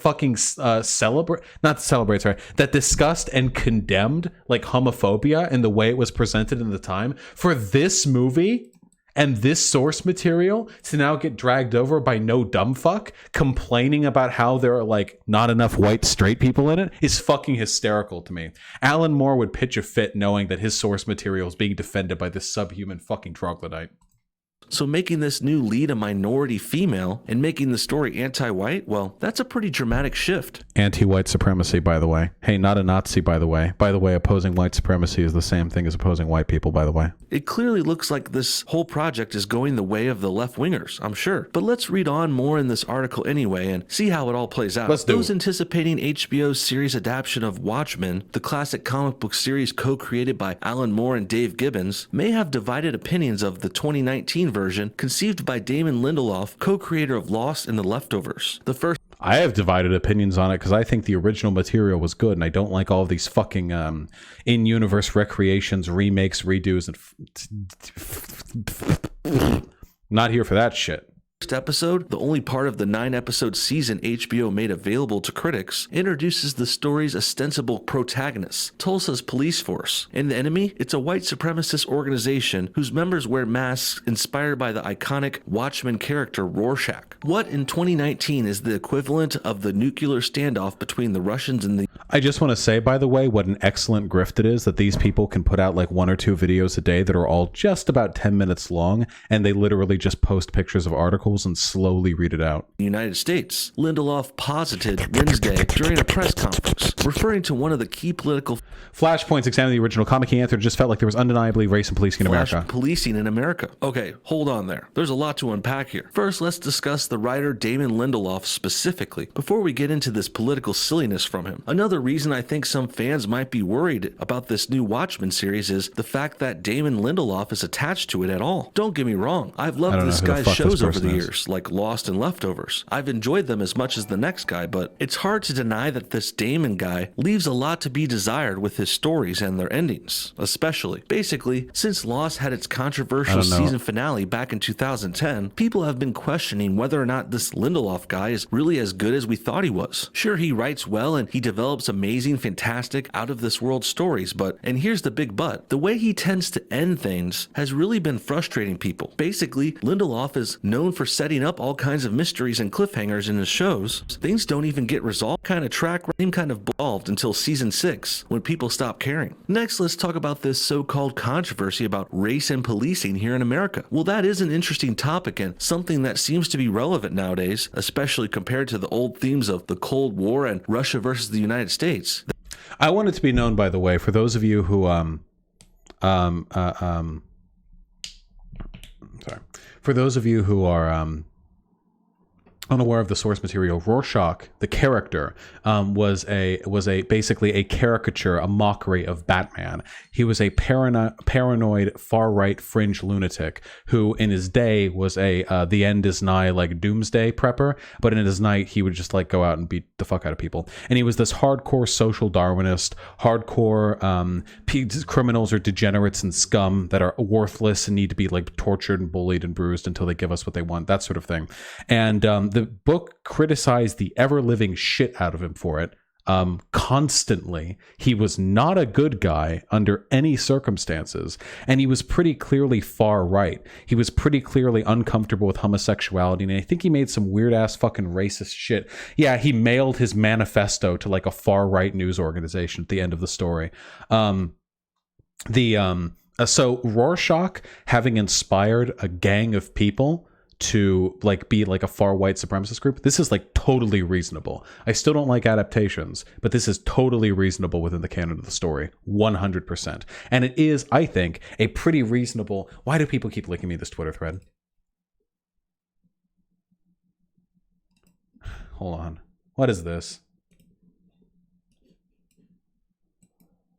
They're trying to get revenge because everyone likes straight white males and we've been cast and everything according to them. And in their messed up heads, they think movies, TV, and the world has been dominated by straight white males, which in part is true, but they say it's because of racist biases and white supremacy, when really, we've been running everything because we're better, stronger, smarter, and more talented. They're trying to get revenge. Amazing. So to any of you who didn't already know because you're a dumb fuck, yes, No Bullshit is a white supremacist. It shouldn't be. I don't know if that's news to any of you, but yeah, he's like a full-on. The only question is, I don't know if he's a Nazi or if he's just a fascist. I don't know. He could be. I don't know. You know, you never know. You never know with these crazy kids these days, huh? Whatever the case may be, I don't like adaptations at all. However, if we're going to talk about adapting a story where the main political divide was Cold War tension and we're updating it today, dealing with police tensions and racial supremacy seems to be a really good way to do so. That was used in the original comic, but here's the thing about this new topic, though. Most of this supposed racism and police brutality and white supremacy, well, it's just bullshit that's fake and made up by liberals and Democrats.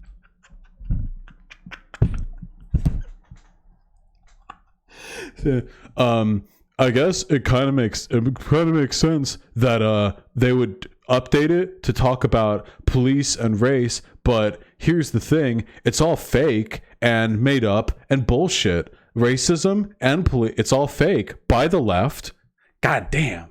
Now, it's possible this new Watchmen show could get into the real issues, and they might even discuss how liberals, minorities, and the real issues. I bet the real issue is going to be how the welfare state keeps black people like being thugs. The real issue is going to be black people like being dependent and like the left like coddling them. Is that going to be the real issue? LGBTQ people are drumming up fake stories about white supremacy and police brutality in order to shame average Americans. But from what I've seen here so far, it seems like we were going to create a gripping political thriller on modern fucking political tensions surrounding racial supremacy, backed by all this incredibly in-depth news and sociological analysis on like the problems of today. We were gonna do that, but then we watched some No Bullshit videos and we realized the actual subject we should focus our political thriller and sequel to one of the most acclaimed graphic novels ever made. The actual subject to be discussed there is how left people and gay people say there's racism and sexism where there isn't.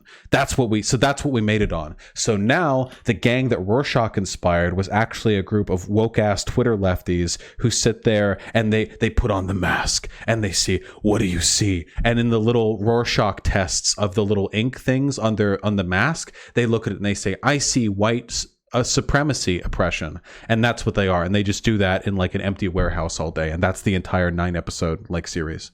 Damn. If only No Bullshit had gotten to the fucking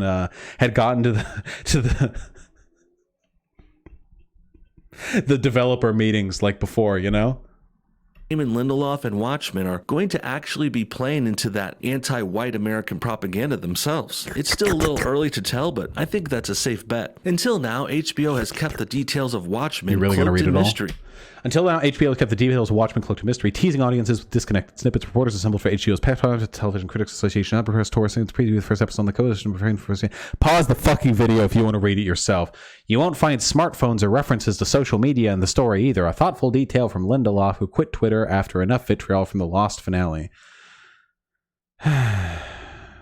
Also absent, at least initially, are direct descendants of the comedian Night Owl and other familiar heroes from the original's 12-issue arc. Jeremy Irons officially taking the mantle of Ozymandias, although SBO's press notes only the aging Imperious Lord of British Monarchy. Okay, cool. Teasing audiences with are the two arc notes back and taking Damn, look at all that time I just saved. As the aging and imperious lord of a British manor. Okay, let's dial it back and take a note at the main point here. This Damon Lindelof guy had to quit Twitter because one of his shows had a finale. That was the main point?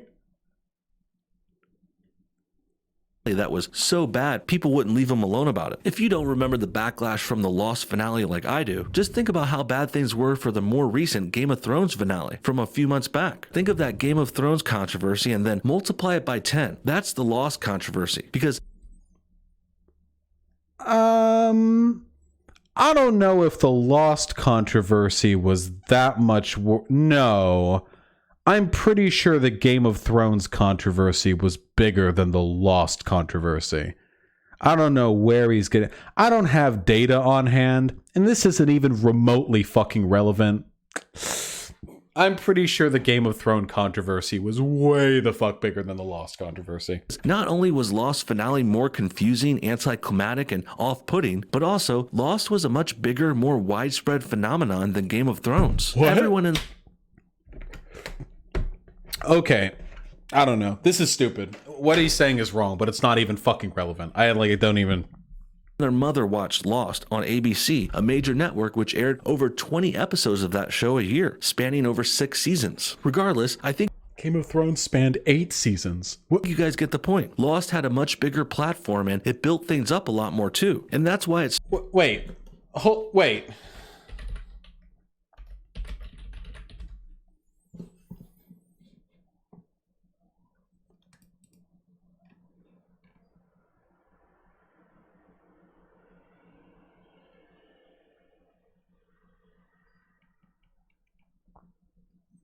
13.6 million, which is the highest ever for HBO viewership for the Iron Throne episode.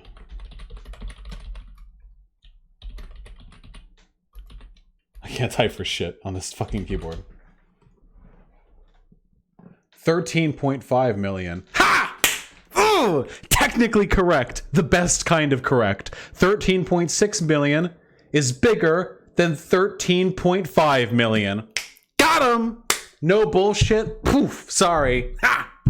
Of all the fuck-ups in this video, this was your biggest gaffe, fucker. You should have taken your fucking feels out of the fact zone, because the fact zone is where I rule, bitch!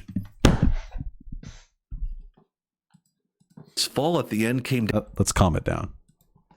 Down so hard on Damon Lindelof here. Sure, these creative types will chalk things up to angry nerd fans, or they'll call us man babies like Ryan Johnson did, but there's still a lot of truth and legitimate credence to criticisms online, particularly with Damon Lindelof and Lost. And that's the kind of stuff that makes this next project he's making, Watchmen, become more worrisome as well. In presenting white supremacy as... What the fuck is he talking about? We've spent like 3 minutes talking about Lost being big? Okay. The main antagonist of these new chapters. Yes! Another article snippet. In presenting white supremacy as the main antagonist of these new chapters, Lindelof told the industry reporters assembled for HBO's presentation at the Television Critics Association summer press tour currently underway in LA that he's selected to a crisis where there was no simple answer or grandiose solution. In a traditional superhero movie, the bad guys are fighting aliens, and when they beat the aliens go back to their planets and everyone wins, said Lindelof. There's no defeating white supremacy. It's not going anywhere. I bet no bullshit likes hearing that. But I felt like it was a pretty formidable foe. The Watchmen are an inversion of Golden and Silver Age archetypes revised to fit a dystopian extreme of what Moore and Gibbons imagined America could become, but with a few minor tweaks to the timeline. It's an incisive vision of unchecked imperialism that questions our culture's reverence of might. Yeah, the original Watchmen was literally a critique of the concept of superheroes. The idea was that society wasn't really made better for the existence of these people, that the worship of strength led society down a path that was just demonstrably worse for everyone involved. So chapters predict which guys are left. Might evil and no defeating white supremacy because it hardly exists anymore. people like to say that white people control everything forever because of racism, but it's actually just because we're better and smarter. At least not in the evil and pervasive ways that this writer and other liberals are implying. Just think about it, guys. I know. By the way, I just want to say, it's fun and all. It's a nice meme when racists are like, hey, racism doesn't exist anymore. It's a good meme. It's funny. Gotcha. However, I just want to say, I don't know if No Bullshit will ever hear this. Probably not. He's much bigger than me. No Bullshit, you're a fucking cuck, dude. Why are you such a fucking coward? Why can't you come out and actually just say, yes, I'm a white supremacist. Yes, I believe white people are superior to people of other races. Why not just say that? Why are you such a fucking bitch? Seriously, I'm challenging your masculinity, my dude. You're a fat, like, loser neckbeard. You're a fucking piece of shit. You hide behind an avatar of a bull crudely photoshopped onto some dude with half your BMI fucking crossing his arms. You hide behind that, and you won't even be open with your fucking political positions. Why? Why are all of you people like this? It's disgusting to me. Your cowardice blinds me. I can deal with your bigotry and your stupid refusal to engage with any fucking common sense, any reason, any statistical data. I'm fine. I can deal with all that. I can deal with. But what I can't deal with, what I honestly cannot fucking stand, is your habitual, congenital, fucking impersonal weakness. Just say it. Just fucking do it, my dude. What's up? Why? It's more offensive to me than your stupidity. Why? I don't understand. Why are you like this?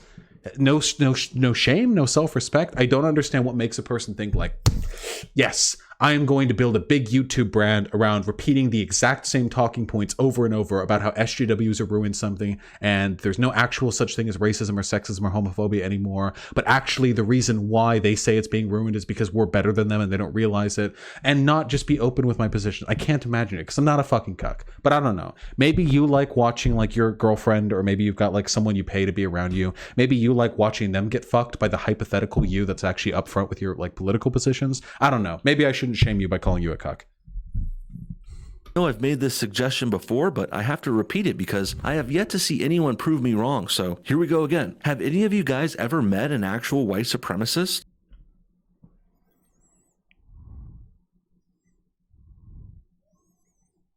Guys, I went up to David Duke and I asked him, do you love black people? And he said he loved black people. How can he be a white supremacist? How can he be racist when he loves black people? Have you ever heard of anyone getting killed by them in your neighborhood or city? What about on the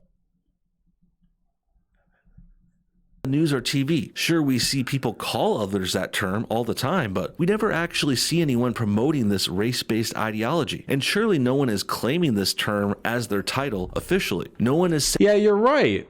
It's strange, No Bullshit. There is a surprising lack of people who are claiming that as their term, white supremacist. I wonder why.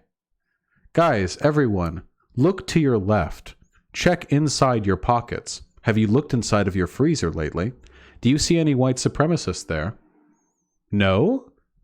Then what's all this media hubbub about them being everywhere, huh? Checkmate, liberals. Saying whites are better just cause, and no one is attacking minorities directly, at least not people who should be taken seriously. I mean, on the other side of things, I see people shitting on whites all the time, and I even see anti-white people on the news and in the internet extensively. But it never goes the other way around because it's just not happening. And remember, this guy has like 750,000 YouTube subscribers. This is all you need to do to be a YouTuber 22 times my size. You go up there, you read an article out loud, you copy paste a bull's head onto a dude in a flannel, and you say, actually, there's no racism. Racists don't exist. If anything, the actual racists are the left. Because news article, racism is dead, except when they do it.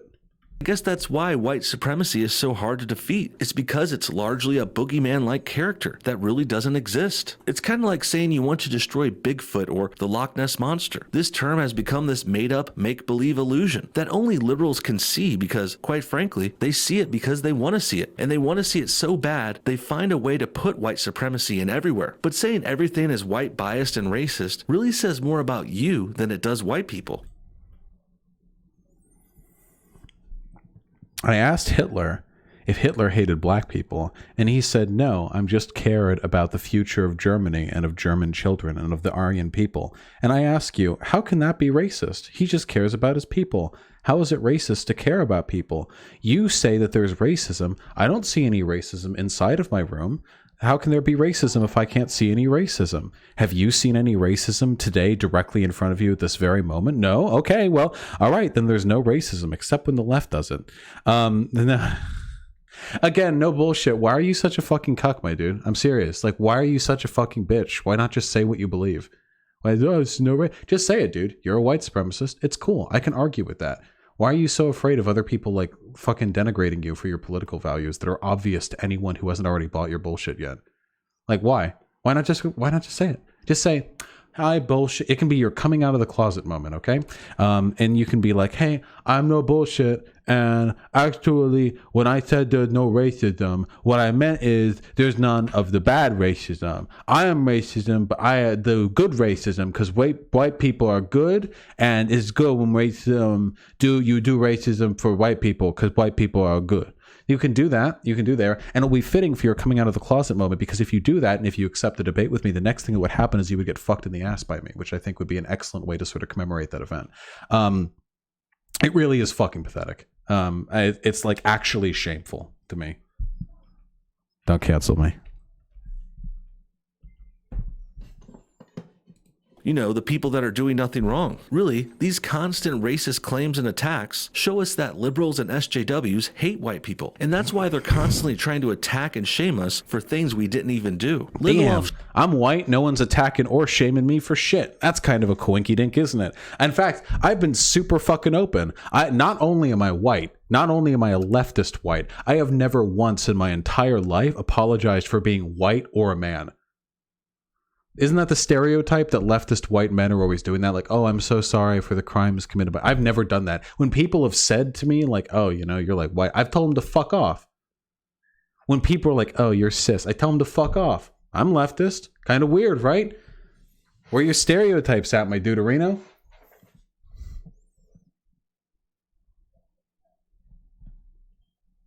I love this Zoomin. I gotta have multiple levels of zoom. I gotta have one. I gotta have a position I can be in so that it goes right into my fucking eyeballs. All right. Stress the new Watchmen will not alter the original series in any way. We explore the past. Jesus Christ. It's like half this video. We explore the past, but it's canon, he said. Everything that happened in those 12 issues could not be messed with. Instead, he contemplated how the history kicked off in those comics might have progressed from where the story leaves off. Lindelof explains that he was inspired by the Ta-Nehisi Coates story in The Atlantic, The Case for Reparations, which led him to read about Black Wall Street and the massacre of black families by white racist mobs in Tulsa, Oklahoma in 1921. As a result, he connected Moore and Gibbons' Watchmen past to his version of that world's present. He explained to critics that Nixon remained president through the late 80s and died in office. Then Gerald Ford assumed the presidency, only to be defeated in 92 by Robert Redford, who remains in office in alt 2019. Okay, cool, nice. Past, Nixon remained to be defeated in 92 by Robert of retirement, who remains in office in alt 2019. I heard that Robert Redford might be coming out of retirement for this. Not a bad casting choice either. I just hope they don't use him as a way to slam the real-life president his character appears to be an echo of. Ronald Reagan, of course, comes to mind here. Wait, what? Does Robert Redford look like Trump or something? I mean, he's got like blonde hair. I don't know. Was that the joke? So no bullshit's like, I'm cool with this guy coming back as long as he isn't used to make fun of Trump. Damn, that's a Chad jawline. Jesus Christ. He's coming back.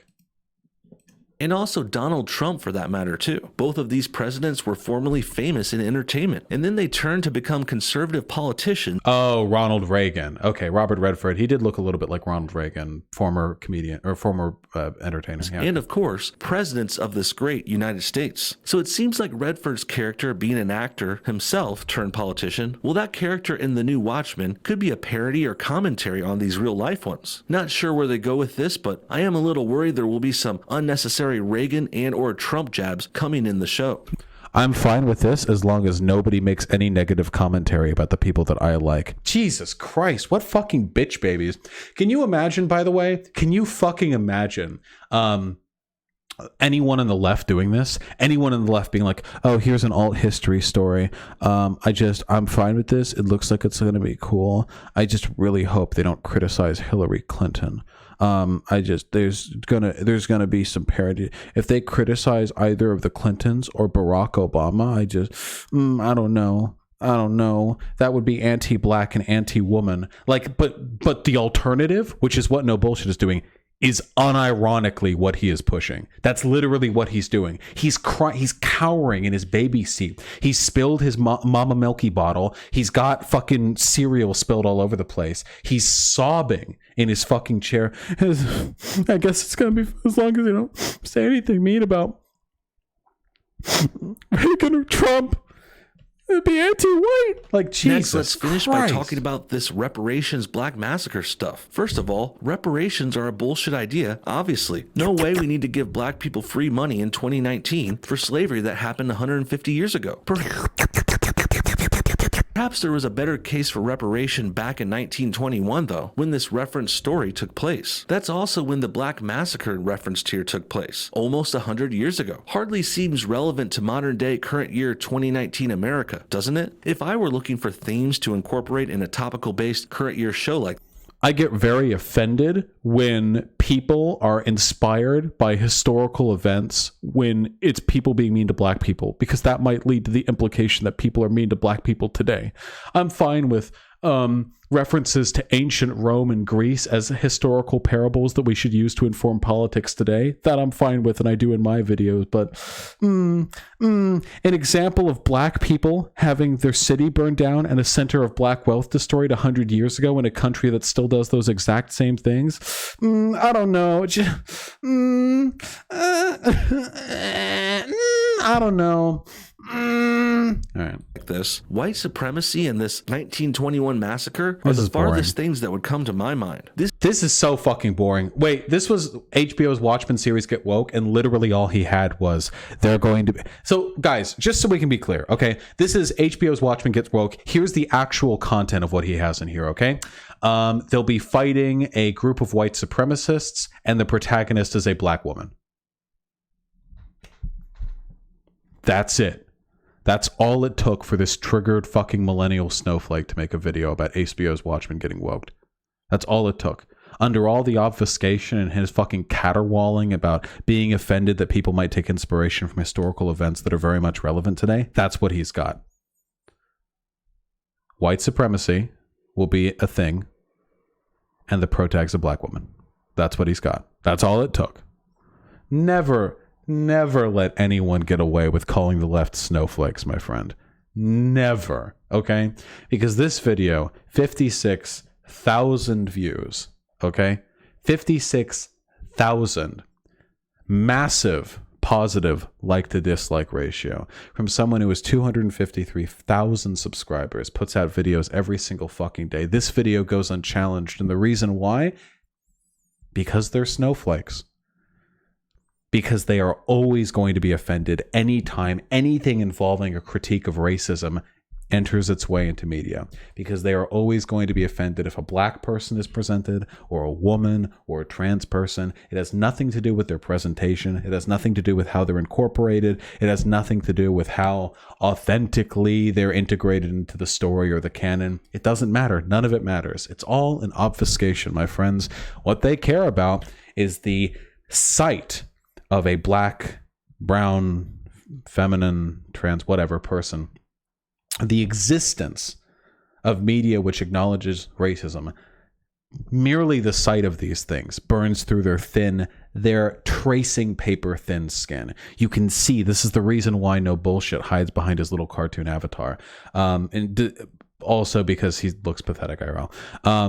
The reason why is because he is ashamed of his congenital disability, where his paper thin skin is translucent, where the light reflecting off of the visage of inclusivity in media or the acknowledgement of racism is enough to sear that skin through, to destroy his muscle fibers of what little there are. And it's very sad, and it would be ableist of me to criticize him for it.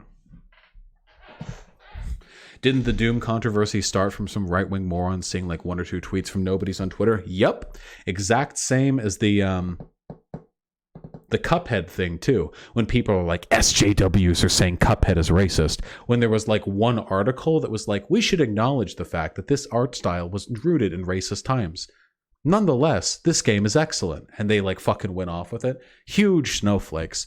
Bigly. Very sad. Big. Did somebody say something about Digibro earlier? Has Digibro acknowledged my existence? There's literally no chance of that being the case. This is a dead horse of a topic that's only still relevant because hysterical anti-white liberals talk about it all the time. Racism, critiquing racism is only relevant because liberals keep bringing it up. Says the racist who pushes racism in every single fucking video he puts out. Perhaps anti-white racism would be a better and more relevant topic for the show. That's a theme I would like to see explored through a good narrative. That or invasive technology and or big tell of groups so that is boring shit. So the only and Soph at the end bringing out the Nazi Soph to our real world as well when it really shouldn't. Basically, talking about white supremacy as a way to bash white people, and it's actually racist. Wait, is that Soph? On its own. In the other direction, though, these people who are obsessed with hating and condemning white people over and over, they of course are the real racists. They of course are the real racists, says a Nazi standing next to another video of a Nazi. Digibro wants to talk to me? Oh no. Oh no, no. Oh no.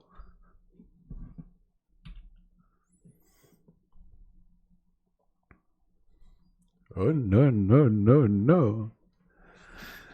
Oh no, no. All right. Well,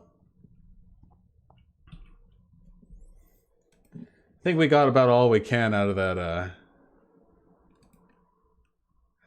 out of that no bullshit video. Oh, Digibro. Vivi, whoever is currently talking to Digibro. Ah man, what should we talk about?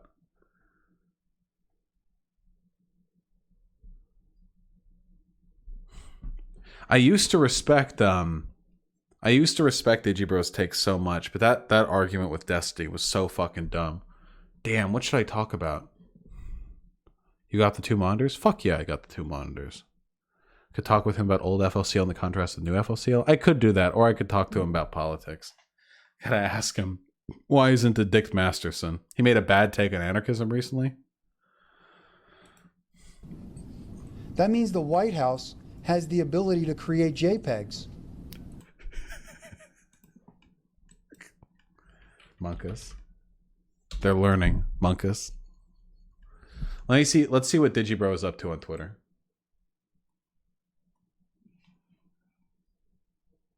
You've been bread pilling him on crypto fascism? Gotcha.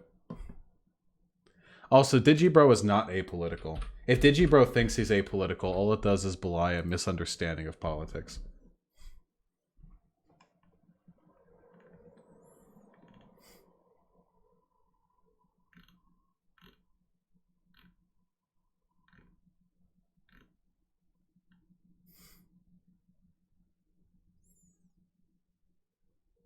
Here's his beef with Maddox. Oh, no, no, no. All right, that's enough of this shit. I'll have to think of, like, what to do talking about... What to do with, like... Talking to Maddox. What to do when talking with Digibro. I don't fucking know. Here's some boobies. Let's booby hunt. I don't see any boobies. Sad. Bigly.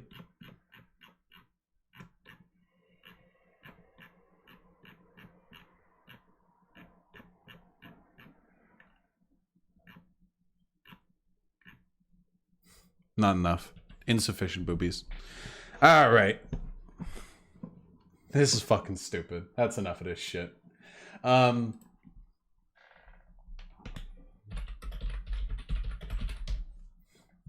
those of you that are curious, though, listen, okay? Listen up. I'm very anti body shaming, all right? But with that being said, since he postures as an alpha male so much, it should be known what no bullshit actually looks like. Where's that fucking video I got linked?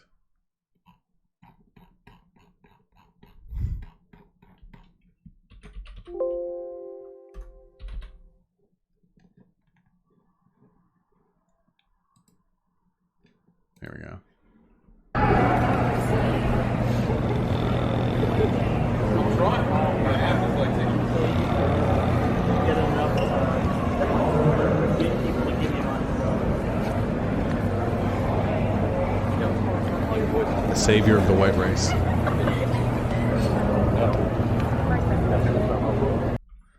Listen, I'm not for body shaming or anything, but if you're posturing as a hyper alpha male dude who's here to bring facts and rationality and save the white race, then you gotta step the fuck up with that Aryan build, okay? And I'm not seeing it, no bullshit. I'm not seeing it right there. I'm not seeing the white race at its best. When white supremacy sends its people, it is not sending us their best. Last son of the West. All right, motherfuckers. I've had a good ass stream. How are we doing? We had a good ass time? I had a good ass time. I hope we all had a good ass time. I need to dredge up some more videos from the suggestions feed to find some good shit to go over. Except you people keep on linking me 50-minute videos that I'm never going to go over on stream. All right. Oh. Let me read out the last donos, then I'll head off. Hey, Fred Ollie with the so generous with the $20. Thank you, comrade. That's incredibly kind of you. Just read Ben Shapiro's The Right Side of History and my sides are dead. Can't wait for Dave Rubin's magnum opus. I've only seen a few clips of it, okay? I've only seen a few snips of it, and let me tell you, all right? Ben Shapiro is not a great writer. Will you explain how YIF is better than hentai? No, because I stick to truth and facts up here. Thank you for the $20, comrade. That's incredibly generous of you. Amanda Araujo with 511. Hey, Vosh just got back from visiting family in Mexico City. If you've never been, I highly recommend it. I hate brown people. No, I hate the heat. I have to go in the winter. One day. I'm glad you had a good ass time. Thank you. Really appreciate it. Jonesy Jones with the $2. F? Oh, did we have an F at one point? Did I drop frames or did we lose connection? Maybe. I shred for Satan with the 666. I'm atheist, so this is just curiosity, but if one is religious and truly believes in the Bible, would all that razzmatazz be considered a justified hierarchy, even if it doesn't align with egalitarianism? It would if you subscribe to divine command theory. People say like, oh, I don't believe in epistemological systems, I just believe in God. But the belief that if a God exists, if they created the universe, that means they get to dictate what is morally right and morally wrong, that's an epistemological framework, my Deuterino. That is by no means intrinsic to what it means to be a god. Do you think the Greeks and the Romans, with their pantheon of feuding incestuous dipshits, do you think that they took their morals straight from these fuckers? No, of course not. That's not how they decided was a right and wrong. A moral good is when you transform into a bull and rape a human woman. And a moral bad is when you kill frost giants and take one of their children as a son. Like, no, the idea that something is good or bad because a god said to do or not to do it, that's a divine command theory. So even that you'd have to epistemologically justify, or at least to the extent that you can justify epistemological hierarchies. Amazing. And I shredded for Satan with the 666. Oh, I just read that one. Whoops. MLG Bernie Sanders with $5. That custom snapback site sits too tight on his fat head, cutting the flow of blood to the few brain cells he has left. No bullshit is the equivalent of a tutorial boss that comes back later as a grunt on YouTube. Sadly, most grunts on YouTube don't make $200,000 a year. Yikes. Feels bad, man. And I shredded for Satan with the $5. Oh, I shred for Satan. I think you just donated the same message multiple times, which gave me multiple dollar monies. I appreciate that, comrade. I love as many dollar monies as you feel comfortable giving me. I love you. Posada Sean with the $1. Owl Man. It's Night Owl, you normie. Yes, it's been a while. But yeah, the silhouette was lesbian. She was murdered because of homophobia. She was also Jewish. That would probably piss off No BS as well. Yeah, he's probably a Nazi. Nice. I gotta reread The Watchmen. It's some good shit. Larry Banks with the $1. What are your thoughts on the whole Article 11 and 13 debacle and how they're approved by the EU, and how come you mostly hear about it from anti-SJWs and centrists, but not so much from left-wing YouTubers and breadtubers? Mostly because left-wing YouTubers and breadtubers do like to concern themselves with nuance and aren't as reactionary in how they like meme and cream. I don't know. I would need to read more about Article 11, but Article 13 seems pretty fucking stupid. Oh, the multi was an accident? Love that accidental money. Yip, yip, yip. Yip, yip, yip, yip, yip. I don't know. LTS with the 690. Thank you, comrade. What is this? Oh, no. Actually, no, we're doing it. LTS, my comrade, my beautiful, beautiful baby boy who's larger than me and has a very large penis. Do video games cause mass shootings? Let's do it. LTS.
That was ableist as fuck for people who can't read.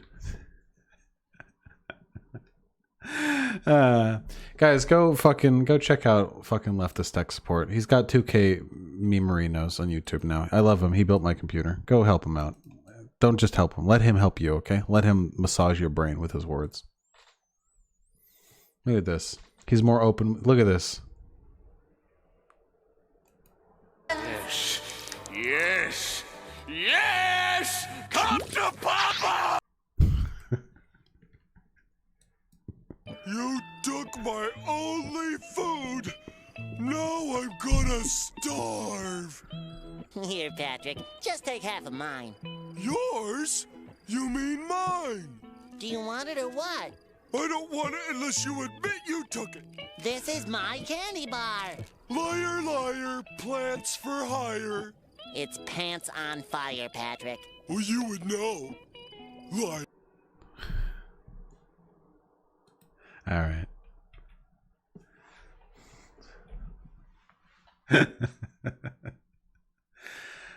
Fuck me. What happened to my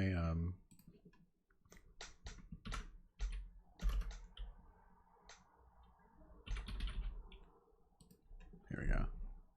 Thank you, LTS. I love you, comrade. You know that? And Darius Cypher with the $5. Ree. Hold on. Oh no. What is this link?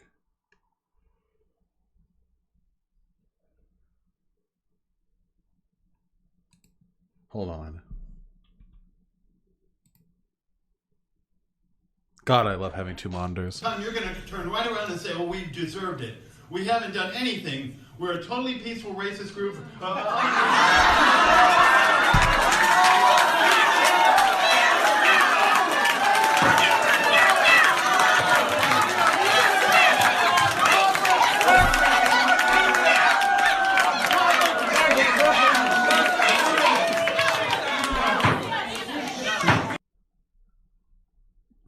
You know, it does speak a lot to the cheapening of public discourse when we're so quick to demonize anyone who has the word racist ascribed to them, but we'll give infinite levels of credence to people who are like, listen, we're just standing up for the white man. We just think the white man should be able to decide their own shit. We want to protect the future for the white children.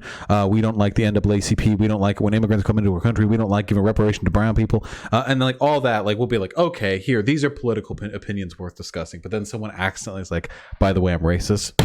Got him! Nah, like, it's all bad. All right. Fuck me.